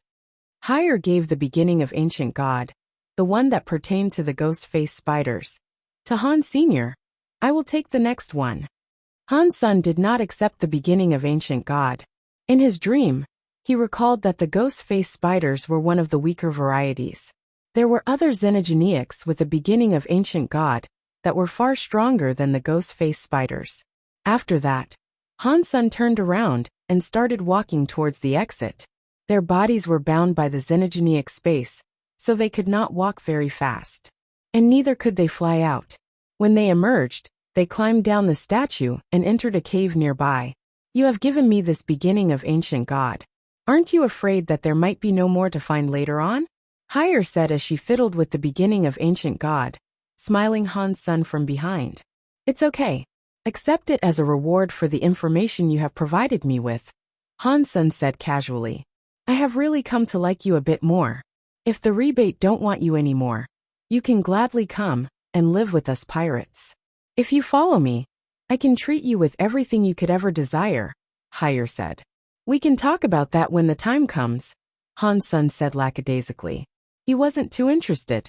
He had heard of the pirates before. They were a bunch of thieves, but the things they stole were massive. They weren't the sort to steal from ordinary creatures. They had stolen from many high races and earned many enemies across the Geno universe. Due to the pirates being so powerful amongst other reasons, no one could do anything to stop them either.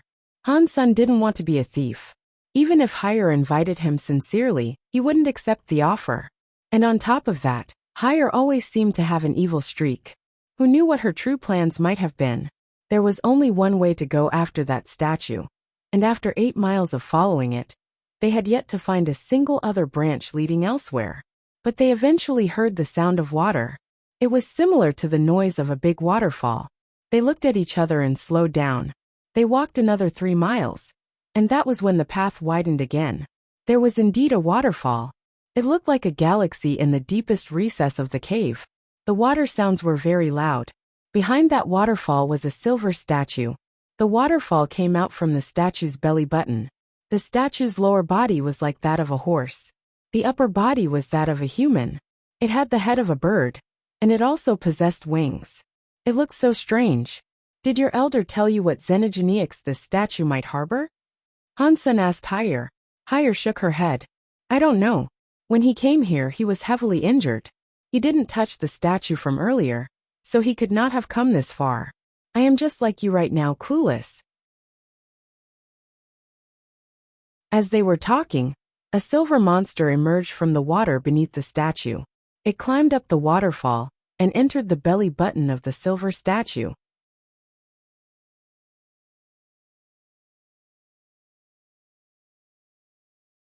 Chapter 2025 Silver-Winged Beetle. The xenogeneic looked like it had been made entirely from silver.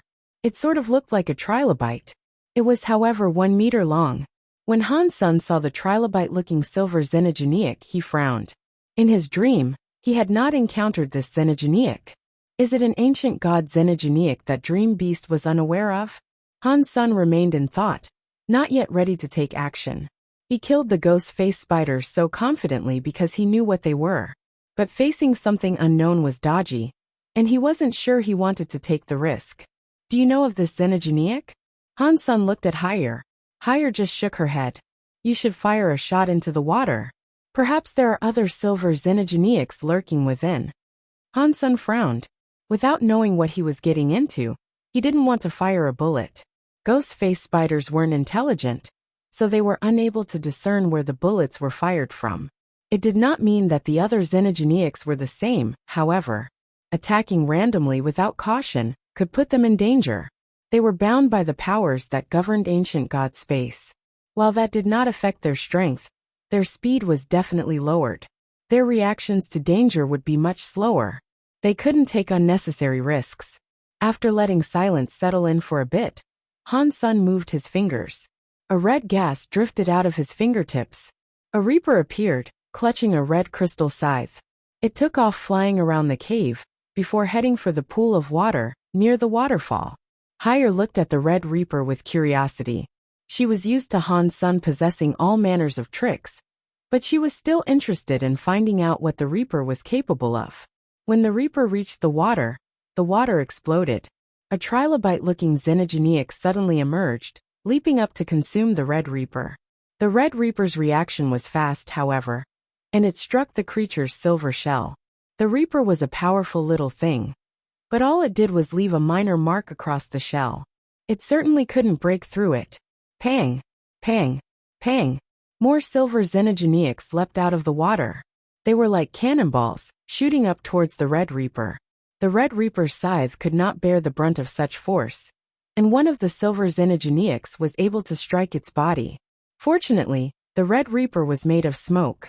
After the silver xenogeneic broke its misty form, it was able to quickly recompose itself. But the silver xenogeneics weren't going to give up, and they repeatedly tried to attack the Red Reaper. When a xenogeneic's jaws closed on the Red Reaper's scythe, the weapon was bitten off. Then more and more silver xenogeneics leapt up to bite the red scythe itself. Not long after, it had all been chomped and broken to pieces. The red crystal scythe was the strongest weapon that the Red Reaper had at its disposal. It was also its greatest weakness. Once it was broken, the Red Reaper would disappear. After the Red Reaper was destroyed, the silver xenogeneics started swimming around in the water, like a legion of crocodiles on the prowl for human flesh. They have some very strong bodies, and not to mention their physical power. These things must rank amongst the best of earls out there. There are dozens of them too. This will be tough to deal with, Han Sun said quietly. If he only had to deal with the silver xenogeneics he had seen so far, he wouldn't be afraid. But if the Earl ones were that powerful, then the power of a potential Marquise one would be unimaginable. Han Sun rested for a bit, then recomposed the Red Reaper. He sent it out to the water again. The silver xenogeneics weren't deep in the water yet, so the Red Reaper swooped down on one. And then the silver xenogeneic sunk. The other silver xenogeneics started coming after the Red Reaper again. Han Sun turned his sniper rifle into a rocket launcher. Then he mounted it on his shoulder and fired it at the Red Reaper.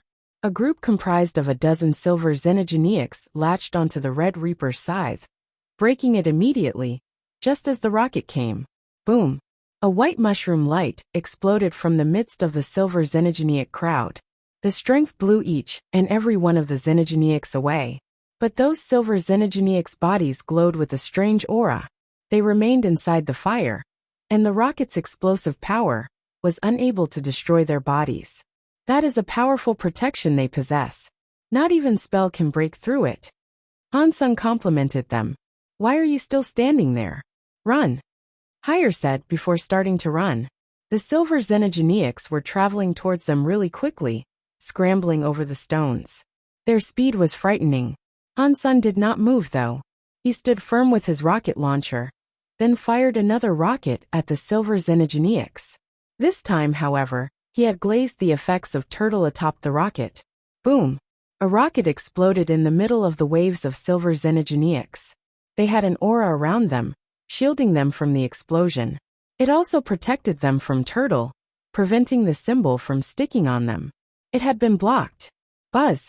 Before Han Sun could attack again, a silver xenogeneic flew out from that belly button. It looked like the first one they had seen in the water. This one had transparent silver wings though. It was able to fly very fast. There were 4 or 5 of them flying out towards Han Sun in total. They soon reached the front lines, soaring towards him.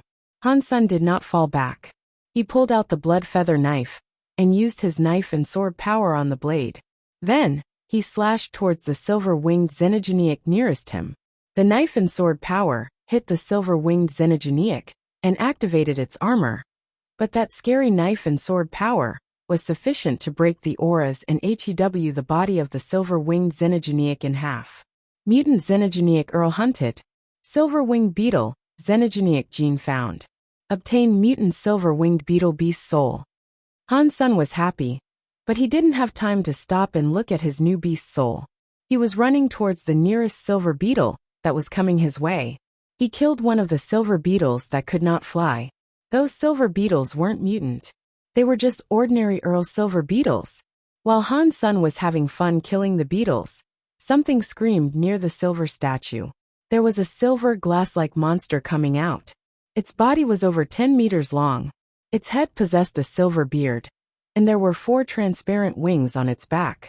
It was already before Han's senator a silver light came out of its mouth, moving much faster than knife lights and sword airs.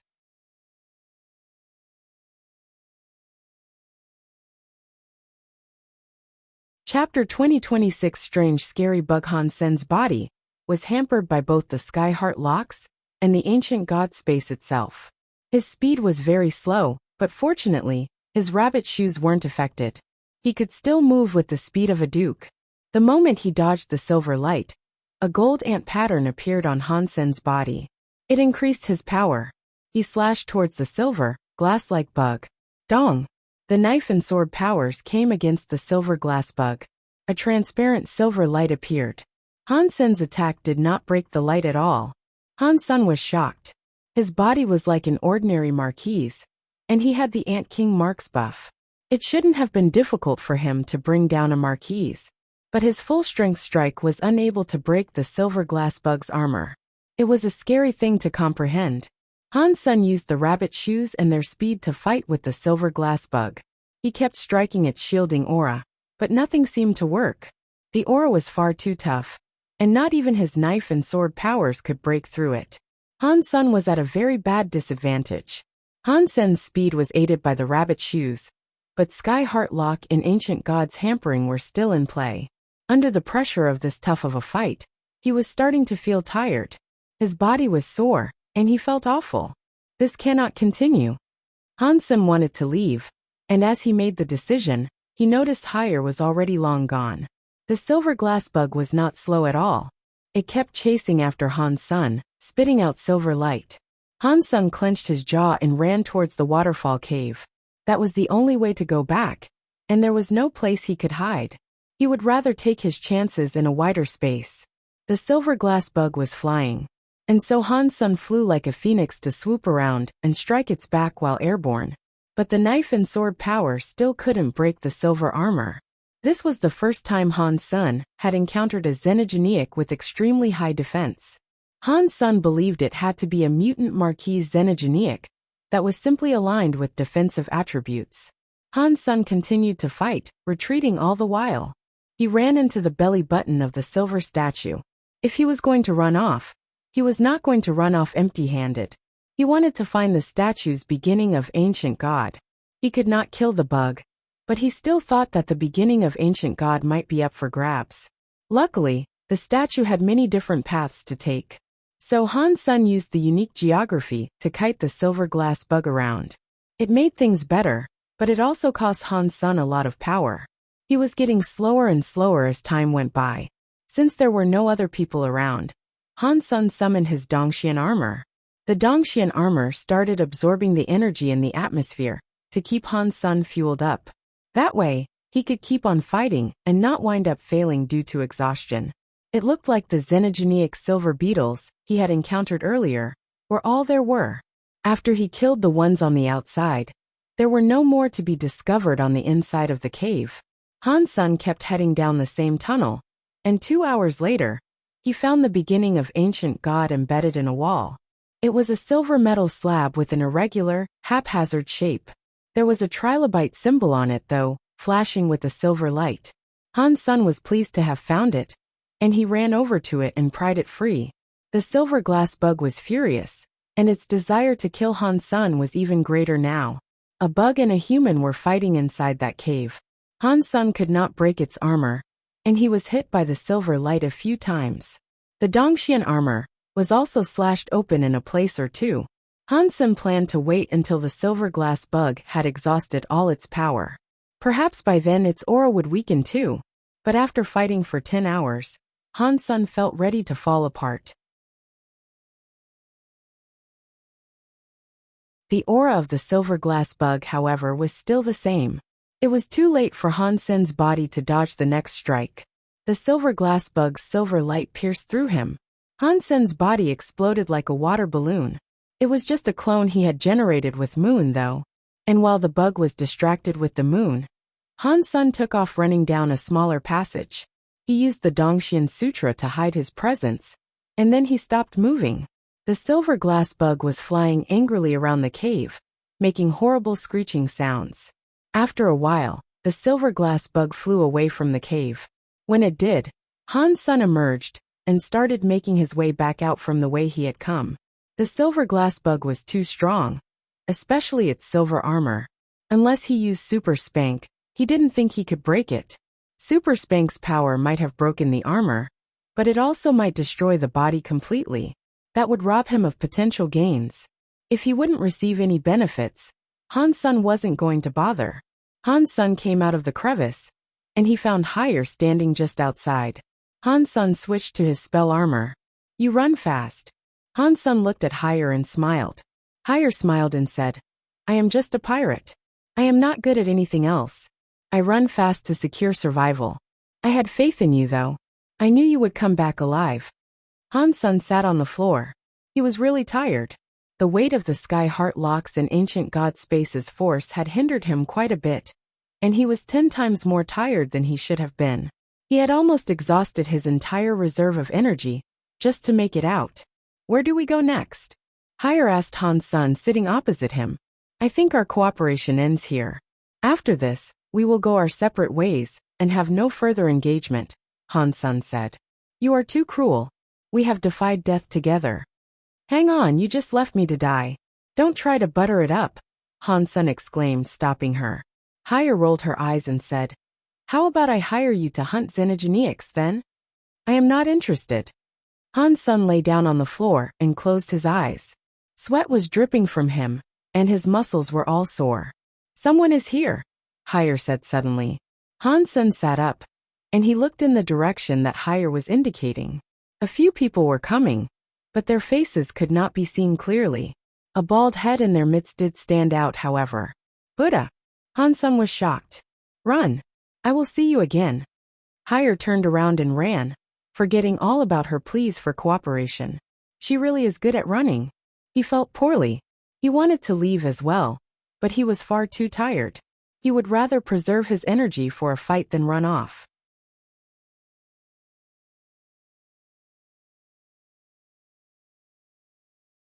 Chapter 2027 Trapped Phi. The group saw Han's son and approached him. One of them was a Buddha, and one of them had purple horns. He was a demon. The others were comprised of different races. In total, there were 6 of them. Amitba, Mr. Han, I cannot believe we have met here once again. The Buddha, seeing Han's son, looked murderous. I didn't expect to see you guys here either. Han's son sat where he was, not moving. He wanted to rest some more. You are Hansen? The man of the demon looked at Han's son with interest. Han's son looked back at the man, guessing he was the Sharon that Higher had told him so much about. Unlike Lone Bamboo, Sharon was a born genius. He was far better than those of the same level, and he had apparently never failed at anything. He had learned all of his Geno arts quickly, and he had also been known to improve techniques and skills. That was why he was so good. Sharon was a rare person who possessed 2 Geno arts. He had studied the Demon's Sky Demon Sutra, and another mysterious Geno art. He had been buffed twice, so he really was quite strong. According to Higher, he made a gamble with every opponent that was of the same level. He had never lost once. He was expected to become deified one day. Not bad. I am Han Senator. Who are you? Hansen asked, looking at Sharon. He didn't care if it was Sharon or not. He just wanted to keep up the small talk so he could rest. I am Sharon of the Demon, Sharon answered. The Buddha next to Han's son then said, Mr. Han, it looks like you've just been through a big fight. Is there an ancient god statue nearby? So what if there is? Han's son answered, Did you get the beginning of ancient god? The people's eyes went bright as they kept checking Han's son out. If I got it, would I still be here? Han's son lifted his lips and gave the Buddha a disdainful look. I see. Then let's go for a walk, the Buddha said to Han Sr. Why would I lead you? Hansen asked icily. That is not up to you to decide, shouted a member of their party. It had 6 legs, and its steel-like hands reached out to grab Han. Senator. Green smoke rose from its hand and formed into a big claw. It was going to sink the claw into Hansen's body. Hansen did not move though. He waited until the green claw had almost reached him, and then he pulled out blood feather knife and swung it at the green claw. The 6-legged person shot the knife a dismissive glance. He was a marquise, so he didn't take the Earl-class Hansen seriously. He was still going to press forward with his attack with the green claw. Catcha! The power put into the blood feather knife was sufficient to lop the green claw off. And it didn't end there. The knife went forward to strike the six-legged creature directly. The six-legged creature did not expect an earl to be that powerful. It was too late for him to try to dodge the strike now. And then his body was cut through at the waist. It went all the way, lopping him in two. It didn't immediately kill him, though. And he kept screaming from the ground until the teeth powers finished him off. Everyone was shocked. No one underestimated Han Sun now, and they all looked at him with caution. But they didn't fall back. Instead, the rest spread out to encircle Han Sr. Teeth knife is strong, Sharon complimented. Killing a Yahoo like that is nothing, Han Sun said expressionlessly.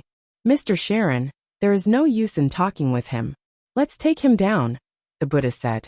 Sharon did not move, however. He smiled and said, I have heard Han Sun killed 7 spirit while in your heaven. Infinite Buddha, you should not get involved. He is such a horrible person. We should kill him without a second thought, Infinite Buddha said. It is still wrong to pawn off your work on others. Perhaps you should end this yourself. What do you guys think? Han Sun looked at the other creatures. Yeah, a few of them nodded. Infinite Buddha's face changed, but only for a second. And then he said the Buddha catchphrase. Amitba. Then I will do it.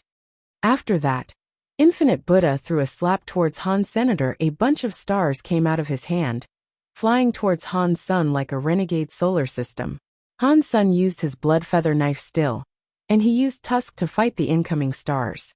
But when the knife air hit the stars, it was like it actually entered space and disappeared into the void. Nothing was able to hurt the stars. Han's Sun was shocked. Infinite Buddha was not as famous as Seven Spirit, but his skills were good. He shouldn't have underestimated the power of those stars that possess space energy. The stars landed on Han's Sun, and he still hadn't moved. He used blood feather knife to draw a circle. The star power was sucked into it. And then, Han's Sun flipped over his hands. The circle drawn by the knife expelled the stars, launching them back towards Infinite Buddha. That was his reversing technique. Infinite Buddha's face changed. He shouted and summoned a lotus beneath his feet. He dodged the knife circle with stars. While throwing more stars back at Han's senator, Han's Sun sat on a rock and drew some knife circles with his knife. He used Infinite Buddha's attacks to fight back. Infinite Buddha used a whole host of Geno arts, but nothing he did seemed able to break Han Sun's knife circle. He could not even make Han Sun move from the spot. What a powerful teeth knife. No wonder it is a cherished technique of the rebate. Fighting the Marquis Infinite Buddha as an earl? That is scary, said one of the creatures that was preventing Han's Sun from escaping. It couldn't help but compliment his finesse. Sharon shook his head and said teeth knife is not scary. It is Han's Sun who is. Yeah, teeth knife is strong. Amongst the rebate, only Knife Queen can practice teeth knife to the same level. Han's Sun is an outsider to them, and yet he learned a rebate exclusive skill to that proficiency. That makes him a scary guy, said a woman with dragon horns and black wings. Infinite Buddha realized that he was unable to kill Han's Sun, despite Han Sun's obvious exhaustion. He looked enraged. His body started to glow, then transform into gold. It was not like Seven Spirits' four-faced, eight-armed Buddha gold body. He was like an angry King Kong, with stars all around him.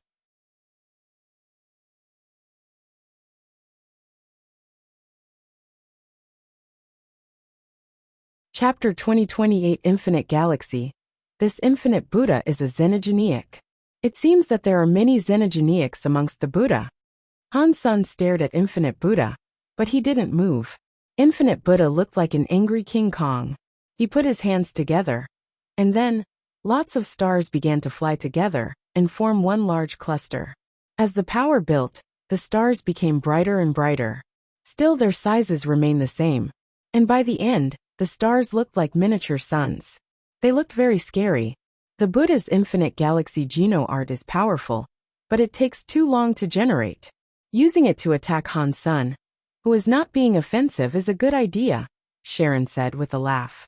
The dragon lady also laughed, and she said, this time, Han's Sun will have to move. No matter how powerful his empty white teeth is, there's still a limit. With Han Sen's power, he won't be able to return Infinite Galaxy's power. Yup. Infinite Buddha has not struck yet, and he is still generating power. Infinite Galaxy will only keep getting stronger. Han Sen definitely won't be able to return it, and trying to would only lead to his body being destroyed, said another person. Infinite Buddha's face was dark with rage.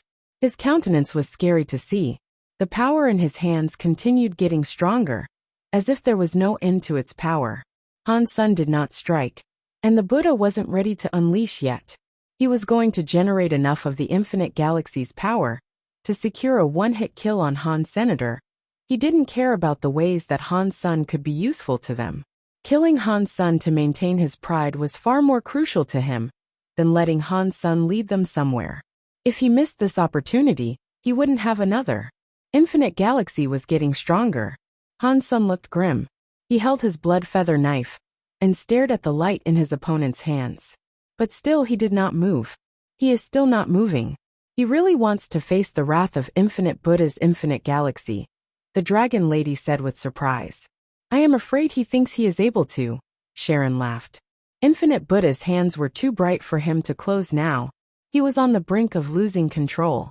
Infinite Buddha shouted and pushed his hands towards Han Senator. The light became a destructive wave that hurtled towards Han Senator. Han Sen stared at the light, which looked like a compressed galaxy. It contained an unbelievable amount of power. Not even a top marquise could face off against it. Han Sen waved his blood feather knife and created another circle. It was empty white teeth. You cannot return the power possessed by Infinite Galaxy. Infinite Buddha roared. It looked like Han Sen's behavior thus far had humiliated him. As Infinite Buddha roared, the light approached the knife circle. It looked like a solar system bearing down on an ant. It looked ready to explode. The knife circle was quivering, looking likely to break. Let me give you some advice. Never use something you cannot control, Han Sen said quietly. Then the power in his body was unleashed. The power inside the knife circle was thrown back towards Infinite Buddha. Impossible. Infinite Buddha was shocked. Facing that power, he did not attempt to block it. Instead, he tried to run away. Boom! The power slammed into a boulder sitting on the ground. The shockwave was like a planet exploding. It destroyed everything within a few 100-meter radius. Infinite Buddha was unable to evade that explosion, and half of his body was hurt badly. He was brought down to the ground, bleeding profusely. Mr. Sharon, are you not going to attack? Infinite Buddha wanted to stop his wounds from bleeding, but the purple knife air was spreading. It was ravaging his wounds. Sharon looked at Infinite Buddha and said, I would strike, but in a capacity that has nothing to do with your own petty grievance against Han Sr.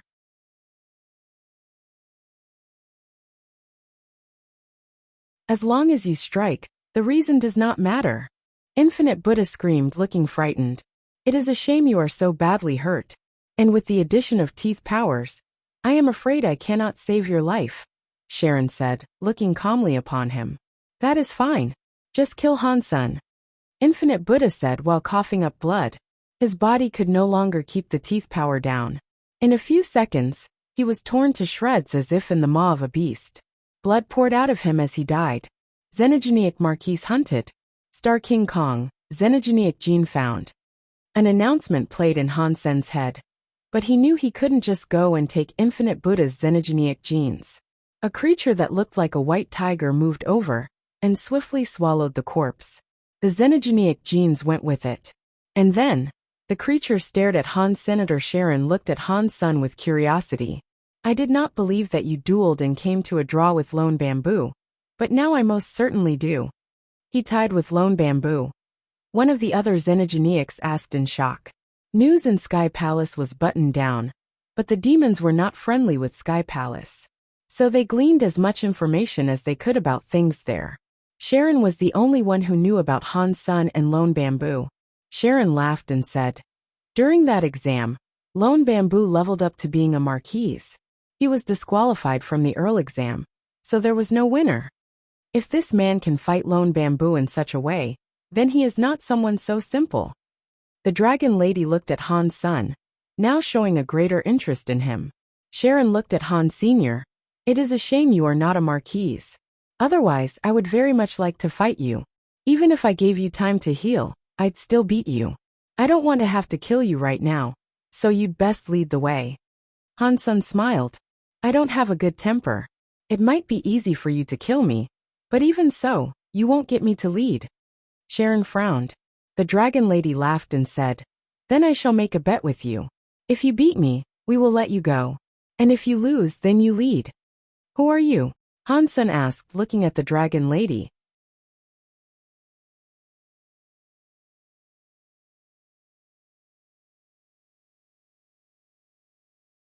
Chapter 2029 Dragon 13. Dragon 13 of the Dragon. The dragon lady said in a friendly manner. Dragon 13? Nice name, but this test is not fair, Han-sun said, trying to buy himself some time. Dragon 13 knew what Han-sun was doing, but she didn't call him out on it. She simply smiled and asked, What is unfair? If I lose, I have to lead you guys somewhere that I might die. And if I win, I only get to live. That is what's not fair, Han-sun said with an innocent expression. Dragon 13 was not mad, and so she asked him kindly, That is not fair? Then what would you suggest is fair? If I win, for my remaining time in ancient god space, how about you be my bodyguard? Han-sun suggested, raising an eyebrow at Dragon 13. Dragon 13 laughed and said, That's a good idea. I will be at a disadvantage, but that is okay. I agree to these terms of yours. Then that is the deal, Han-sun said seriously. Yes. Dragon 13 brought out a black, screw-shaped lance in her hands. The moment she grabbed the lance, Han-sun felt spooked. She gave him a strange feeling. And Han-sun could not feel her inside his Dongxian aura, so he was unable to determine her true strength. Dragon 13 held the screw lance, but she did not strike. She sounded confident when she said, I am not infinite Buddha. If you wish to use empty white teeth to return my attacks, think again. Then what am I supposed to do? Han-sun laughed. Han-sun just wanted to buy himself some time, so he could rest a little bit more. He did not actually expect Dragon 13 to reply. The evil breaker lance of the dragon can break any skill thrown against it. Your returning skill might work on other races, but it won't work on me. If you seek victory, use your own strength. I hope you do, Dragon 13 said calmly. Breaking all skills, you say? That is a bold claim to make, Han-sun said. Dragon 13 simply shrugged. If you do not believe me, use your empty white teeth, and see if you are able to return my attack. After that, Dragon 13 attacked Han-sun. The lance became a line that was sharper than a needle. Han-sun did not make an attempt. Power that had been concentrated that was not something he could have returned, even if she had not used a skill. Han-sun's rabbit shoes unleashed a burst of speed as he dodged Dragon 13's lance. His blood feather knife was aimed for her neck. Dragon 13 squinted. Han-sun was just an earl that was under the ancient god space's hampering. And yet, he could be that quick.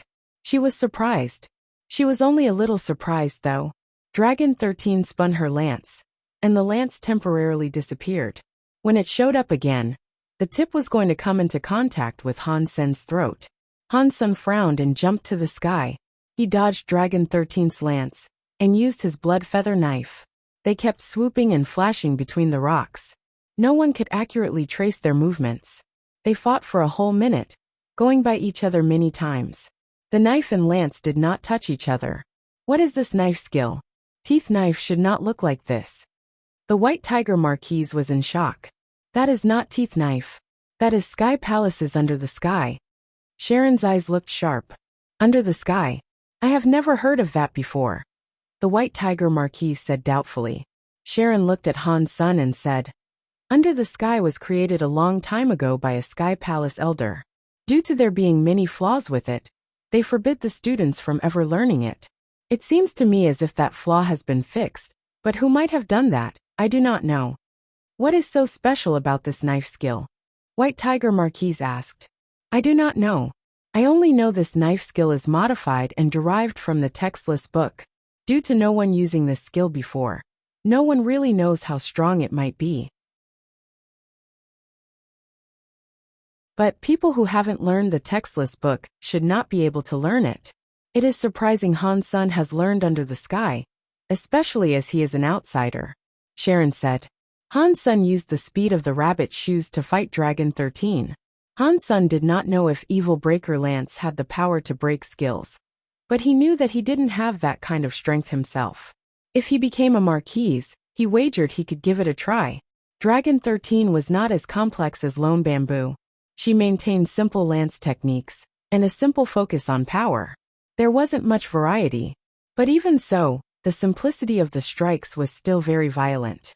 She could use her power to drive them to the max. If Han Sun did not have the aid of the rabbit shoe's speed, and Dragon 13 was not mellowed by the force of the ancient god Space's power, then Han Sun would have already been hit. Dragon 13 is powerful. She is a shining example of pure bravery. Her lance conquers everything. Those of the same level must avoid her carefully. I am not a Marquise and I am weaker, Han Sun thought to himself. Frighteningly, Dragon 13 was becoming bolder for some reason. Her speed and power were increasing too. The rabbit shoes started to fail in keeping up with her speed. Han Sun was naive to think he could fight Dragon 13. She is the bravest of the dragons for sure. No one at the same level can fight her. And furthermore, dragons get stronger the longer they fight. The longer the fight lasts, the worse off Han Sun will end up, the White Tiger Marquise said. Sharon frowned and did not speak. He thought something was wrong, but he couldn't quite tell what it was. Han Sun suddenly retreated to gain some distance. Dragon 13, clutching her lance, tried to catch up with him, but her armor started cracking, as if it was being hit by something. It kept getting cut. Dragon 13 stopped. She looked around and coldly said, "When did you leave this knife air around us? My first strike came while I was airborne. All this time, I have generated countless knife airs. You can't see them, but if you keep hitting them, you know what will eventually happen, yes?" Han Sun smiled. Combining Under the Sky strikes with Moon's gentility, Han Sun had set up lots of knives in the air. They were like a mesh of puppet wires all around Dragon 13. They hung in the air, strands of invisible knife silk.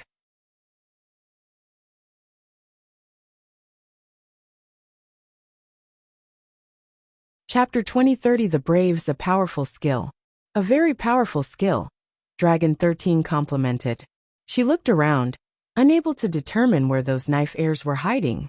That is too much of a compliment. Han Sun smiled. Dragon 13 continued on to say, "Don't be so happy too soon. Do you know why the dragon are called the bravest?" "I don't know." Han Sun had never heard this before.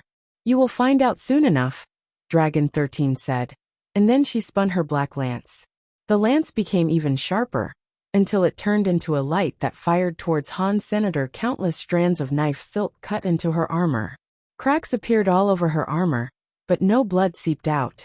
Han Sun could see that after the knife silk cut through the armor, her skin still looked crystal white. There was no evidence of a single wound. Han Sun was shocked by this. He gathered up more knife silks. They could break a Marquise-class armor, but they could not break Dragon 13's skin. She had a very strong body. Dragon 13 was like a warrior that was walking boldly over landmines. The landmines kept exploding, but they didn't hurt her body. She approached completely unstoppable. Her lance mind was sharp. Dragon 13 came right before Han Sun, with a speed and power that had increased even more. Han Sun was quite exhausted by this point, and he couldn't evade her attack. Pang! Han Sun's forehead was pierced through, and his body exploded. Dragon 13 only realized then that she had destroyed a simple clone generated by Moon. Han Sun was already distancing himself. Her face did not change though. Her lance became a line that attacked Han Sun again. That attack looked unstoppable, and it was born of bravery. Not even Han Sun knew what to do against that. So Han Sun used his movement to dodge. But Dragon 13's lance was getting faster. And due to Han Sun being bound to the forces of the space, it was even more difficult to dodge. If they had both been Marquises, Han Sun would not have been so afraid of her. But there was a whole tier separating them. There was a grand gulf of strength between them, as she was undoubtedly one of the top Marquises. Pang!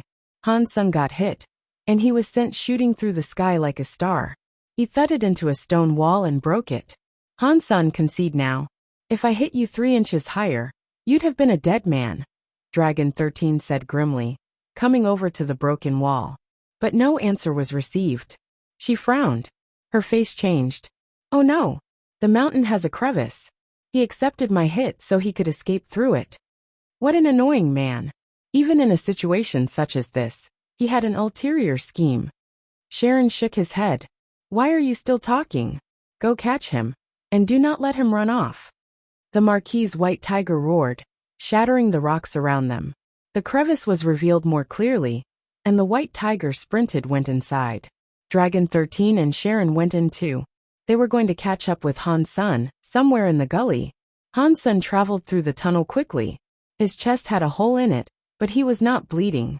However, some evil power had entered his wound, and it was permeating his entire body. Dragon power is too strong. It is not like teeth power that could go on forever, but it is far too concentrated. It is difficult to push it out of my body, and I can't stop and take the time to get rid of it. Han Sun, clutching his wound, continued fleeing through the cave. The cave had many alternate routes.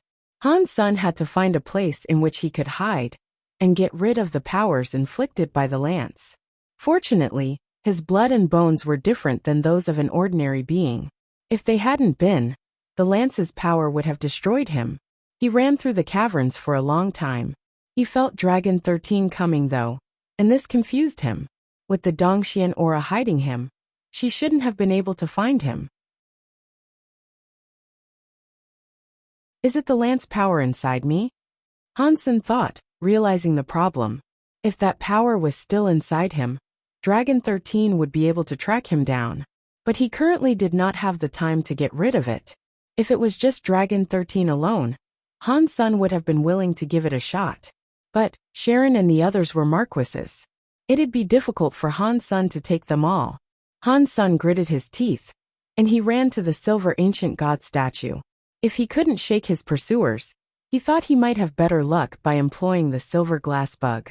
Han Sun knew how to get there, and he eventually found his way to the ghost-faced spider statue. Then he went behind it and down and through another cave. Not long after, Dragon 13, with Sharon and the others, arrived at the ghost-faced spider cave. They saw the sheep-headed ancient god statue. There is an ancient god statue, but it looks like someone has already claimed it, Sharon said, while looking at the ancient god statue. Han Sun ran into the ancient god statue. The beginning of ancient god should be on him. If we had known this sooner, we could have just gone and killed him. There'd have been no need for all this trouble. The white tiger Marquis wanted to try. He headed toward the statue. Dragon 13 looked at the cave behind the statue and coldly said, Han Sun is not inside the statue.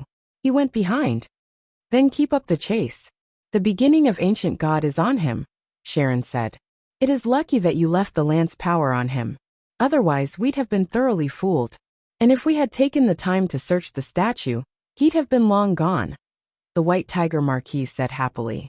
Dragon 13 brought them to the cave behind the statue, and continued chasing Han. Senator Han Sun kept running, but he was unable to find the strange silver bug. He came to that same waterfall as before, but still, he could not find it. Before he could think of what to do next, he felt Dragon 13 drawing near. He gritted his teeth and fled into the statue. The entrance was in the statue's belly button. Han Sun had only been in there for a minute when Dragon 13 reached the statue. Hey, there is another ancient god statue. But this one looks different. Is Han Sun here? The white tiger Marquis was looking at the silver ancient god statue. He is inside the statue, Dragon 13 said confidently. How about this? 13 and I chase him down, while you guys wait out here in case he runs back out. Sharon spoke to White Tiger Marquis and the others. The White Tiger Marquis nodded.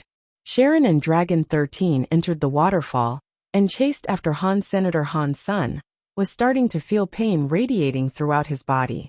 The lance power was like a snake, slithering inside him. If he didn't flush it out soon, his organs would start to break.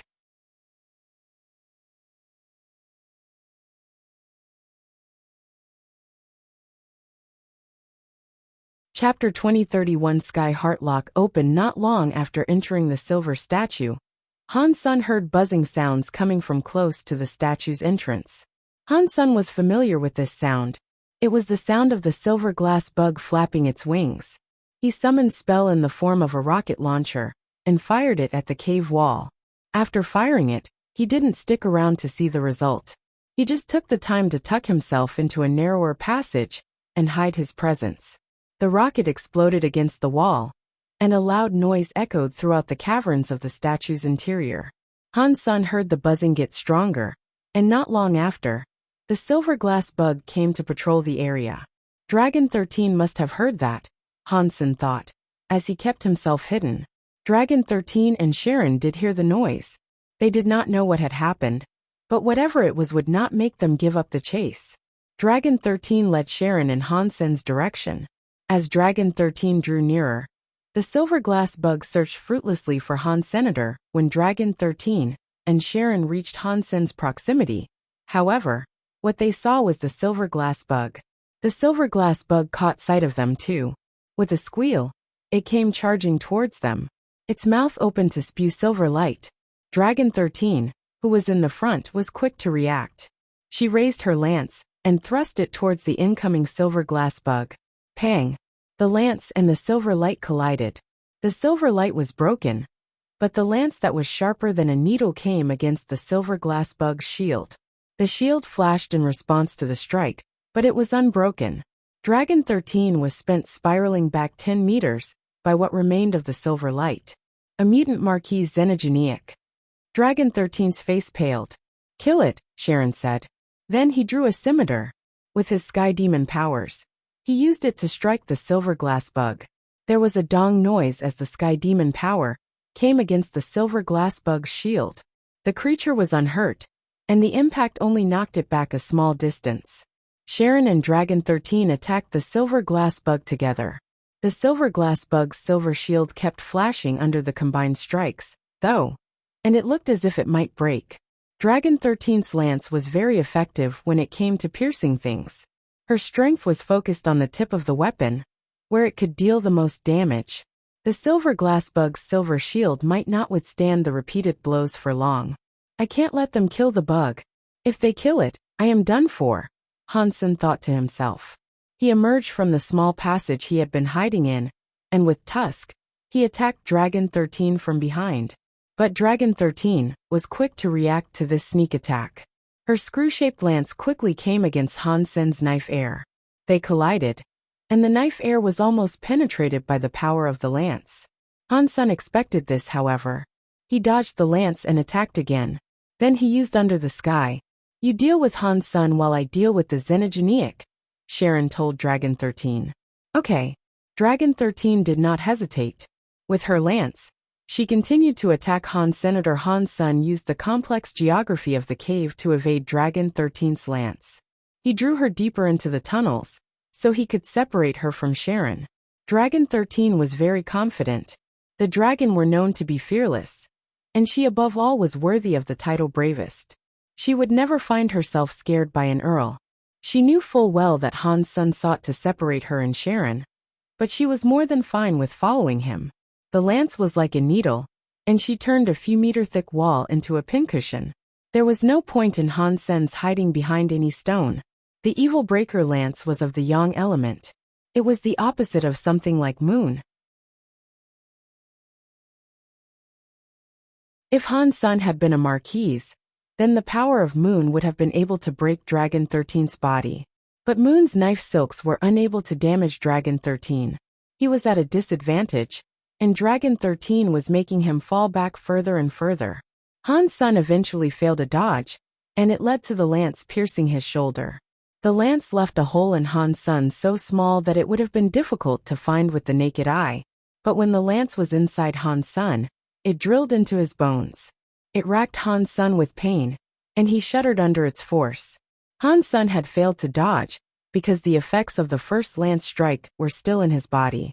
The strike had hurt his organs badly, and for a brief second, it made him freeze. Han Sen, you have no chance. There is still time to concede. You will be permitted to retain your life, Dragon 13 said gravely. You took the words from right out of my mouth, Han Sen countered. Why must you continue to be so stubborn? Give me the 2 beginning of ancient gods, and I will let you go. Otherwise, the 2 hits delivered by my evil breaker lance will only continue to break down your body. You have to get rid of the damage. Really? I don't think that is going to happen, Han Sun said. But in reality, he was thinking about how he might be able to escape from the situation he had found himself in. With his powers, he could kill a marquise. But Dragon 13 was amongst the greatest marquises alive. He would probably require Super God Spirit mode to finish off Dragon 13. But there was the issue of Super God Spirit mode being a limited thing. He could kill Dragon 13, yes, but then he'd be left even weaker. And there were 3 more marquises, including Sharon, waiting for him.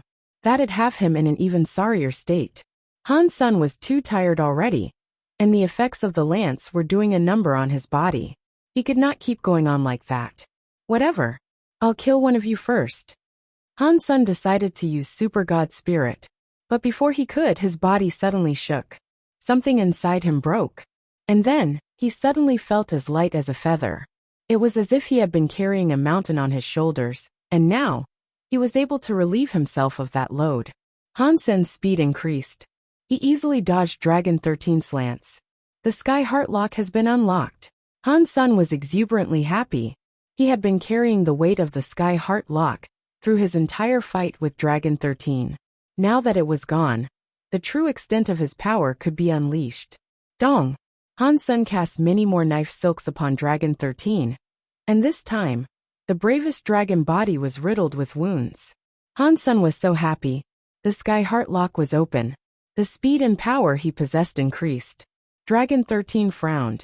Holding her spear, she said incredulously, "A Sky Heart Lock? I did not know you were carrying them as you fought. But even so, you cannot beat me." After that, Dragon 13's lance came towards Han Sun in a mad flurry of attacks. Han Sun kept swinging his blood feather knife too. When they came against each other, Han Sun's body was sent flying. He came to a stop against a sturdy wall. "I told you. You cannot beat me." Dragon 13 kept moving, and she used her lance to attack Han Senator Kacha. The sound of something else breaking inside Han Sun's body sounded. The second Sky Heart Lock was broken.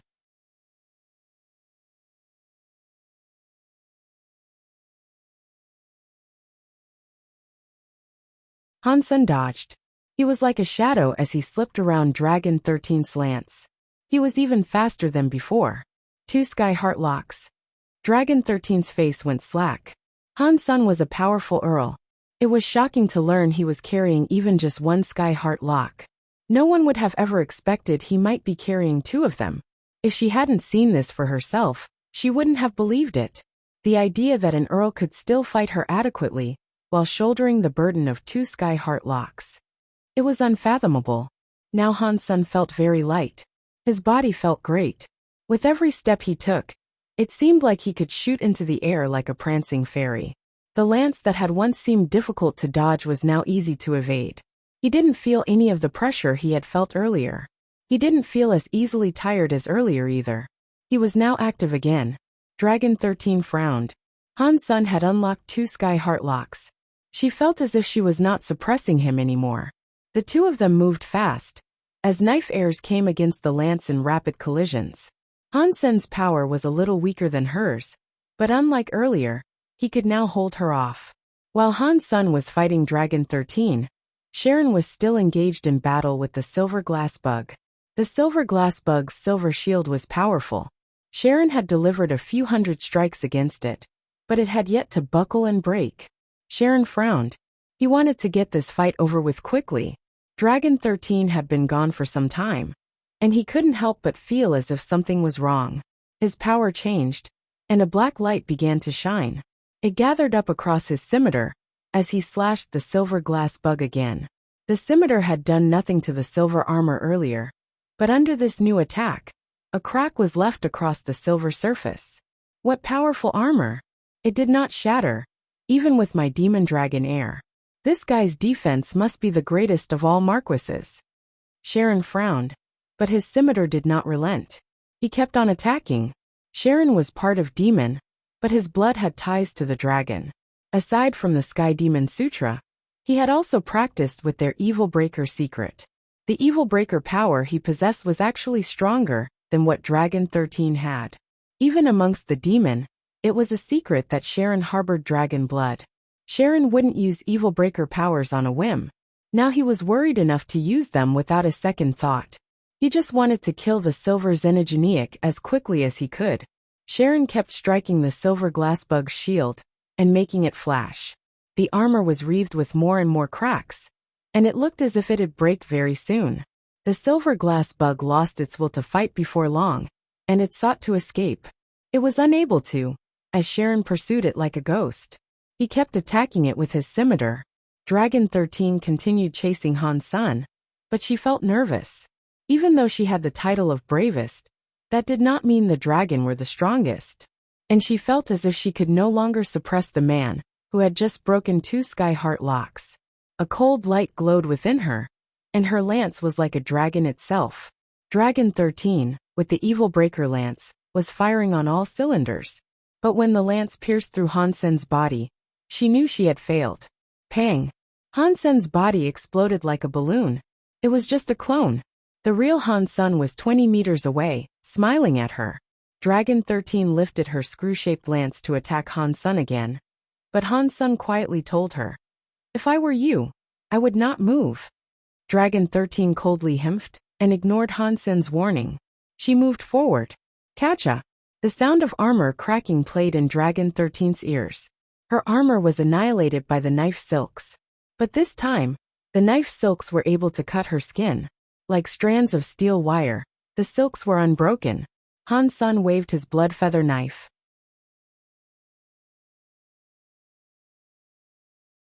It looked as if no power was being mustered, but the many invisible strands of silk twisted together to bind Dragon 13's body.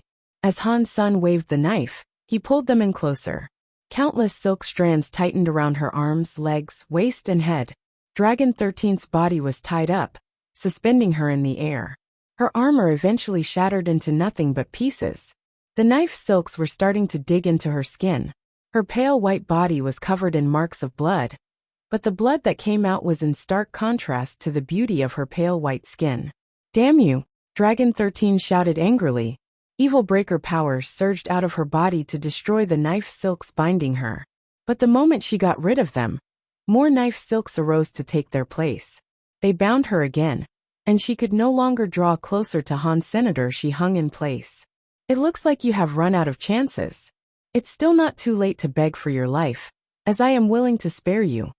Han Sun was clutching his blood feather knife, staring at Dragon 13 who had been tied up. He said the same thing she did. "Catcha! Catcha!" Dragon 13's evil breaker power exploded. It snapped the knife silks, but using her body to break the ties that bound her caused her even greater wounds. She was bleeding profusely from everywhere. "The body of a dragon is strong," Han Sun complimented her. After Dragon 13 escaped from the knife silks, her eyes were burning. With her lance, she again tried to attack Han's senator, but just as she raised it to strike, the knife silks were back to tie her up like a doll again. Han Sun stood in front of her, but she could not attack. Every time she cut the knife silks, more arose to entangle her. She could not move at all. "It is time to end this." Han Sen's blood feather knife was shrouded in a purple mist. The knife silks had a purple air too. Endless numbers of knife silks cut Dragon 13's flesh. Purple mist seeped into her wounds. Teeth power. Dragon 13 looked pale. Teeth powers dealt more damage than her evil breaker powers did. There was no chance for any person to survive once they were struck by it.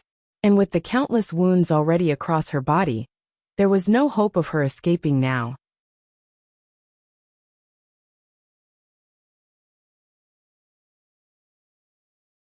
Her blood spread like flower petals. Her powerful dragon body could not hold strong against the countless wounds that were being ravaged by the teeth power. Her body was ultimately torn apart. Han Sun moved into a hidden passage nearby.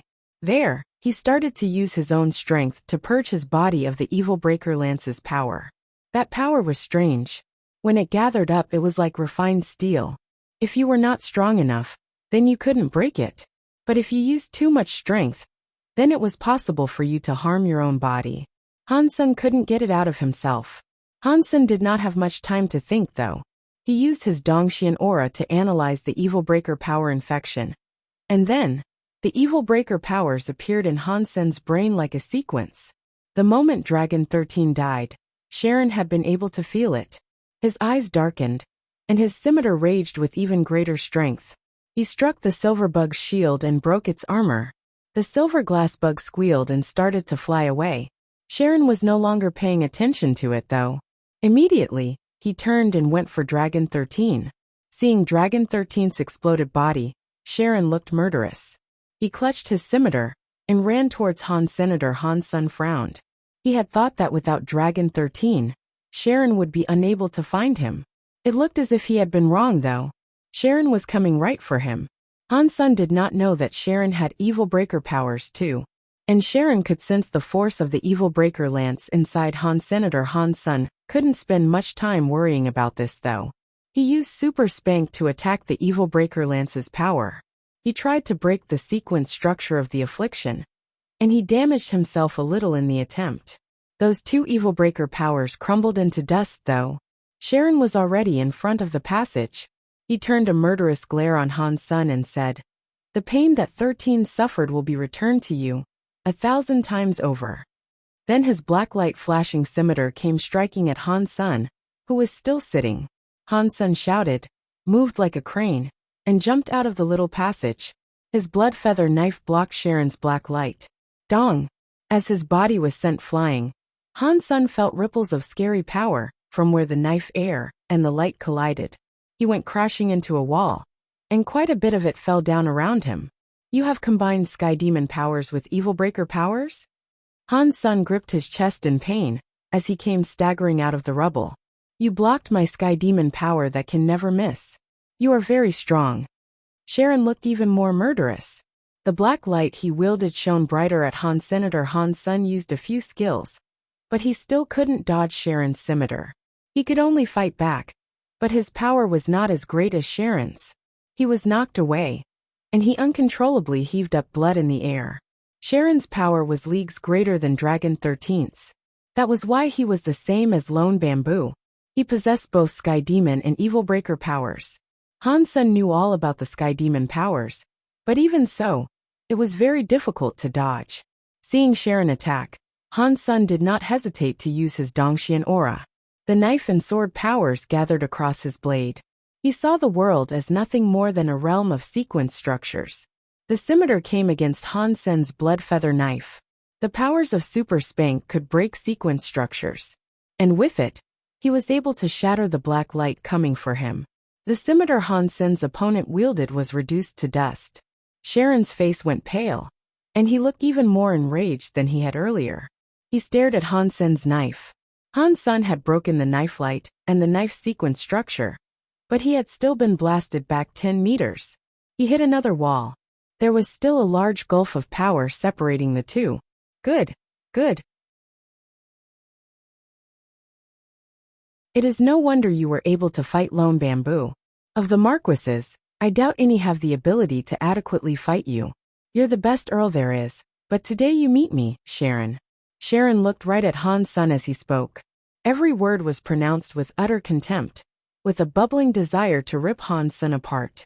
The next second Sharon's black light shone again. His purple horns turned black, and his body became 3 feet taller. His armor broke in his transformation, as his muscles bulged and became clad in scales. The bones in his back broke and spread apart, becoming black dragon wings. The nails grew to become sharp blade-like talons. The strange glowing black was now covering his entire body. It was like he had been painted in a black light. Buzz! Sharon's strong body disappeared from Han Sen's vision. Han Sun did not have the time to react, and the enemy appeared in his face again. The blade-like talons pierced through his armor and flesh. The crystal-looking blood began to come out of his body in a stream as he was sent flying. Before Han Sun landed, Sharon appeared next to him. The talons came to strike his arm. Han Sun used his prediction abilities, combined it with Super Spank and his knife, and attacked back at Sharon's hand. But his vision was blurred, and Sharon disappeared once more. When he reappeared, his knee was striking Han Sun in his back. It sent Han Sun to the sky, up until he crashed into a stony ceiling. Pang! Sharon waved his talons, and his black light continued to shatter that ceiling. It punched a hole completely through. Sharon was in xenogenic mode. He had the blood of the demon and dragon. His power was scary, and even a duke would die under this onslaught. Han's son fell down across the rocks, his body soaked in blood. His armor was on the precipice of destruction. Hansen knew there was a power gap between the two, and it wasn't anywhere close. The difference between Hansen and Sharon was like an ordinary earl versus an ordinary marquis. They were better than their levels defined them as, but the gap was still exceptionally wide. Even with the powers of Super Spank, Hansen couldn't touch Sharon. He couldn't break his sequence structure. I won't have you die so easily. I will skin the flesh from your bones. And I guarantee that you will die in a far cruder and more painful manner than 13 did. Sharon's every word sounded like he was spitting a curse. He moved his body again and appeared in front of Han's senator. He was going to grab his opponent's body. Han's son wasn't even able to dodge, let alone draw his knife. As Sharon's sharp talons swooped down to perforate his body, a white light suddenly appeared in Hansen's eye.